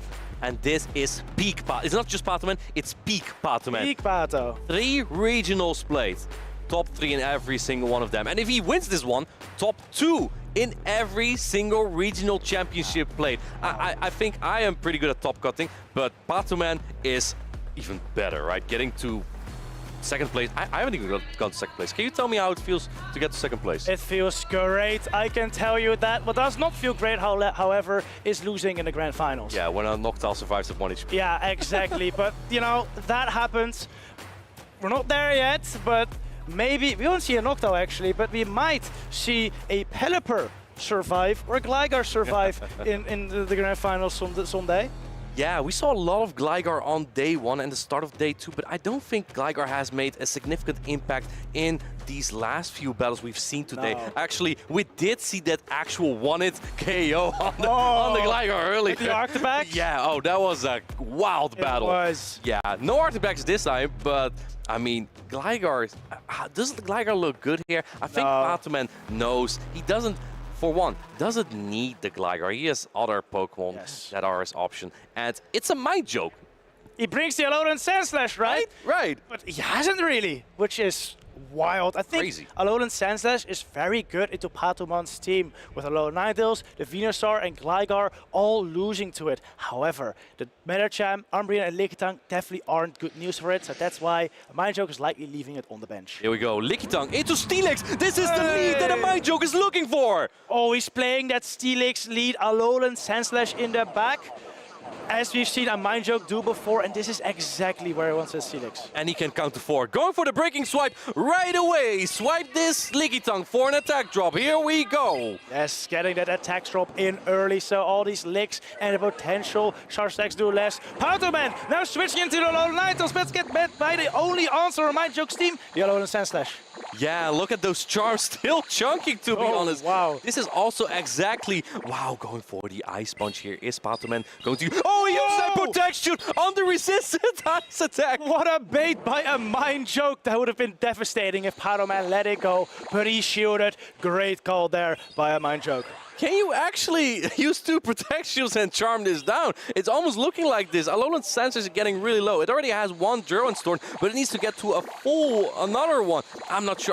Whoa, goes for another bait. Patoman thinking about it. Is he gonna shield this up? He lets it go. What a call. Not this one, but is he does have another one. Oh man, barely registered. This will knock out the Alolan Ninetales despite being resisted. Oh, and now he is going for that switch advantage. The energy on this Alolan Ninetales will be pretty good everywhere, but I also think this can be a huge farm down for that Shadow Stealing. Oh, it would be. Would have to take a Weather Ball in the process though. It's not debuffed yet. A Mind Joke might want to think about shielding this, but he does not. Weather Ball, not the strongest move, so opts to just let it go. Yeah, it still chunks a little bit. In comes the Medicham, going straight for the swipe. You don't need any other charge attacks. This will debuff the Medicham straight away, and I think then Superior joins the field. Nope, we're going for another swipe, perhaps. I don't know. Let's see. He does get it, and this one extra swipe might already put the Medicham into a range where an aerial ace could knock out, setting up Superior for a sweep potentially. He actually instantly switches it in. Wow, simultaneous swap into that Lickitung against a Superior here. Lickitung is at 2 body slams, and Mind Joke still has 1 protect shield, but not using it just yet. Yeah, I mean, it makes sense because the Ice Punch, the super effective Ice Punch from the Medicham would do more. Is this in Frenzy Plus range? I think it gets very close to it. This is gonna be very close. A Mind Joke has that shield, but Patoman has a lot of energy on both of his Pokemon as this next body slam comes through. Yeah, going for the Frenzy Plant here. I'm not sure. I don't think this will knock out yet, but you might be able to fast attack this down. Then the next question is, do you win the charge attacks priority against the Medicham? A lot of Medicham are attack weighted. Oh, go for the aerial ace, and this ensures that a Mind Joke keeps his shield. He does keep the shield, but the Superior is very low. It's gonna come down to whether or not Patoman can counter down the Superior before gets to attack, and it looks like... Wait, he goes for the attack! Oh, he went for the attack. Patoman knows this might not be great for him because now the Superior got another fast attack in, and I think now you have an aerial ace loaded. There's no Ice Punch. Oh, man, this aerial ace will knock it out. I think it will. Medicham is a super bulky Pokemon. It's gonna hit right now, and it does knock out the Medicham. Patoman throwing that Ice Punch might have cost him the game, because that's the reason he didn't get that one final counter in. Yeah, I think he was afraid that the Superior would barely survive at 1 HP, but he also didn't have 2 Ice Punches, so a little bit unfortunate there for Patoman. He was 2 ahead. It could have been 3-0, but right now it's 2-1. 2 players that have made such close battles. I'm very excited to see how that's going now. And now we saw the Alolan Sandslash from a Mind Joke come out. But that Alolan Sandslash is surprisingly bad. First the Alolan Ninetales, Patoman once again showing the strength of that Charm user, even being able to just charm through those steel types. Charm. It did so much damage on the Alolan Sandslash, and I don't know if a Mind Joke knew that. I did not. That really gives a new perspective on the Alolan Ninetales. How do you deal with it if even your best answer isn't that great against it? Yeah, that's a very good question. One I unfortunately don't really have the answer to. I think he might have to continue playing the Alolan Sandslash. Getting off the drill run instead of that Ice Punch being no shield would have been vital in this match as well. Yeah. But Patoman just calling that bait perfectly. Yeah, and going for 2 breaking swipes there to get the Medicham into aerial ace range. I really like that play as well, because after 1 breaking swipe, the counters just do less damage, and then he was able to get to another one there. So that was a really tactical play, a tactical play from a Mind Joke there. But yeah, I think Patoman's strategy just works so well. Every time the Charm Alolan Ninetales, I'm not sure if we saw the Umbreon, we definitely see it paired with that Medicham every single time. I think it was the Lickitung instead of the Umbreon this time, which is another bulky Pokemon that tackles the Pelipper very well. Yes, both Umbreon and Lickitung looking very, very safe here. Really only being threatened by that Steelix, because that Steelix, of course, is like the neutral matchup master because of those breaking swipe debuffs. But I do really like how Patoman is playing around that. He's not afraid to give up switch advantage by, like after taking a breaking swipe, clearing the debuff by switching out, and then having energy to throw the Steelix when they're not debuffed later. Yeah, these players are just dancing, and the next dance is starting. We have Lickitung into Shadow Alolan Sandslash, and this is a fine matchup because you have Power Snow. Yes, it is, but I think Patoman might be very fine with seeing this Alolan Sandslash in the lead, because now the Alolan Ninetales avoids it. Yeah, absolutely. We see that what I call a soft ABA strategy from Patoman that a Mind Joke did earlier with the Steelix Seed and the Alolan Sandslash in the back, right? He's leading soft weak to that Alolan Sandslash in the lead and having another pretty soft weak Pokemon to this Alolan Sandslash in the back with the Alolan Ninetales. Exactly. Patoman going for the first body slam right now. This is resisted, so won't do that much. A Mind Joke lets it go. Now going for another Duran. Yeah, and no shield on Patoman's side. What do you think he's using the shields for? I think it might be that Charmer. I think you're right. Patoman probably go for the power that does a little bit more damage than 1 body slam. See if a Mind Joke is letting it go. You get that perfect farm down here on that Alolan Sandslash. This will barely not knock out. What do you come in with that Charmer Alolan Ninetales? Oh, and barely not surviving that, because otherwise you would get to a charge stack there. I really like how Patoman decided to go in with the Charmer instead of the Medicham to take out the Alolan Sandslash. Absolutely, going for the aerial ace bait here. And oh, he does put up the protection. This would have not done a lot of damage. No, but Patoman really keen on shielding that Alolan Ninetales, wants to keep it as healthy as possible. It's going to be vital in the game. Gets to a Weather Ball right now. Superior has to shoot us up. Yeah, let's see how this goes, because I think from a Mind Joke we've seen he doesn't get to another charge attack here. Or it was Palasha, which was the same team, by the way. But then the Superior didn't get to a 3rd charge attack. Let's see if a Mind Joke does. Pato shields up the next bait, but even though there were 2 baits, you're right, he might get... he does get to the aerial ace. This will do a good amount of chip damage. Wow, does this mean that Shiny is better than regular? Because I guess so. Yeah, but the Superior from Palasha didn't. That area ace chunks a little bit. Now it's all in the hands of Pelipper. Thomas, I have a request for you. We need to whoosh. Okay. We're going to have to whoosh. Let's go. I think I do see a whoosh coming. First, the shooting of this Weather Ball, though. Yeah, the weather's looking a little bit stormy here in Gdańsk. It is. The birds are flying and the Medichams are on the ground here. Ice Punch is coming through, but in this storm, it doesn't do enough damage to the birds. And Pelipper hangs on by this Ice Punch as it's 1 wing attack off. My bad, he's already at the wing attack, but for a little bit more energy. Now going right now. Here we go, Thomas. Here we go. Charging up the Hurricane. The storms are getting ready. Here we go. Whoosh! And down goes Medicham, having another wettable storm for the Alolan Ninetales. And that means that a Mind Joke ties up the score 2-2 against Patoman. Incredible energy management there by a Mind Joke, getting so much farm with wing attacks on that Pelipper, able to throw that Hurricane and the Weather Ball back to back. Yeah, man, that was a storm of a battle. And we're going to have a decisive game number 5 here in the loser finals. Pokémon against a Mind Joke. This has been so exciting, and I see a lot of change in these matchups the whole time. We haven't seen the Umbreon again from Pokémon here. We saw the Licky Tongue again. What do you think for Game 5? Do you resort back to that Umbreon that won you 2 battles here? Yeah, I think the Umbreon is very, very strong. The Licky Tongue, I believe, is slightly better versus that Medicham, which is likely why Pokémon is bringing it. But with how much pressure you're putting on that Medicham with your Charmalol and Ninetales, I would say maybe it's time to just risk it and bring that Umbreon.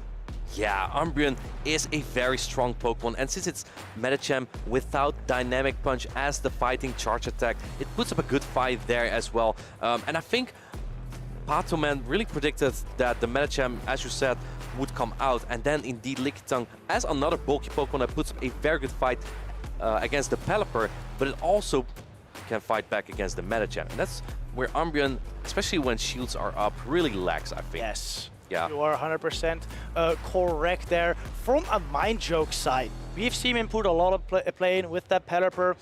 This game especially, do you think he brings it again? Yeah. Pelipper has been very good so far in the battles that he brought. He didn't bring it at the start, but once Pelipper entered the field, and you know I love Pelipper, it's been carrying. I think it's been carrying. It has been. You know, maybe you're right. Maybe Pelipper is one of, if not the best flyers around right now. It is definitely making a showcase here in Gdańsk.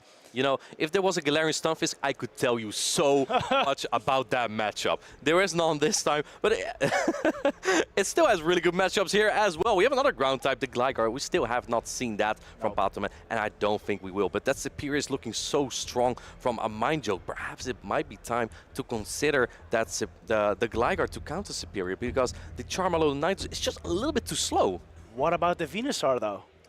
Ooh, I do like that as well. Now, here we go, Thomas. We have decisive game number 5. Pokémon against a Mind Joke. Oh, what a lead for Pokémon. Oh, man, how do you play this up? Going into that Pelipper straight away and answered by the Umbreon with a little bit of energy advantage. This is flippable for the Pelipper, but you need the baits. You need all the calls here. In comes the first foul play. This will do, I think, about 30% damage to the Pelipper. It's quite fragile. Yeah, it is a very fragile Pokemon. Takes the first foul play, though. Will do a lot of damage if a Hurricane was to hit. So, Mind Joke going for the bait here with the better Weather Ball. Pokémon shields it up. Wow, what a bait by a Mind Joke. Shields up the Meteor Bola. And now in comes another foul play. Is a Mind Joke going to try and flip this? Let's see. No protection. He does barely survive this foul play. And you will be able to get to another attack here. Is it time? I think it's time. It's time. Hurricane is being charged, getting very stormy here. Here we go. Pelipper uses Hurricane. Whoosh! A lot of damage on that Umbreon. Is able to get to another Weather Ball. Another Weather Ball. Wow. My hit. This Pelipper is putting in so much work. And this means that the Alolan Sanchez probably can get so much energy here as well. It will. And we've seen what Alolan Sandslash can do versus a Medicham earlier on in this tournament. If it can stack up multiple charge attacks here, it might be able to put the Medicham dangerously low. Yeah, absolutely. And Pokémon already 1 shield down. I can tell you that the 1 shield scenario for Superior against Alolan Ninetales is quite good. That French plant is like a truck. So I think there is play for a Mind Joke. You are building up a lot of energy here, but you don't have a lot of time. In comes the Medicham and going for the Drill to chip it right away. Going for that counter down, but a Mind Joke quick on his reflexes, gets to the Duran. This will do some good damage versus a Medicham. Likely put it in a range where Frenzy Plant on Aerial is already enough. Yeah, you need quite some Vine Whips to knock out here with the areas, but I think the Vine Whips are adding up. Another one sneaks through as the Ice Punch is being used here. Man, this can get really close, Thomas. I think there might be a shot for a Mind Joke, even though he led that Alolan Sandslash into the Medicham. Going for the Charge Attack priority, which the Medicham wins. It's an attack-weighted Medicham. It is. A Mind Joke visibly not happy about this. Through the Charge Attack priority, that now means he has to shield up, and he also has to throw his energy. Yeah, and yes, this is the undercharge that you need. You need to build up more energy here, but is it going to be enough to take out the Alolan Ninetales? Because I think you also need some Vine Whips. It's not an absolute one-hit KO that will be on the Alolan Ninetales. You also need that Vine Whip damage in. Here it comes. The charms are chunking. First Frenzy Plant is coming through. It is a Shadow Alolan Ninetales, so this will do a ton. Pokémon lets it go, and the Frenzy Plant goes through. Yeah, that's a lot of damage, but it's not enough. And it looks like that the charm of the Nitos is going charm, and it charms Patoman to the victory. Amazing charming there by Patoman, using his tried and tested strategy of the Alola Ninetales and wins this losers finals. Patoman, the 3rd regional champion he plays, he gets to top 2 again. How does he do it? I do not know. He is just absolutely incredible, making it to the grand finals again for the 3rd time. I wish I knew what this kid was eating and drinking, because I would love to play like that. This is so good. And unfortunately, a mind joke. Again, I don't think he got further than 3rd place once, and he's ending there again. But he does have 130 championship points achieved, which is big for the road to Honolulu, to the World Championships. What a fantastic matchup we had. Yes, I think we'll definitely see a mind joke at future tournaments as well. I know he's doing as many as possible to get that invite, and this has just been another step in that road. I think he's going to about every one of them, if it's like last season. But yeah, for the grand finals, Thomas, we are going to have Tonton Bateus against Patoman. That will be a rematch. Oh, it will be. Tonton took that match in the winners finals, showing what the superior fairy type is with that Clefable, putting in a lot of work. But I feel like Patoman still has a very good chance with the Alola Ninetales as well. Yeah, and he used the Alola Ninetales just so well in this matchup too, right? Just give it the shields, and it can basically take on anything that's like not a Registeel. And we barely have we seen any Registeel on day 2? I believe we have not. So. Like, and if they were not on the field at least. But yeah, Registeel is like, I feel like one of the very few Pokemon alongside Clodsire to really tank those charm, fast attack damage very well, and it's not here. If it's Alolan Sanders with Power Snow, we saw how that goes. It's not even that great against the Alolan Ninetales. Exactly, and I think Tonton is not even running any steel types. Charm is hitting for super effective or neutral on everything on his side of the field. Yeah, Seeking though. Seeking has that poison jab, which does do super effective back. Yeah, and that exact matchup, because you don't have the same type attack bonus on those poison jabs. But I'm very curious to see how that is going to go. But yeah, looking at this matchup, I think Patoman really relied on the bulk of his Pokemon. I would not be surprised if that is what he's going to rely on in his next battle as well, because the Umbreon has been so exceptional, and it was that Pokemon that he brought to this final game 5 to win the battle. He gave up on Lickitung and he brought the Umbreon. Actually, he won every single battle. He brought the Umbreon. It's true. Yeah. Yeah, in fact, that game number 3, if he did not go for the Ice Punch there, I think Umbreon technically could have won him 4 battles there. Yeah, you're right. You're 100% correct. Do you think he brings the Umbreon versus Tonton as well? It could be. I think it's a strong Pokemon. It's just basically that Clefable that you really need to avoid. You're fine against Mandibuzz. You're fine against Seeking. Yeah, it's really that Clefable. And I don't remember very well if the Medicham from Tonton has Dynamic Punch. I think it has Dynamic Punch. If it does, then it's much worse there. Tonton actually is the only player in the top 8 that is not running that Medicham. He's running Deoxys. Oh, you're right. It was Deoxys. Thank you for correcting me. Yes, he has Deoxys, which Umbreon is good against. Yeah, exactly. So that Umbreon has a lot of play. Actually, in the last best of 5 we saw between Tonton and Patoman, Umbreon was actually led into Clefable once, and Patoman still managed to win that game. Wow. That's impressive. It is. It's almost like you're leading Alolan Sanchez into Medicham and winning. Yeah, it is. It is. But Tonton coming back from very many bad leads too, so this is going to be a battle of the ages. Tonton is indeed a very good player. He was the EUIC champion of last season with a Shadow Charizard, with a Shadow Dragonair. So he really likes that off meta. And he also got to top 10 at the World Championship. So the players we're going to see here, and also Patoman got to top 24 at the World Championships. We have 2 world players.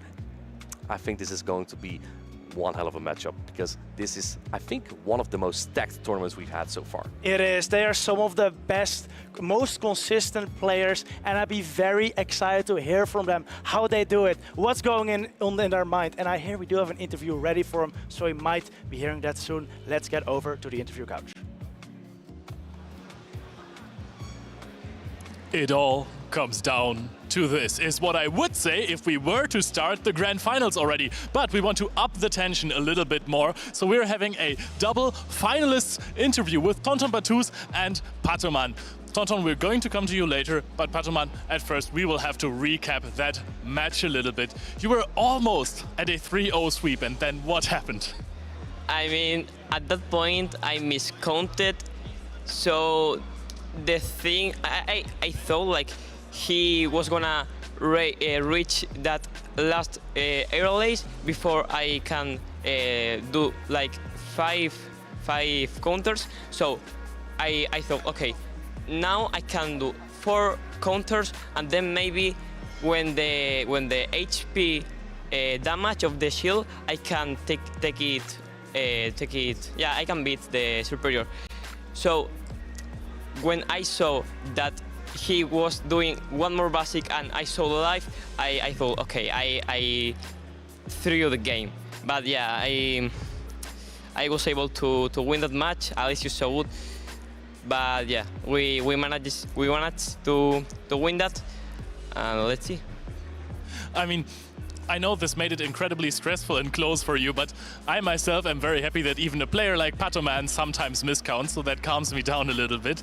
So, I mean, in that game, a Mindjoke had the perfect lead against you. He had the Steelix on the Licky Tongue. This is where it is supposed to be sometimes, especially against your team. You still almost won that game. Were you still confident after you lost game 3, or were you a little bit shaken up?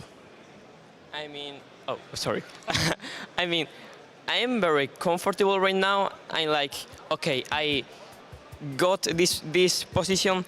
If I lose, I lost, no problem. If I win, so better. So yeah, I'll do my best.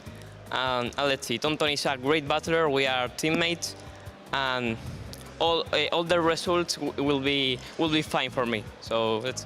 All right, fair enough. I mean, you guys are sure familiar with each other. Tonton, you have seen him in finals twice already. This is about to be his 3rd grand finals. You know he's very hungry for the title. Are you a little bit afraid of getting bracket reset here? I mean, I know that Patoman is a really good player. I know that he's searching for this champion title. But I'll do my best to make it not happen. You will not get it. All right, that is already very good trash talk. This is what I like to hear. So after you have seen this match, are you very comfortable in how the games will play out, or do you think that there are some surprises in for us? Because the match that you won against Patoman, that was a really close one. Yeah. I think even if I won 3-1 for the winners finals, I think he still can put it. He still can win against me. Even he can probably 3-0 me twice. It's possible. It's possible. I mean, the matchups are pretty close against each other, so every result can happen. I'll do my best. So, I mean, you have an extra life as you are in the winners bracket. Patoman, how badly do you want to bracket reset? Of course, I mean, this is my 3rd grand final in my 3rd regional. I got 2nd twice, and now I have that opportunity. I mean, I have not the best option to win, but when it's the opportunity, I have to follow it and try to get that title that I'm looking for. So, all right, guys, you see, both of these players are very confident in their abilities. Both of these players really want to win. They're friends, but they don't want to give away the title that they can achieve. So, is there anything else you want to say to each other, Tonton? What can I say? Good luck to you. Hope the best the best player wins this tournament. Even if you win, I will be happy for you because we are teammates. I will be happy if you take this champion title. But I'll do my best to make it not happen. Of course, I mean, this grand final will be for infinity. So I'm also happy if you win. But of course, I'll do my best and I'll try to get that title. So good luck. Good luck. All right, guys, this is exactly what I wanted to hear. Good sportsmanship from both players' side. I'm incredibly hyped for the grand finals. Don't go anywhere. We're going to be back soon. Let's go over to the casters.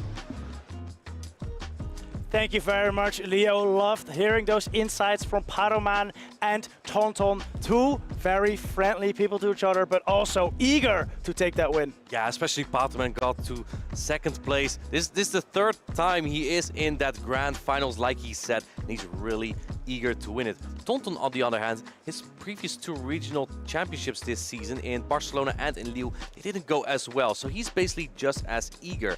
But before we head into the grand finals, let's take a look at how our first world champion did in this next video. Hello, Pokemon trainers! Welcome to Pokemon Championships History, a series where we showcase important matches throughout the history of competitive Pokemon. I'm Will Dunphy, and let's take a trip back to the first Pokemon Go World Championships in London, England in the summer of 2022. Dancing Rob from Germany and Godon Hada from South Korea took their seats at center stage for the Masters Division Grand Finals. What happened next was more exciting than anyone could have ever predicted. This was Pokemon Go's inaugural season in the Pokemon Go Championship Series, and only one of these trainers could become the first world champion. Pokemon Go's 2022 competitive season was characterized by the nearly unbreakable core of Walrein and Trevenant. This pair's synergy made them almost irreplaceable on a team of 6. But as Pokemon Go established its own unique identity within the championship circuit, so did its trainers. Unique Pokemon like Air/Mandibuzz, Ember, Shadow, Kanto, Ninetales, and Obstagoon claimed regional and international titles around the world. Dancing Rob competed earlier in the year at Pokemon Go's first ever live-streamed event, the 2022 European International Championships. Dancing Rob made a powerful run through the losers bracket in Day 2, before being defeated by the eventual runner-up, Freaka. With that, Dancing Rob had qualified for the World Championships in London.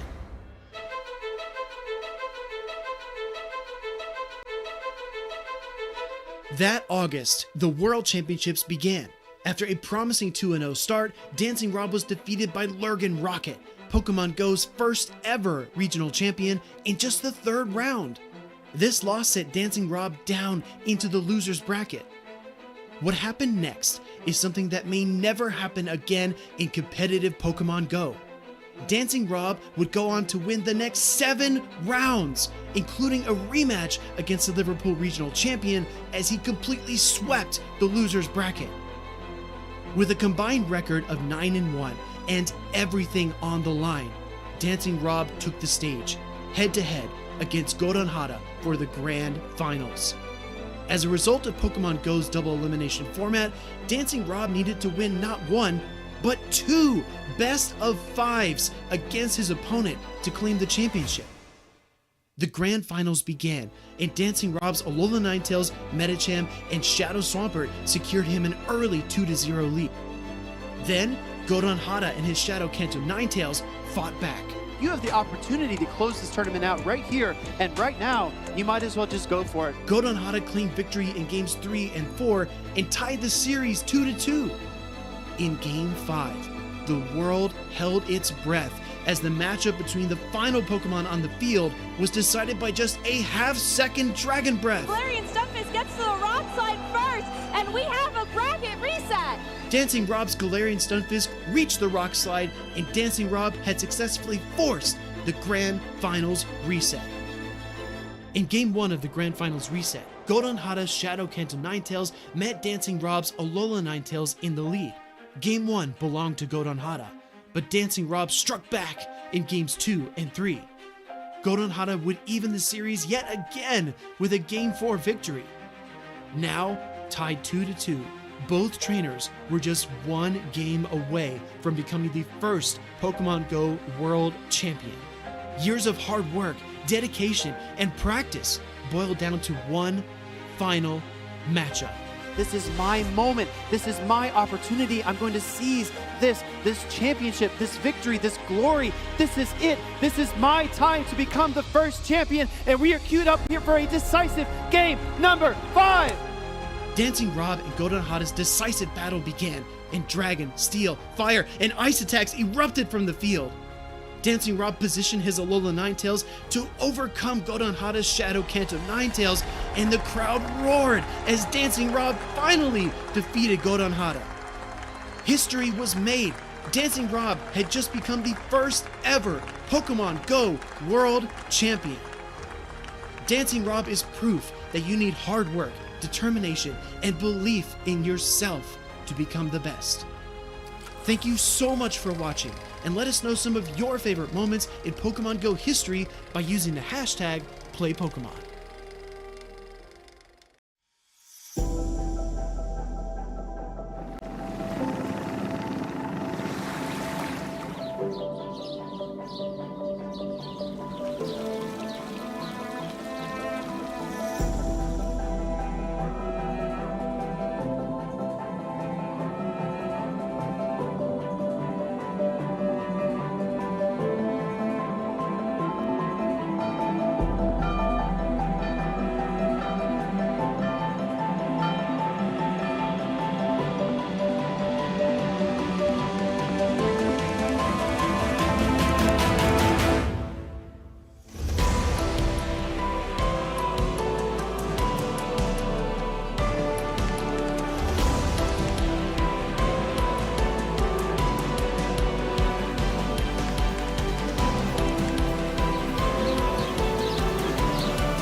It all comes down to this, the grand finals of the Pokemon Go Regional Championship in Gdańsk. Are you ready? Yes, I'm ready!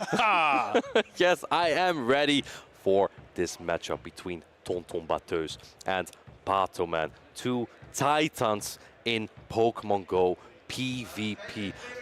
We have the fairy types, the battle of the fairy types in this battle. Let's take a look at how far already these players came from in the winners bracket of day number 2. We see here that Patoman first had to play against Palasha and he won that matchup 2-1. Tonton played against Stone Collection and he won that battle 2-1 as well. And that was a really close one. Then of course these players faced already in the winners finals. Patoman against Tonton Batuse. It looked like Patoman was going to tie up the score 2-2, but the last Pokemon that he brought was a Gligar that was completely one-hit KO'd by an avalanche of Arctivex. Yeah, and now in the grand finals, we have Tonton against Patoman. After Patoman dropped into the loser finals, played against a Mindjoke who had the same team as Palasha on the first match in today, and now up against Tonton yet again. And this is gonna be a really good one. I think if you look at this winners finals as Patoman, you probably still remember the avalanche on that Gligar, right? That's not a great memory to have about a battle, but Patoman wants to come back, right? He said he has been in the grand finals 3 times now, but hasn't won a single tournament yet. Maybe this is his time. This is still a big chance. After you lost a game 3-1 against the player and you have to reface him, it is going to be an iffy feeling for you. However, we know that if he brought any other Pokemon than Gligar in that decisive game 4, he would have easily won that one. The Arctivex and the other Pokemon, I can't quite recall which one it was, were both at basically 1 HP, so it was just this one charge attack that decided that game. So Patoman is still very well in this. They said it in the interview, it could go 3-0. Either ways, both players are very familiar with each other and both players are one of the best players in the world. How likely, Leo, do you think that it is that Seaking will win Gdańsk? Seaking has had its moments. Tonton told me in the interview as well that we had earlier that he brought it like 4 or 5 times and it was rather decent. It was supposed to be a Dugong replacement because of the Icy Wind and the Drill Run as well, but his team is fairly weak to Medicham and he did not want to add another Ice type that also gets hard countered by Medicham. Yeah, no, I can see that decision. Even though Seaking is also so against Medicham, it does have very similar coverage in that Icy Wind as the Ice type charge attack and Drill Run as the ground type charge attack. Now, one of the most important Pokemon that Tonton used, however, has been at Clefable. I believe he said he has used it every single game. Yeah, he said he's not quite sure, but at least 90 to 95%. Sounds like a lot to me. I'll just say almost every time Yeah, and I think it's going to be quite good in this matchup as well. I think the Alolan Nighthawk is a little bit of an iffy matchup just because Alolan Nighthawk has so much fast attack pressure, even on Clefable. But man, if you can land that Meteor Mash, you have that one-hit KO, I think. Yeah, but that's the thing, you know, because we have seen Patoman's playstyle in this tournament. He relies heavily on this Shadow Alolan Ninetales, and there's almost always 2 shields backing it up. So in any scenario, except for the 2 shield scenario, I think that Clefable easily has this, because Meteor Mash takes out multiple Ninetales. Yeah, one thing that Tonton does have going for it in this matchup though, you don't have the Medicham. The Deoxys defense does a little bit better against those fairy types, and especially against Alolan Ninetales, because counter again is a very good fast attack as the fighting typing, and it does quite well against the Alolan Ninetales, which has Ice and Fairy. And then you have Psycho Boost, a very efficient psychic charge attack. It does lower your attack stats by 2 stages. However, you can just switch out. Exactly, good old chip and dip, and this works really well. I think he now wishes that he had Rock Slide on the Deoxys defense to go for this slightly cheaper, super effective charge attack, because it would probably knock out the Shadow Alolan Ninetales. But I mean, Thunderbolt is just as fine as Psycho Boost as well. Yeah. Rock Slide is nice for that matchup, but it's not for the Medicham. That's why many of these Deoxys defense have that Thunderbolt. You need Thunderbolt to take on the Medicham as the Deoxys defense. But we are getting into game number 1, the grand finals here in Gdańsk. Tonton Bateus against Patoman. We have Alolan Ninetales into Deoxys defense. You just called it, Martijn. 1 second ago you were talking about this matchup, how it is better than the Medicham in this case. So let's see how we are playing this out. I suppose that Tonton Bateus might throw 10 counters before throwing a Thunderbolt. You may be right, maybe not, but in comes that first Thunderbolt, and it is immediately shielded by Patoman. This will do a lot of damage. You know what I noticed? Both games are not in English, so we really have to look at the animations here. Ice Weather Ball is coming through here. This would do a significant amount of damage. I don't think it would KO yet, but the Charm Fast Attack after definitely would. In comes Gligar, and oh man, Tonton doesn't have a real good answer to this.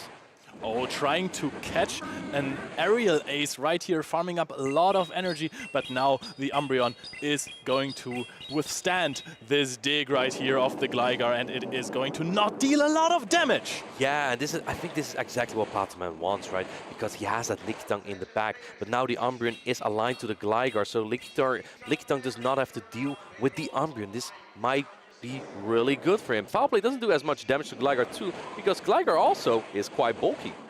I have news for you. There is a Clefable in the back of Tonton Bateus' team, and there is already 1 shield down for each player, so this makes the Clefable much more useful right here. Yeah, absolutely. Let's see how this matchup is going to play out. Maybe Tonton doesn't even want the switch advantage if he is expecting the Alolan Ninetales, because this could be such a nice farm down for that Clefable if you can just take it down only with fast attacks. But I think Patoman, yes, going to preserve all that energy, taking the last resort here, but I don't think this will knock it out, Leo. Oh, this is still going to deal a significant amount of damage. This energy on the Umbreon is well used. Do you switch out immediately into the Deoxys defense? Goes for a counter down. Actually takes it. Has a lot of energy right here. This is good momentum for Tonton Bateus. And what do you bring in as Patoman? Because both Pokemon don't really want to take this energy. You can deny everything with the Gligar if you use the Area Ace, but then it cannot be used on anything else. But cannot or doesn't throw the charge attack here. In comes a Psycho Boost. It is shielded here by the Gligar. And let's see, I think Patoman wants to preserve all that energy. Yes, Patoman shields right here.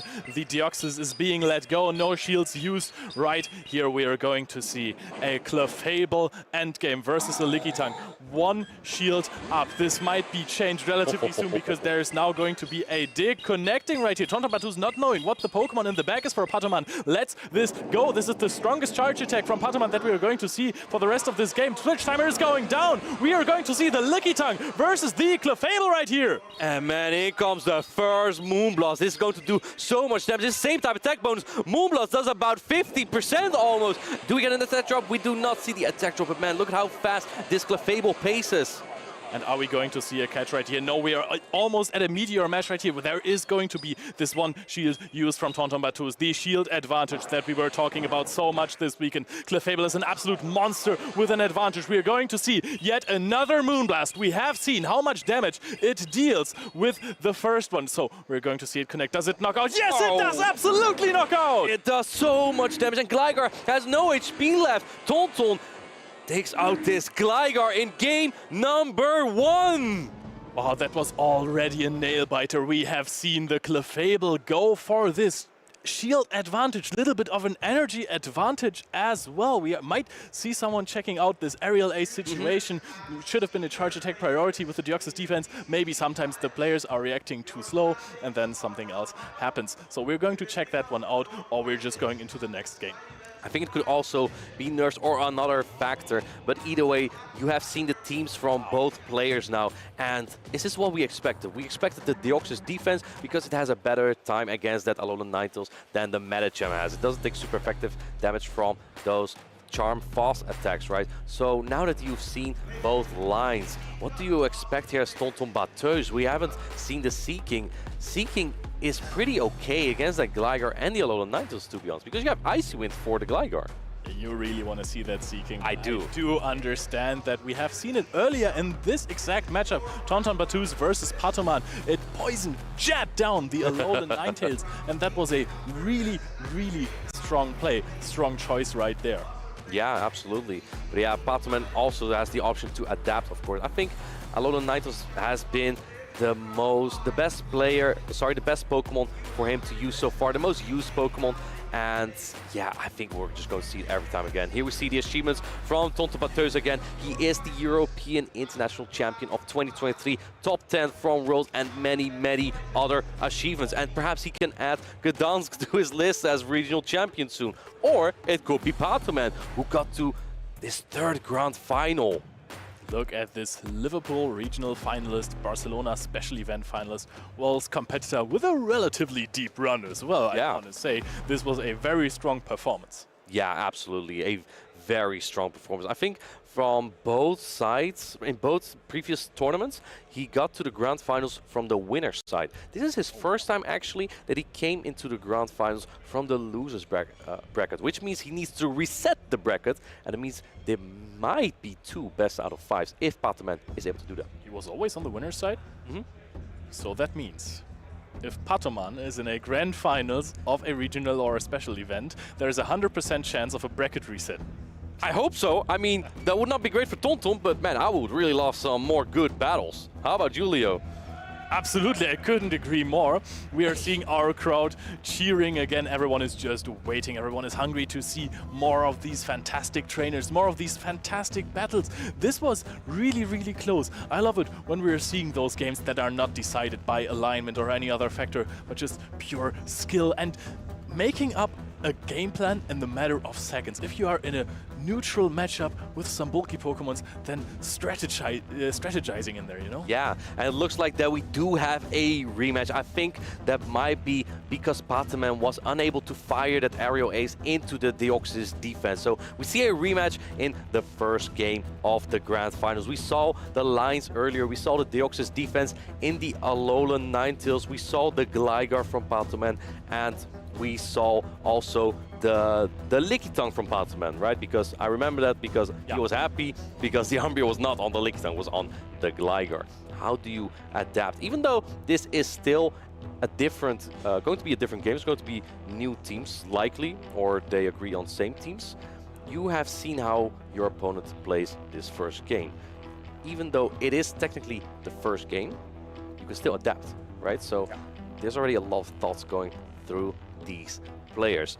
I think the main thought here is, how am I going to protect my fairy? Yeah, I think the main thought for Patoman is going to be, how do I keep my shields up? Because this fairy was rampaging. We have seen a Lickitung losing a neutral matchup. Yeah. Easily. Clefable had a lot of HP after this. Of course, it had a shield up. It had a shield. It had. But those Moonblasts, they chunk. They do a lot of damage. They're blasting away. Yeah. with the strength of the moon, I want to say. But this is going to be an incredibly exciting game once again. We have already seen one game. We get to see more Pokemon Go action, and those trainers. You know what I really like about Patoman's team? Tell me. I couldn't talk about it this weekend. I just never said anything about it. I love that he's using Umbreon and Lickitung. Both of these Pokemon have been used as safe swaps a lot. Both of these Pokemon are incredibly bulky and so strong in neutral situations. And you've seen it multiple times in the last regionals or special events or ICs even. When you get one of those Pokemon in, sometimes it's not safe. Against some teams, these Pokemon just aren't safe swaps, and then you have to adapt. You can just bring both, and you're always going to have a safe swap there. It's true. I must say, though, pairing those two Pokemon can be very difficult if you face a Registeel. I think Registeel will be an absolute menace against Patoman's team. Luckily, there is none of those for him right now. There is, in fact, no Steel type on Tonton Bateau's team to deal with, and I think that works very well for Patoman here. And again, that Umbreon is just so safe as long as it's not on that Clefable, and because it's Deoxys defense instead of Medicham, Umbreon is even better. Here we go. We have the rematch. Tonton Bateus versus Patoman. We have the same teams. Actually, no, it's not the same teams. We have the Artibax here instead of the other Pokemon that Tonton Bateus had. And the Arctivax is just so jolly about not having to face this Shadow Alolan Ninetales that is charming down on the Deoxys defense. We're going to see the first Thunderbolt being shielded already, so Patoman already keen on investing those shields, and Clefable is just rubbing its hands against each other. Yeah, exactly. Those small hands from Clefable ready to rub the hands together for those Moonblasts later. But first we have this matchup to play out. It looks like Patoman is doing a similar thing, going into the Gligar right away and answered by the Artibax. This is somewhat of a good matchup because you are that Ice type, but that means you have to build all the way to the Avalanche. Both players building up energy. Patoman likely going to shield this attack, I think, because you have so much energy, right? Shields down completely already. The Clefable in the back is really happy about that, but you're still going to have to build up some kind of advantage. You still have to be good with letting go this dig of the Gligar right here. This is going to be massive damage on the Arctibax. Arctibax cannot get to another attack. No, we are immediately throwing the Aerial Ace. Yeah, flipping the switch advantage here. I don't know if that's what you want as Patoman. Now you have Lickitung likely on the Deoxys defense. But man, we've seen Clefable with a shield advantage, and here is that Clefable. The shield advantage might disappear very soon, however. In comes that Aerial Ace, and it's no-shooted by Tonton Bateus, who's been counting very carefully. And I find this really interesting because Aerial Ace is not going to deal the biggest amount of damage, and now you're going to be able to get so much energy onto this Clefable. Now the switch into the Lickitung, and we're going to see Moonblasts. Yeah, now both players have revealed their Pokemon to each other, and this leaves Tonton to see if he wants to stay in or swap into Deoxys at some point. I think he's just going to fire another Moonblast after shooting up this Body Slam. Now all shields are down. Body Slam does not deal any damage. Well, 1 damage through the shield, but this allows Clefable to farm up more energy. Oh yes, and we are dangerously getting low with the Clefable just to the licks. There would be a little bit more time until there is a Body Slam, but we want to preserve some health right here. Going to knock out, no! Another Fairy Wind coming in, barely not knocking out the Lickitung, but that's history now. The Lickitung is knocked out. We are almost at an attack again for the Clefable. Both and this is so tough for Patoman because there's also energy. Oh man, here comes the... Is this time? Is this time? It is. I think it is. This is double super effective. Meteor Magic's being charged up. Here we go. Boom! There goes the Alolan Ninetales, and we're going to see a combo play from Tonton Bateus right here. He's switching in the Deoxys defense immediately, going for the Psycho Boost. It is going to connect. There are no shields remaining. Gligar hangs on with the thrust. And Aerial Ace is coming through. No, not coming through. Counter down, and Tonton Bateus taking game number 1 against Patoman.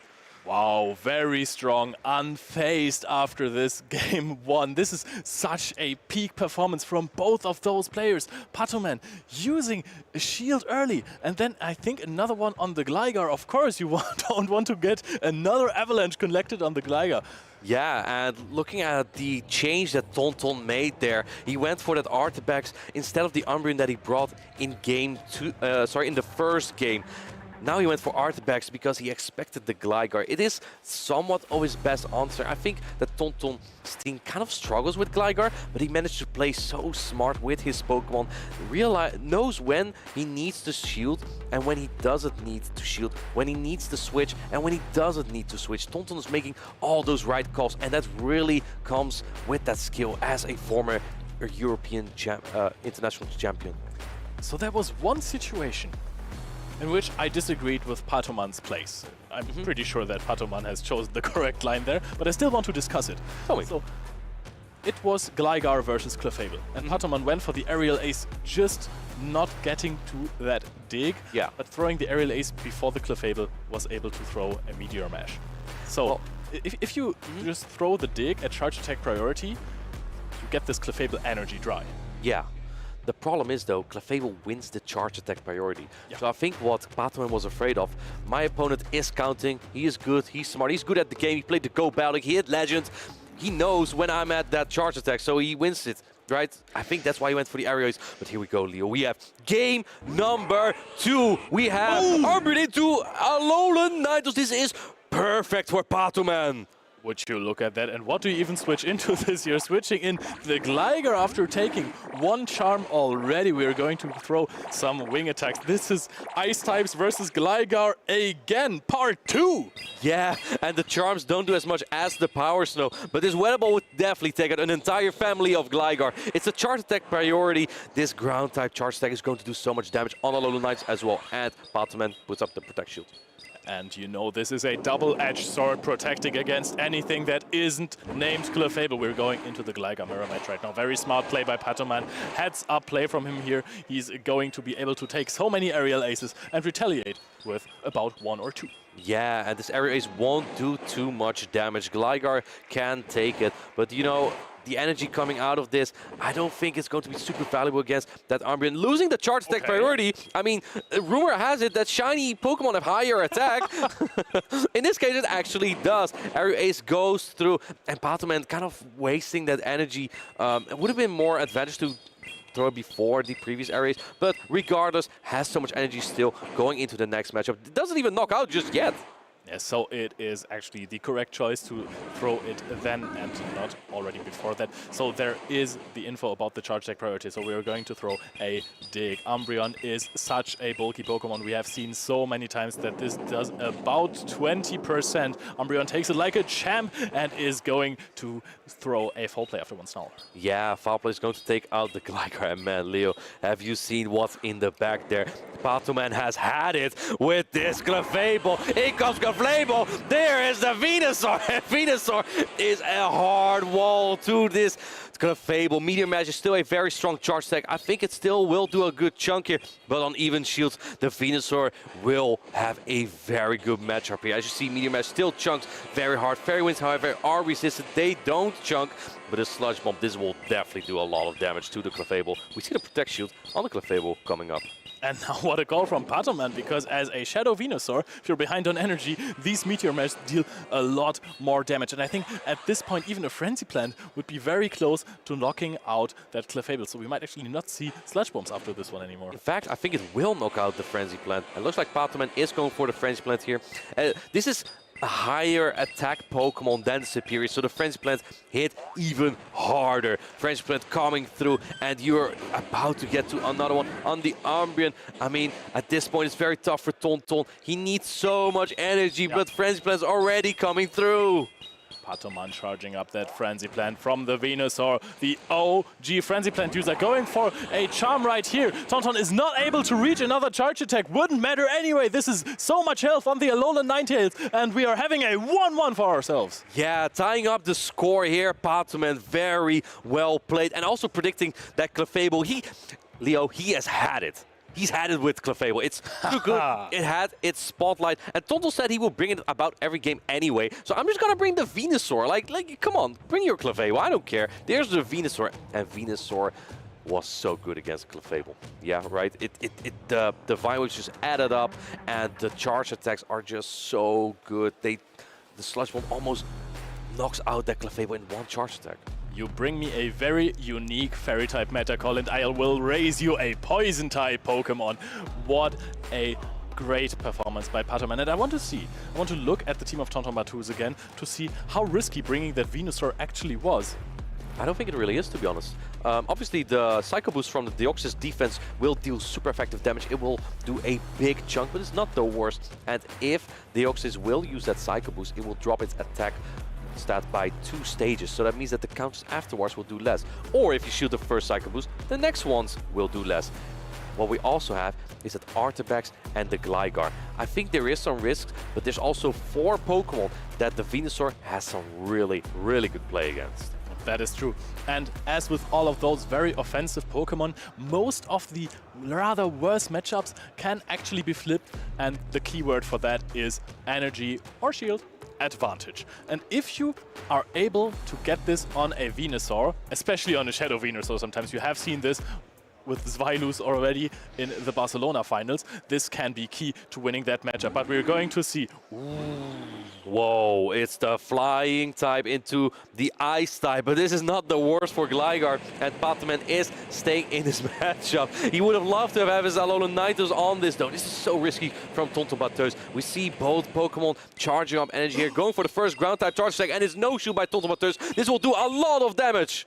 Yes, this is absolutely massive. Now I can imagine that Patoman is just going to go for a shield right there. This might also be a Dragon Claw bait. He does call it. It is the avalanche into the shield. Yeah, this would have taken out an entire family of Gligar as well. Actually, we've seen that before. Going into Ninetales, trying to take it out with one charm, but unable to. A quick swap from Tonton Batus into the Deoxys defense. And I don't know if this is the switch he wanted to make, because you have that Seeking in the back. Thunderbolt is going through. I don't think this knocks out, but this puts the Alolan Ninetales very, very low. Yeah, Seeking would be absolutely fantastic against the Shadow Alolan Ninetales. Shadow Alolan Ninetales has a little bit of an energy advantage right there. It can go for one Weather Ball right here. And also there's one thing that you don't like going. Oh, there is a shield on this Deoxys defense. Yeah, he wants to keep that Deoxys alive here. And Deoxys counters down the Alolan Knights. Going for the Psycho Boost right away. The Gligar was not at an Aerial Ace just yet, but it might be able to wing attack down, because now the counters will do less damage from the Deoxys. Yep, I still like this play, because otherwise you lose all of your energy to an Aerial Ace. And we are going for a charge attack priority. Perfect counting by Patoman again as well, getting rid of this Deoxys, still having a lot of energy on this low HP Gligar, so it is going to be very useful still. We are going to charge up some Dragon Claws. There is the Aerial Ace. Will it knock out the Artibex as well? No, it is going to be shielded right here. This Artibex is supposed to come to get to another attack. It is going against the Lickitung. Avalanche is thrown right here. Yeah, and this is actually really tough, because now, oh, the Avalanche is no shield, however, this will do a ton of damage. But the Lickitung has a grass type charge attack. Patoman is looking like, ooh, there's a fish. I'm going to use my grass type charge attack on that. Gets there right before the Ice Wind can potentially debuff this Power Whip. But this will do so much damage, because Seeking is quite fragile. Here we go. Boom! Ooh. Whip does so much damage there.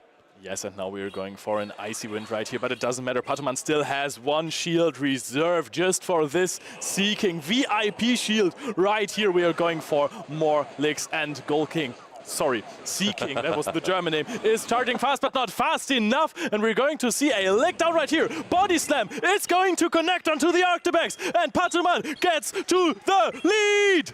Game number 3 goes to Patoman. He's one battle off that bracket reset. What happened twice to him so far. Now he might be able to do it himself to get that bracket reset. That would be great for Patoman. Not so great for Tonton. And Tonton can still prevent that. But he needs to get 2 wins in a row now. That's not easy against Patoman, right? He's using the Charm Alolan Ninetales perfectly so far. The Gligar has been so good, even against that Ice-type Artibex. Artibex just doesn't counter it well enough there, and Gligar just spaces so fast.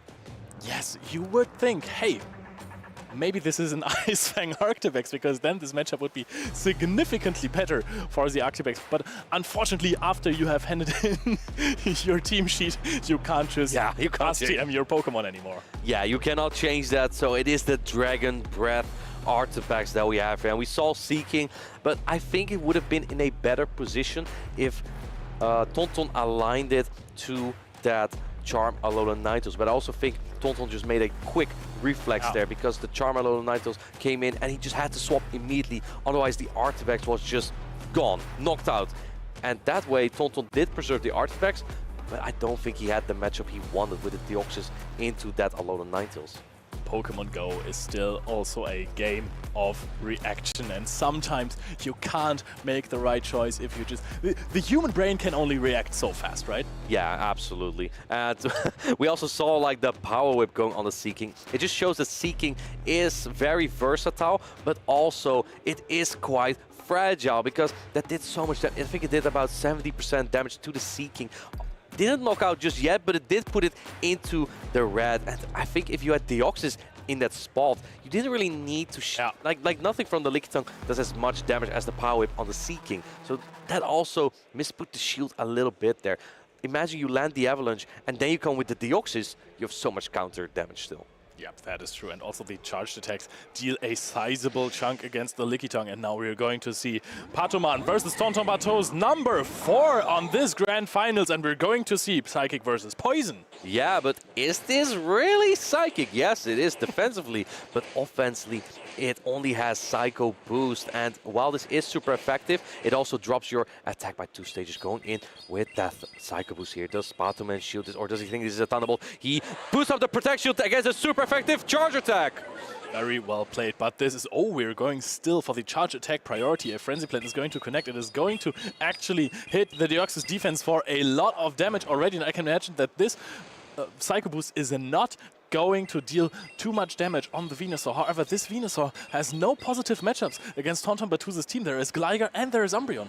Yeah, Umbreon is okay, but Gligar's very tough to deal with. You know what I also noticed? Ever since Patoman brought the Venusaur, we haven't seen Clefable anymore. Yeah, that is true. Where is Clefable right now? Can you find it real quick? It's on the bench. Yeah, absolutely. We're going to see Gligar versus Lickitung. We have seen this more than one time today. The beautiful shiny blue Gligar is going to charge up the first charge attack here. Yeah, Dick is coming through on this Lickitung. Does a chunk of damage, but Lickitung can't take it, and it's almost at 2 body slams. But the Gligar is already at its next ground type charge attack here. This Body Slam is going to connect, and we're going to see some more wing attacks. We have Dig already, we have double Aerial Ace, and we're going for the first Aerial Ace. Does Patoman invest a shield? No, he does not. He's already down 1, and there could still be a Clefable in the back. Yeah, and I think he knows he will barely survive that. Going for the Body Slam here, this will definitely take out, and then a full Aerial Ace is just wasted from that Gligar, but you might get another a farm down on any of your Pokemon here. In comes the Umbreon, and Umbreon, I think, is in an okay spot. It has the time and the momentum to gain energy on this Lickitung. Yeah, but even though the licks barely add up, there will be like 20 Body Slams if you try to farm down. However, we are immediately going into another neutral Gligar matchup right here. Umbreon is going to throw the first foul play. I wonder how this is gonna go, because you need so many foul play into this Gligar. There's still 1 shield up on both sides. There's still a little bit of that Venusaur on Patoman's side. First ground type charge attack is going through, not going for the bait, and an immediate no shield from Tonton Bateau's. This will do significantly more than the Aerial Ace.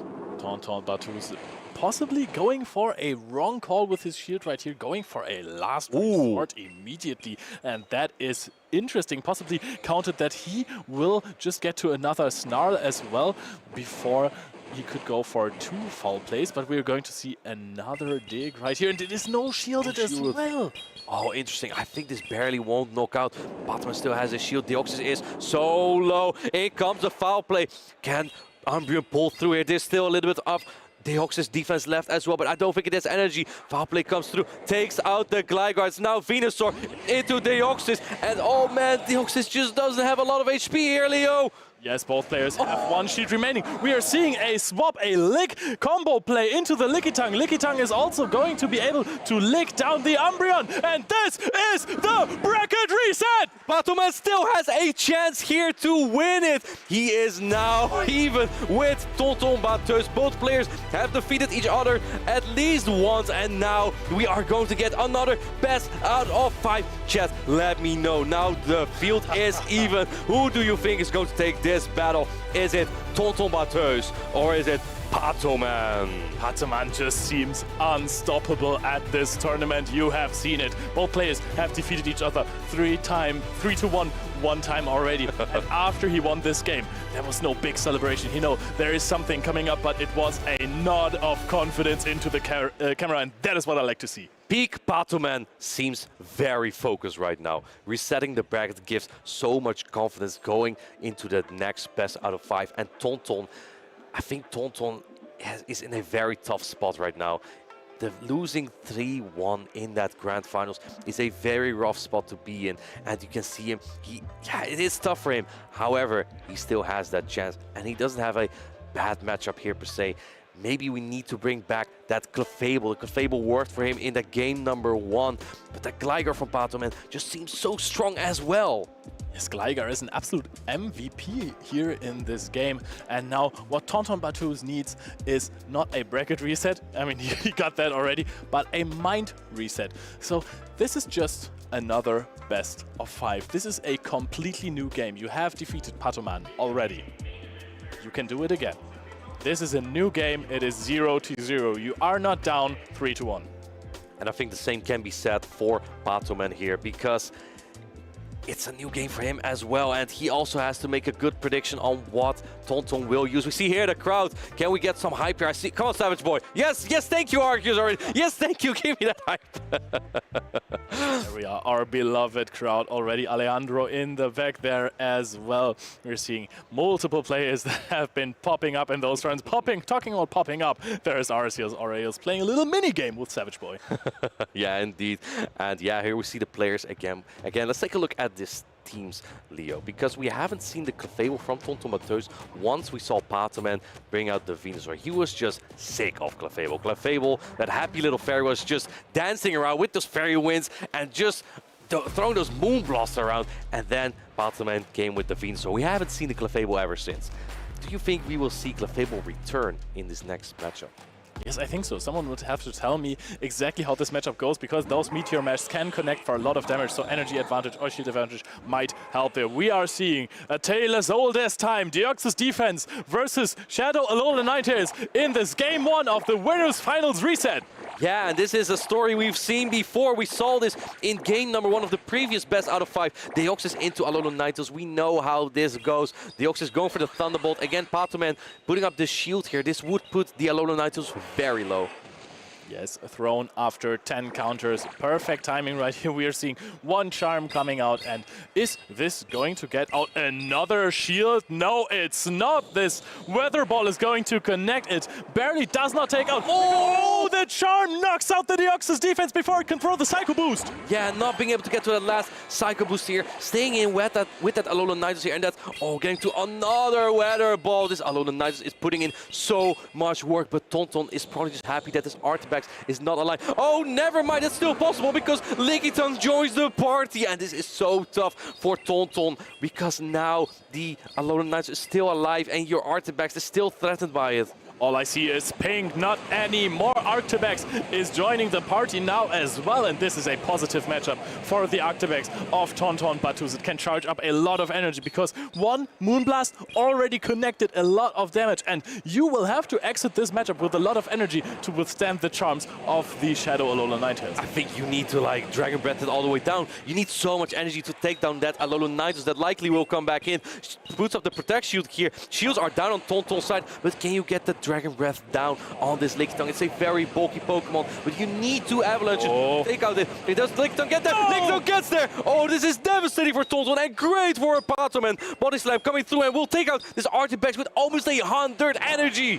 Oh, this is so much energy that is just lost here. We get 2 Fairy Winds in with the Clefable, but it is Clefable against the world. There is a full health Gligar in the back. Patoman is looking to make this a 1-0 already in the Grand Finals reset. Tonton Batuz is just going for Fairy Winds right now, and this is 1-0 for Patoman! What a smart play from peak Patoman here. That Alolan Ninetales winning the lead, then swapping in the Lickitung to preserve that Alolan Ninetales and putting out so much pressure on that Artifact from Tonton. This is such a tough position from Tonton. Tonton basically always wants to bring something that can deal with that Gligar. And even though Gligar wasn't there even, Patoman didn't even need the Gligar. the combination of Alolan Knights and Lickitung was just so strong. That just the presence of Gligar is so strong, right? It just forces that Artibex to come out every time, and that makes the Alolan Ninetales so strong. Yes, Alolan Ninetales. It's everywhere, it's everywhere. We have talked about this before. This might be the call for this event, even better than the Shadow Steelix. Arguably more successful. We have seen less of it in the top 8, but we have seen more of it in the grand finals. We have 2 fairy types that are surpassing 3 big Shadow Steel types. I mean, I don't want to talk bad about Steelix, but like it lost twice to Alolan Ninetales. Yeah. So maybe Alolan Ninetales. This is the Alolan Ninetales show. It's not the Steelix gaming show. It's the Charm show. This is a very charming battle. Honestly, at this point, with all those Dragon Tails and Breaking Swipes, is Steelix even a Steel type, or is it a Dragon type, and that's why it's losing to the Fairies? It is a Dragon attacker mostly right now, unless you have Thunderfang on it, then it has a little bit of different coverage. But right now, there is no Steelix anymore in the tournament remaining. We have 2 Fairies instead, and the Alolan Ninetales definitely has been very dominating. For those just tuning in, we are in the grand finals. Patoman has reset the bracket early against Tonton. Both players have played each other twice now, in the winners final first, then in the previous grand final, and now in the bracket reset of that grand final. We have another best out of 5 where Patoman is leading 1-0. Patoman has all the ingredients to cook a victory here. He is cooking, Leo. Let him cook. Patoman is in the advantage. He won 4 games in a row. Yeah. What is his recipe for this? Tonton will have to figure it out soon. Otherwise, with 2 more games won by Patoman, he has been stolen the title of the champion, and Patoman might have achieved this first. Yeah, this really reminds me of Barcelona, right? Where Zuilos at some point won 4 battles in a row against Patoman, and then Patoman lost it, unfortunately. But now he's in a better position, especially, well, not with this lead actually, but again, we have that Charmander Ninetales in a position somewhere. Let's see how Patoman is going to play this out, because this is a very favorable lead for Tonton. Yes, this is absolutely phenomenal, but Patoman has this Gligar that he brought again and again, and it is relatively unanswered by Tonton's team. If you're looking closely, this is super safe against him. Yeah, absolutely. Lickitung only doesn't have a good matchup here against that Umbreon. Against everything else on Tonton team, it has a rather decent matchup, I would say. But let's take a look on how both players are going to stay in. The fact that Patoman stays in tells me he's either going to switch out with a lot of energy, because again, the Gligar is also very safe, or he's just going to get an energy advantage on whatever he has in the back. And he indeed brings in that Gligar again. Tonton just doesn't have a strong answer though. So what do you do here? Do you just stay in with that Umbreon? I mean, you have a big energy advantage. However, 2 body slams and the licks coming with it have dealt a lot of damage on the Umbreon as well. So this might be actually favorable for Patoman right here, and he might be able to flip the switch, even though he has lost a significant chunk of health on the Lickitung as well as the Gligar right now. Look at those health bars. Yeah, look at that smart play from Tonton, recognizing he needs 2 Last Resorts here. Last Resort does a little bit more damage than the foul play, and 2 Last Resort might barely be enough to knock out the Gligar. I think an Area Ace won't be enough here. Oh man, Last Resort is going through. Is this going to knock out the Gligar? We are going to see if it is being shielded. No! Oh, it doesn't knock out. Gligar hangs on and goes for the final charge attack here. What does Tonton come in with now? He has that Deoxys, he has that Seeking. Both can get that energy here. And Deoxys just has so much neutral play. There's no Umbreon on Patoman's side, and both Lickitung and Alolan Ninetales have a rather neutral matchup here. Yeah, let's see if he brings in the Lickitung. That means that the Goal King is going to be on the Shadow Alolan Ninetales. This looks good for Tonton. The Umbreon has done so much work. It did not only take out the Gligar, it has also taken 60% of the Lickitung, and we know how hard it is to take 60% of a Lickitung. That's like a Charizard Blast Burn. Yeah, and this is what Patoman has been doing the whole time, throwing weak charge attacks and then going 2 shields on the final Pokemon. Look at this, Charmander Ninetales against Poison Jab, Seeking for the win here, going for the Icy Wind to stop those charms, because look at that, the Charm is doing more than the super effective Poison Jab. Charm is just such a powerful attack, and Seeking is dancing its way to victory right here. We are getting 2 more Poison Jabs in now before this Weather Ball is falling down. So This is going to be shielded. Yeah, this would put the Seeking very low. That ice would really help. Can you take down this Alolan Knights? It is a simultaneous KO. Now it comes down. Who will take down each other's final Pokemon, because both deal super effective damage on each other. And look at that, Tonton getting to 2 Psycho Boosts. Patoman already has 1 Body Slam, but letting it go. This Psycho Boost going through, and that means Tonton Bateus ties the score up by 1-1.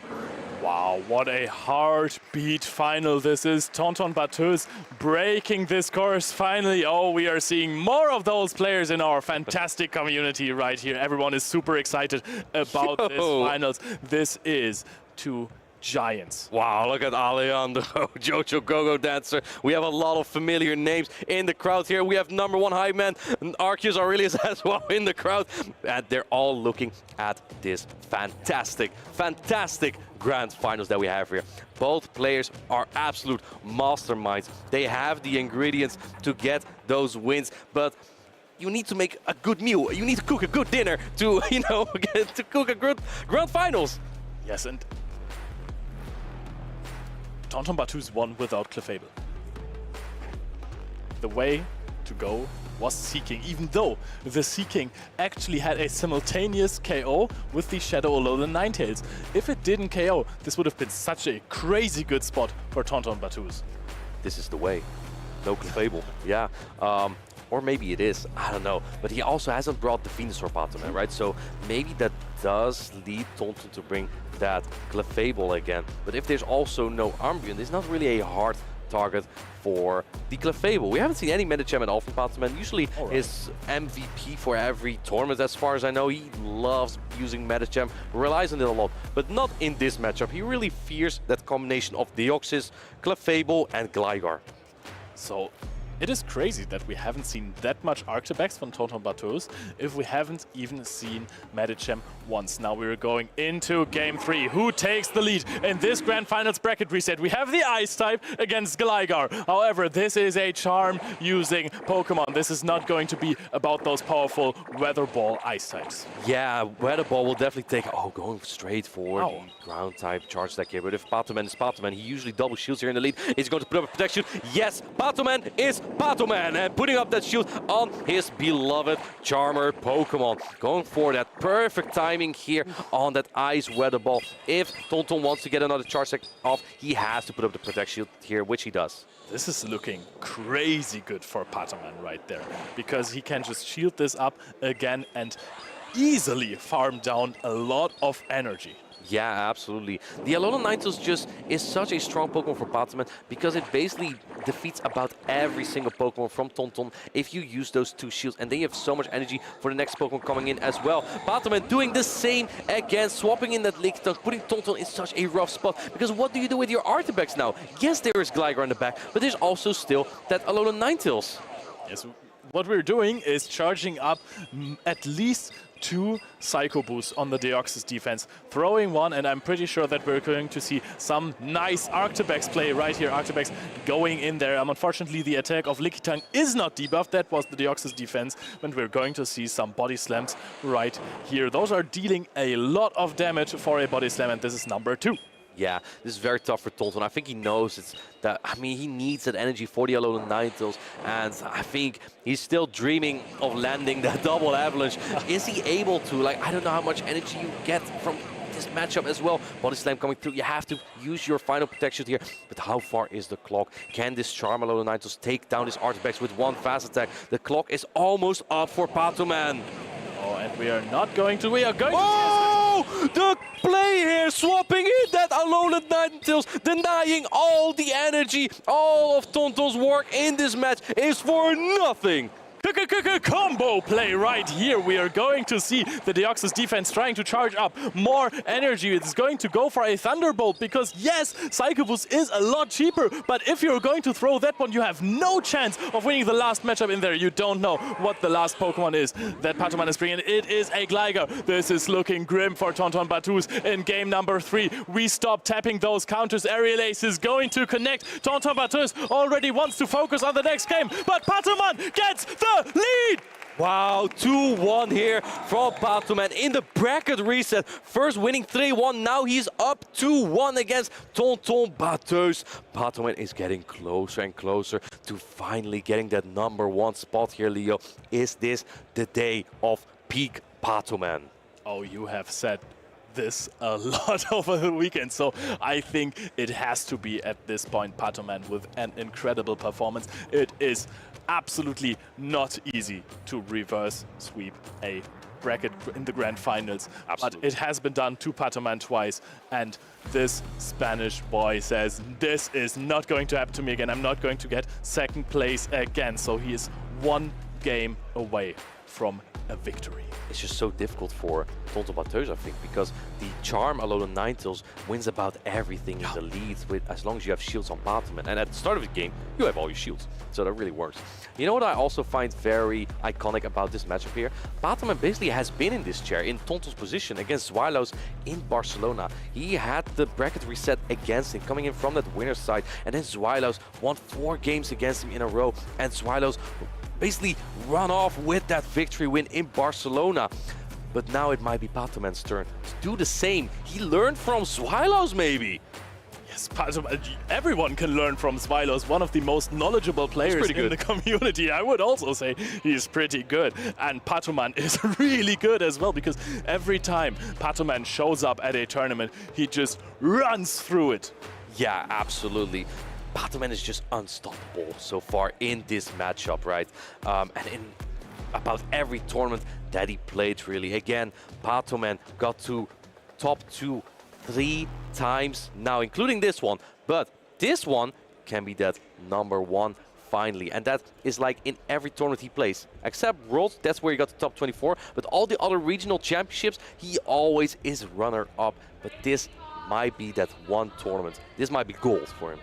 Patoman wants to finally claim this throne of Europe, and Tonton Bateus still wants it back. He has managed to beat Patoman 1 time already in this tournament. He has won 2 games over the course of this double best of 5. Can he do it again? Can he win 2 games in a row? It seems reachable as well, but you cannot trip up once more. I think that Tonton is going to bring that Seeking again. That Charm Alolan Ninetales in the lead is just so difficult to overcome, even with Gligar pacing so fast. You can get to 3 Aerial Ace. The Aerial Ace won't do enough damage, but if you try to go for the ground-type charge attack, it just doesn't do, and it gets shielded, you don't get 2 more charge attacks. So that's the difficult spot that Tonton is in. It's so difficult to overcome that Charm Alolan Ninetales in this position. I absolutely agree with you. The only problem with Seeking in the lead is that if you don't face the Alolan Ninetales, you might be in trouble. We're seeing Shadow Alolan Ninetales versus Gligar. We have seen this so many times already. We know how this one rolls out. Yeah, well, it also depends on which charge attacks Patoman shields. I think when it comes to Alolan Ninetales, Patoman just shields everything. Yeah, this has been his play for so long now, but does he anticipate an Aerial Ace bait? Finally, no, he shields that one up as well. Yeah, exactly. But there was only 5 wing attacks. Are you able to get to 2 more here? It will be very close. I think you barely might be able to. Ice Weatherwall coming in. Tonton Bateus wants to get some more shields here. And let's see, putting up that Protect shield because he wants to protect the Gligar. The question is, we are seeing an immediate switch right here. Gligar, after 1 wing attack, gets hit with the Aerial Ace. And now Tonton Bateus is free to choose which Pokemon he is going to bring in. And it is going to be the Clefable. With a little bit of an energy disadvantage. The shields are even. Is Clefable able to win this? Because the damage lead is just there. Moonblast is going to be charged up. This is not a bait. Patoman will have to shoot this if he wants to prevail his Gligar. Whoa! Wow, Moonblast lands, and the first attack drop of the day from the Moonblast. Going for the ground type charge attack here, and now this does less damage on that Clefable. You might be able to tank, you definitely tank 1. Do you tank 2 now? I think you do. That might be crucial here, Leo. Oh, this is really close. I think it would barely knock out, but we will find out in just a second. The dig is going to connect on the Clefable, and it tanks on! Oh my! Not having to use a shield here is fantastic. Oh man, he's so close to a medium edge, but barely getting licked down by the Lickitung. In comes that Deoxys, and this is a very neutral matchup. Oh man, this is going to get so close. Gligar has so much energy. There's still a healthy Alolan Ninetales. Both Pokemon are charging up so much energy here, but in comes that first Body Slam from Patoman. Yes, and I can safely say that this won't be shielded. Deoxys defense is standing there, very bulky, a lot of energy, and it is going for the first Thunderbolt. We are not going to see a Psycho Boost and then a switch out into the other Pokemon immediately, into the very low Gligar with a lot of energy. It is going to connect. Oh, we're going to see a switch into the Gligar as well. Gligar is going out of the Aerial Ace right now. I think this is actually quite good for Patoman. This Aerial Ace is going through, but it might not knock out. Does it knock out? It does not. Lickitung hangs on. In comes Alolan Nitrous, and it will get that charm down. Oh, this was 2 charms already. Patoman is not believing it. This is going really well for him. The Deoxys defense is not getting to the next move. We're going to see a Weather Ball. This is going to be unshielded. Patoman has finally done it. So many times he's tripped up, but now he wins this. Patoman is your Gdańsk Regional Champion 2024. Give it up for Patoman, resetting the bracket and then finally winning it. After getting second place twice, he is now the champion. Patoman, I cannot think of a player who deserves the victory more in all of those tournaments. 3 times he has attended in European tournaments. 2 times he has been defeated in the grand finals. And now he manages to reverse sweep our previous European international champion, Tonton Batus, a friend of his, in such a convincing way. 6-2-2. Tears are flying around. Patoman cannot believe it himself. He won that tournament. Finally, after 3 times, he got that grand finals in his favor. And Tonton still a very nice second place with Clefable, with Seeking, with Artabax. That was such a good run from him as well. Such an awesome tournament, Leo. I cannot describe it in any other way. We had the spice, we had the stacked tournament, we had the players. This was perfect. I think this tournament was the perfect example on how clever meta calls can decide games. We have had so many players with Spice, not only Spice that seems to be very cool, but Spice that seems to be barely beatable by anyone. Yeah. Shadow Alolan Ninetales with Charm was absolutely unstoppable. The Clefable was there in almost every game for Tonton Batus until the grand finals. And of course, Shadow Steelix for so many players. We have seen such a diversity of Pokemon in this tournament, and I'm all for it, Leo. It was so cool to see them, because I also don't know all of those matchups. And there we see Patoman. Oh, again, congratulations to Patoman. First, losing to Tonton Batus in that winners finals, then facing a Mind Joke who had the same team as Palasha. Palasha, also a very good player, winning that matchup. And then going into the grand finals again, Tonton Batus resetting the bracket, and then finally winning the tournament, winning the grand finals. And please remember, in Patoman versus a Mind Joke, Patoman almost went for the 3-0 sweep, and then he miscounted at one point. Ooh, yeah. Gave a Mind Joke 1 game in the losers finals, which is huge. A Mind Joke managed to win 1 more, but the mental strength, to have the mental strength of losing a game like that and then still overcoming, winning in a 3-2 is absolutely phenomenal. It's peak Patoman. Yeah. This is what I will call him from now on.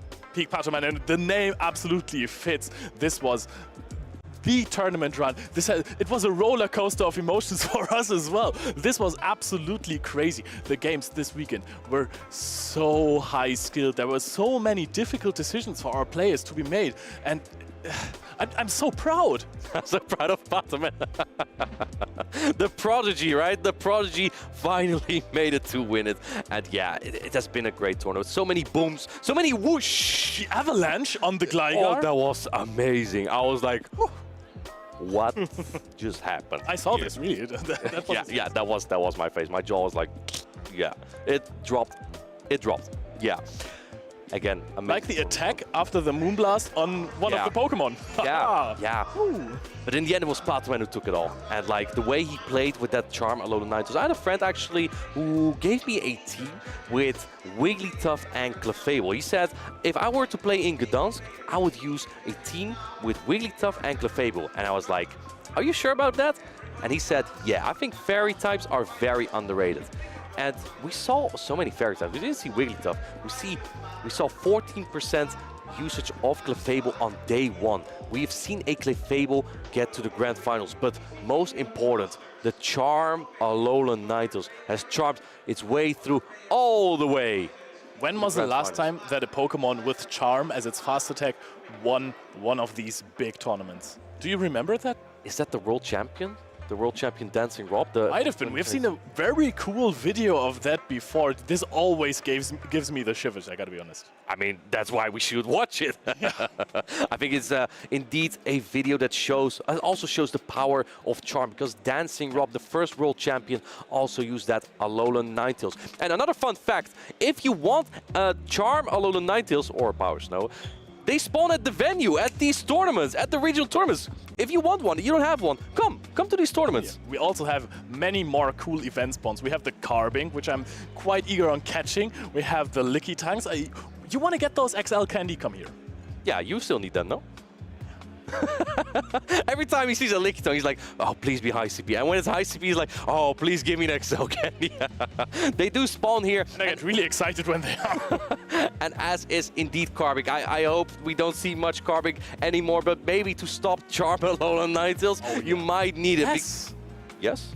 Yes, I mean, the call just makes sense to go for the Shadow Alolan Ninetales, as there is less Carbink in the meta. However, we have seen Clefable, which was also a perfect call, which has Meteor Mash. Yeah, and we also have the final standings ready. Let's take a look at which players got this far in Gdańsk. Here we have first place, Leo. We have Patamon, who just reverse swept the grand finals.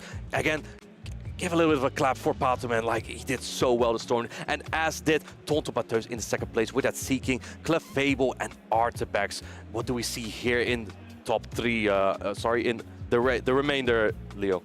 A mind joke, of course, the first Pokemon that pops up is not the Steelix, but the Shadow Alolan Sandslash. That is just a mind jokes Pokemon.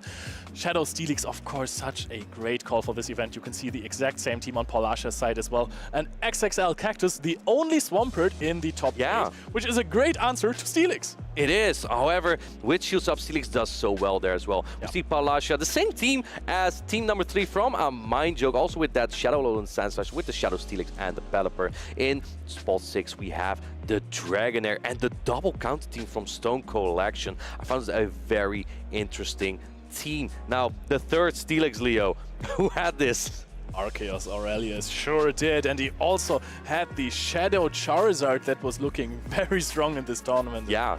We were seeing superior on so many teams. A Dugong! Yeah, it wasn't my prediction. It got the top cut. It didn't succeed, however. Do you have any Pokemon that you had in your prediction? The Fiddle. It did make it to the grand finals, but did you have any Pokemon that won the tournament? I don't think any of us did. I want to say Medicham. No, none of us predicted Medicham to win. That's nonsense. It's an upset. It's a major upset. Yeah, and at spot 8 we have Nickname. With a pretty meta team that Alolan Sanchez, the Superior Lantern, Gligar, Lickitung and Medicham. I must say, I believe we had about a 50% Lantern usage in this tournament, but we only see 2 in the top 8 here. So Lantern was not very successful in this tournament, I would say. And on top of that, that made the Shadow Charizard for Arceus Aurelius even better. I think Charizard is still kind of an underrated pick, especially with the Superior becoming more popular, right? If you can break that fighting and grass core, that is a very valuable asset to have. Yes, this might be a really good time for fire Pokemon to shine if less and less Lantern get played, maybe after this tournament, because sometimes those games can become alignment heavy if there is a grass type on almost every team. So I think that you might be able to run a Darmanitan soon. I know that's your favorite Pokemon, but Darmanitan is quite fragile. We also had another tournament, not just the one in Gdańsk today, we also had Brisbane, where Jakobovic actually won a tournament with a fire type, with the Kanto Ninetales, not with the Charizard, but Kanto Ninetales, which has much harder fire type pressure, right? It has that Ember or Fire Spin as the fast attack, whereas Charizard has Wing Attack. And I think that gives Kanto Ninetales just a little bit of more unique coverage and especially a better matchup against that Shadow Charm Alolan Ninetales. Oh, and of course the Shadow Alolan Sandslash, because also you resist the Powder Snows and the Ice Punches as well. We have seen this over the course of the weekend. I think that a Shadow Charizard, which should obviously be the winning Pokemon against a Shadow Alolan Sandslash, had quite some trouble beating it. Yeah, that's because those wing attacks are resistant, and that makes it very tough to go through. Now, this was not just the only tournament left this year. We also have Stuttgart, and I think that the victory of Patoman really has given people insight on how good Charm is. We might see this continue into a meta shift from more Charm users, but maybe we also see more Registeel, more Carbink, more Clodsire maybe. I, again, am a big Clodsire fan, and it would have been the perfect Pokemon to deal with a Alolan Ninetales. Yeah, Clodsire we have seen at LAIC. It performed relatively well. I think the Pokemon was very heavily anticipated by the community. It might have not lived up to its hype just yet, but if people are running more fairy types, this is the Pokemon you want to go for, because you also resist that Meteor Mash. You don't resist the Meteor Mash, however, you do resist... Isn't it Ground type versus Steel? Ground does not resist Steel, no. No, Ground is super effective against Steel. I think that's what you mixed up there. I've been playing Pokemon games since I was 6. And I'm incredibly confused right now, but hey, listen to the master. Anyway, Clodsire indeed is very strong against, also Clefable indeed, but also against Alolan Ninetales, especially if they are, if they have Charm. However, if it has Power Snow, it becomes a little bit more difficult. We do have open team sheets right now, however, so you can see if your opponent does have Power Snow or Charm or Feint Attack. Probably not Feint Attack. Feint Attack is a dark type fast attack, but it's not as prevalent as Ice or Fairy in the current meta. Yeah, especially the same type attack bonus on it. Yeah. It really adds up to that. I think that's the reason why people are much rather playing Powder Snow or a Charm. Options. What do you think about Powder Snow for this tournament? Powder Snow would have been very good against those Gligar. I think that Tonton could have really used a different Ice-type Pokemon. I wouldn't say that Artipex did bad or anything. Just in that final matchup, you really could notice that he lacked a Gligar answer. And that's just how Open Great League is. There are so many options, so many viable Pokemon. And when you face a core breaker that is Alolan Ninetales, sometimes it happens. You face that one Pokemon that defeats like 4 out of the 6 that you brought. That's just how diverse Open Great League is. It's all about trying to be as good with the Pokemon you have. Train with them, use them in your battles, and know your matchups, because then you can even overcome some of your worst matchups. Tonton did it in the winners finals. That's when he beat Patoman first, but then he couldn't do it 2 more times. And ironically, that is also a match in which he connected an Ice-type attack onto the Gligar, the Avalanche. We will all remember that for a very long time, because that is probably the only proper one-hit KO that we have seen this weekend. That was absolutely phenomenal. If there was any other Pokemon in the bag for Patoman, he might have had the winner's bracket. And then maybe Tonton Batons would have won. Apparently, it's a disadvantage now if Patoman is in the grand finals to have his winner's bracket on your side. Yeah, exactly. I mean, it happened to him before, right? He was in that position that Tonton has been. He was last championship that he played in Barcelona up against Zweilaus, and he won against Zweilaus in that winners finals. This time, Tonton won against Patoman in the winners finals. Both got knocked down to the losers finals, and then they got back into the grand finals. So then, Patoman on the winner's side in Barcelona played against Zweilaus. He lost the first best out of 5, got the bracket reset. Then the next best out of 5, he also lost that, unfortunately. And now Tonton was in that exact position where he beat Patoman in the winners finals, and then in the grand finals he lost to him twice. So Patoman knows exactly how Tonton feels right now. But now, Enequance, you have played a lot of those tournaments. Yeah, I've played some. Already been in a position where you got knocked out by one player in the winner's bracket, of course, and then you played him in the loser's bracket? Oh, yes, I have actually. That was in Hartford against Daven Hundreds. He played a team with Bastiodon, Nidoqueen, Shadow Victory Bell, regular Hisuian Sneasler, or just, sorry, that's Hisuian Sneasel. It's just Sneasler. And I don't remember the other Pokemon that he had, but that Nidoqueen basically defeated about everything that I had. Unfortunately, oh, he also had an Alolan Ninetales, by the way. Not with Charm, he had Power Snow. But unfortunately, I lost that first matchup against him, and then in my loser finals, I managed to defeat him very convincingly because I knew his playstyle a little bit more. That really helped me the second time around, and then I was able to top cut once more in Hartford. But how do you know that your opponent is not going to switch up their playstyle? Because I think it is... Yeah, okay, exactly. You don't. We've seen in Barcelona, we saw Pateman play the same strategy 4 times against Zwylos, right? With that, I believe it was the Lickitung lead and the Gligar in the back. Just basically a soft loss to the Alolan Sanchez in the lead. Yeah, so you don't know. You'll never know, but sometimes you're getting lucky. Sometimes, I mean, a wise man once said to me, wasn't you, don't worry. A wise man once said to me, if I win with a line, I'm just going to play it the same exact. I'm going to play exactly the same line once again until I lose. And I think that's kind of good, because your opponents might also tend to over-predict that you're switching up stuff, and then you just win with the same line. If it's incredibly convenient as well, you have a big advantage there. I think being unpredictable is the best thing a player can have. I tend to change up my lines very regularly. However, I sometimes just lead the same Pokemon 3 times in a row. I did that also in Hartford. I always change up my team. My opponent, Magic Mason, he knows me. He knows me, and he's like, yeah, he's not going to run the same team. And then I lead Obstagoon 3 times in a row. You just need to be unpredictable, and that sometimes might work.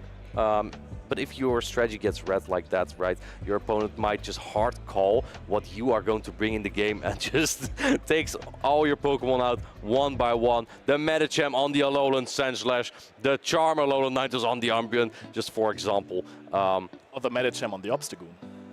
I had Obstagoon back then, yeah, and it actually did happen to me, yeah. That was actually even worse, because you couldn't even fight freely back with Obstagoon. We did see, I believe that was at Curitiba in Latin America this season, we saw a Hyper Beam Obstagoon. And if you have a lot of energy, man, I love beaming, because it does so much damage. And I'm not talking about Bubble Beam, I'm actually talking about an actual Hyper Beam or a Solar Beam. Those do actual damage. I love it. And just the possibility of having Hyper Beam makes Obstagoon a little bit better in bad matchups as well. If you're playing against a Fairy-type Pokemon, for example, like the Alolan Ninetales, you can just counter until you have enough energy to throw a Hyper Beam, even if you are running Cross Chop and Night Slash, and you're still going to be able to maybe get a shield from your opponent. Exactly. But Obstagoon hasn't been used as much in this meta so far.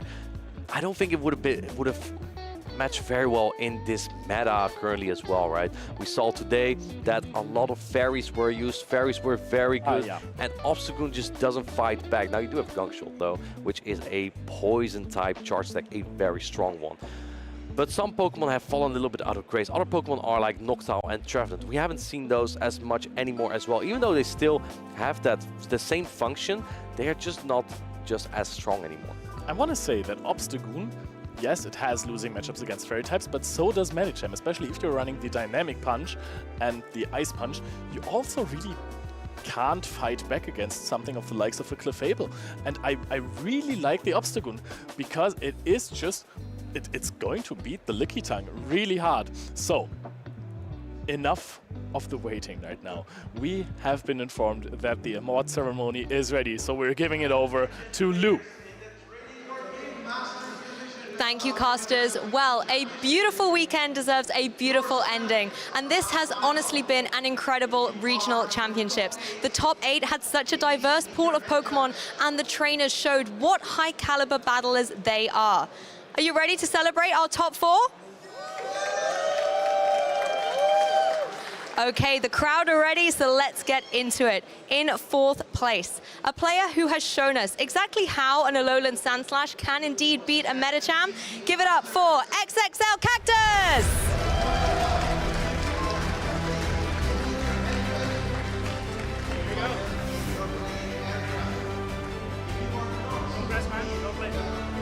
Well played. It was a joy to watch you throughout this tournament. What's next for you in the 2024 season? I won't probably compete in this season, but I will try to qualify for Worlds next season. Okay, well, hopefully we'll be able to catch you in 2025. Congratulations for today. Give it up one more time to XXL Cactus!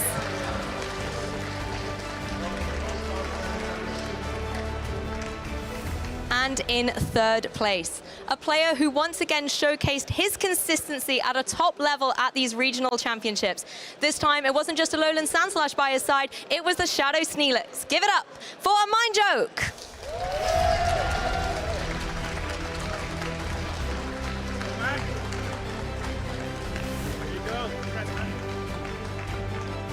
Congratulations.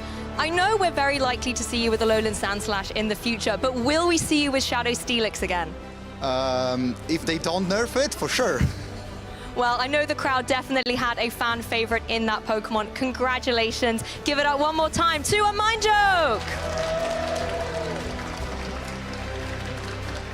And now to our runner-up.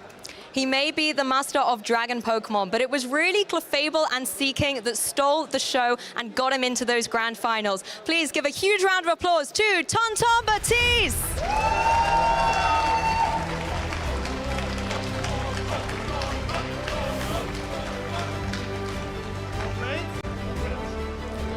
Huge congratulations. Honestly, throughout this competition, you looked unstoppable.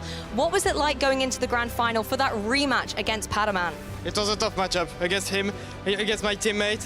I already won against him in the winners finals, but I knew it was a tough matchup to deal with. Congrats to him for beating me twice. And hopefully we'll see you again in future tournaments in Europe or maybe in Hawaii. Who knows, Hawaii is definitely the end game, but what's next for you in the 2024 season? You'll probably see me at Stuttgart and maybe Liverpool.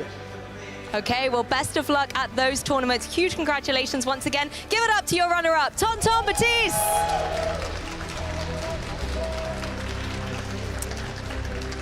And now, what's that saying? Third time's the charm? This was his third grand finals, and with Charmalola Ninetales by his side, he was unstoppable. Please give a huge cheer for our champion. It is Padaman! Well done.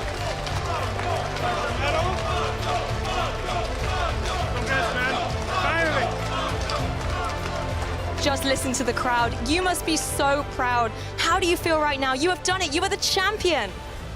Well, I can't believe it. I lost winter finals, and then I thought, okay, I cannot be lost right here. So I wasn't bad. So I thought, okay, let's win this thing. And then when I faced a Mind Joke, I tried to win, obviously. Then I missed playing third game, so maybe that was tough. But then I was able to win. And against Tonton, I had a good matchup, better than the Mind Joke one, maybe. So yeah, I was able to win, and now I'm wow, and I can't believe it. So. I mean, not only are you the champion, but you have also qualified for the World Championships in Honolulu, Hawaii next year. Just before you go and celebrate with your friends and family, is there anyone else you would like to shout out to in this moment?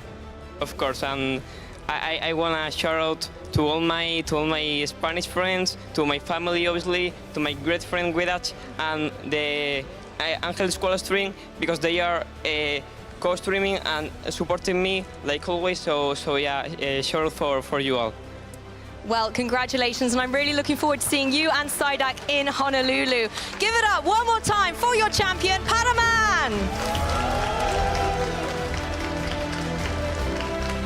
Well, there you have it, Pokemon trainers. It has been a phenomenal weekend of competition. A big thank you to not only the players, but those who have been supporting them, to our judging team, production, and all the unsung heroes who have made this event the magical experience it has been. Just before we throw over to the couch to wrap things up for this regional, we're going to leave you with a couple of impressions of this day 2, but don't go anywhere because we'll be wrapping up with the casters in just a moment.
I'm still shaking from that grand finals. Padaman being able to reset the bracket in such commanding fashion. What did we think of that endgame? That final was incredible. I need something for my voice at this point. That was so much hype. This was just, those players are tactical masterminds, and that was one of the best finals I've ever seen. I think this was just a very memorable tournament, just because Patoman has got to that top 2 before, and now he finally won a tournament. I'm very happy for him. And we also saw Tonton, previously the EUIC champion and top 10 at Worlds, again succeed in this tournament as well. Yes, coming all the way from a loser's bracket as well, having to reset the bracket just put so much more pressure on Patoman, but he was able to withstand and take the victory. He was able to take down the European International Champion and in turn become a regional champion in his own right. And we've only had a couple of events this season, so he joins the roster of regional champions. Zvilas in Barcelona, Galaxabolton in Lille, and there's Padaman, your champion for Gdańsk. Yeah, and I'm very curious to see who else we're going to see. We already have a pretty stacked roster from Europe coming. We have Zwilos from Barcelona, we had Galaxabolton winning Lille, and now we have Patoman who won Gdańsk. It's honestly incredible to see the high caliber of Pokemon play that these trainers are capable of. Of course, there are plenty other regionals up on the schedule as well. As we go through the rest of the season, we have got Stuttgart only around the corner in December, followed up by Liverpool, Dortmund, Utrecht. Then we've got the European International Championships, which is sandwiched between it and the New Orleans North American International Championships by our final regional of the season in Stockholm. That's going to be a really interesting one, I think. Yes, and then of course we have the grand final of tournaments, the goal that every player here has. Patoman has achieved the goal already, even though he also has a lot of points already. Honolulu, Hawaii, the World Championships, and I can't wait for it. And that's the thing, all the trainers today who managed to get into those top spots, although they didn't necessarily get the #1 placement, they will still have earned some championship points to get themselves to that World Championship spot. For those of you tuning in as well, we have the Twitch schedule for you, so you can see what else is going to be broadcast throughout the week. For some more Pokemon action on Tuesday and Thursday, you can see the adorable little Piplup ready for action in some Shining Sinnoh. Whereas on Wednesday, a blast from the past in 2015, the US National Championships in the trading card game. Maybe there'll be some familiar faces on those Pokemon cards. As well on Saturday, a little trip down memory lane with Pokemon the Movie 2000s. One of the things I think a lot of us who might be showing our age a little bit, maybe first got us into Pokemon a little bit. So always very, very interesting. The next regional up on the roster, however, is that Stuttgart Regional Championships, which will be on the 9th and 10th of December, as well as across the pond, there is the North American Regional in San Diego, which, not San Diego, in San Antonio. San Diego was earlier in January last year, but in San Antonio, which will be the 15th to the 17th of December as well. So plenty of Pokemon action to be had. Do we think we're going to see much change of the meta? I mean, I would say that Gdańsk have been pretty spicy. Already saw a big shift here, and I would assume that players are only going to keep inventing more. I mean, we saw Artibax, we saw Clefable, we saw the Charm, Alola, and Ninetales have a lot of play here, and it's up for the next tournament competitors to find Pokemon to beat these. How are you going to beat Charm, Alola, Ninetales? It has been incredible, and are any trainers going to find out a way to beat Medicham?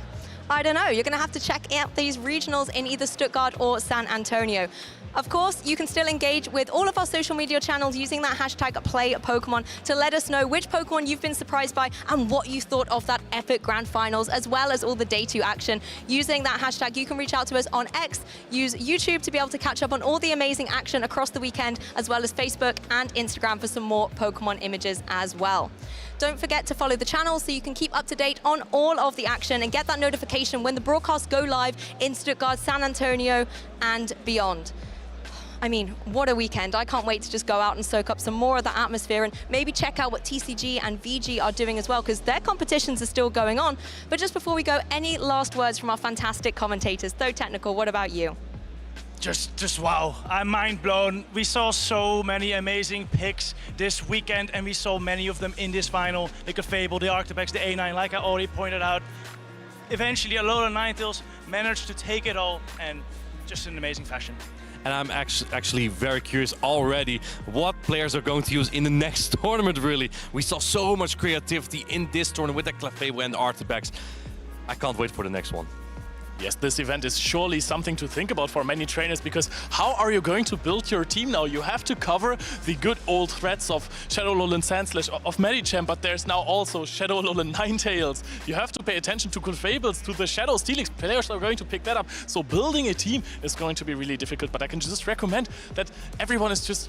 You guys have to check out one of those tournaments. The atmosphere in this venue is just electric, also from the TCG and from VGC. We've been hearing while we were doing this panel, the players in the crowds were going crazy already. So this is just absolutely a nice experience. The energy has been electric, and if you're looking for inspiration as well on what teams to maybe pick, our top 3 amazing players have some fantastic Pokemon choices that you could pick up going into your next event. These were our event winners.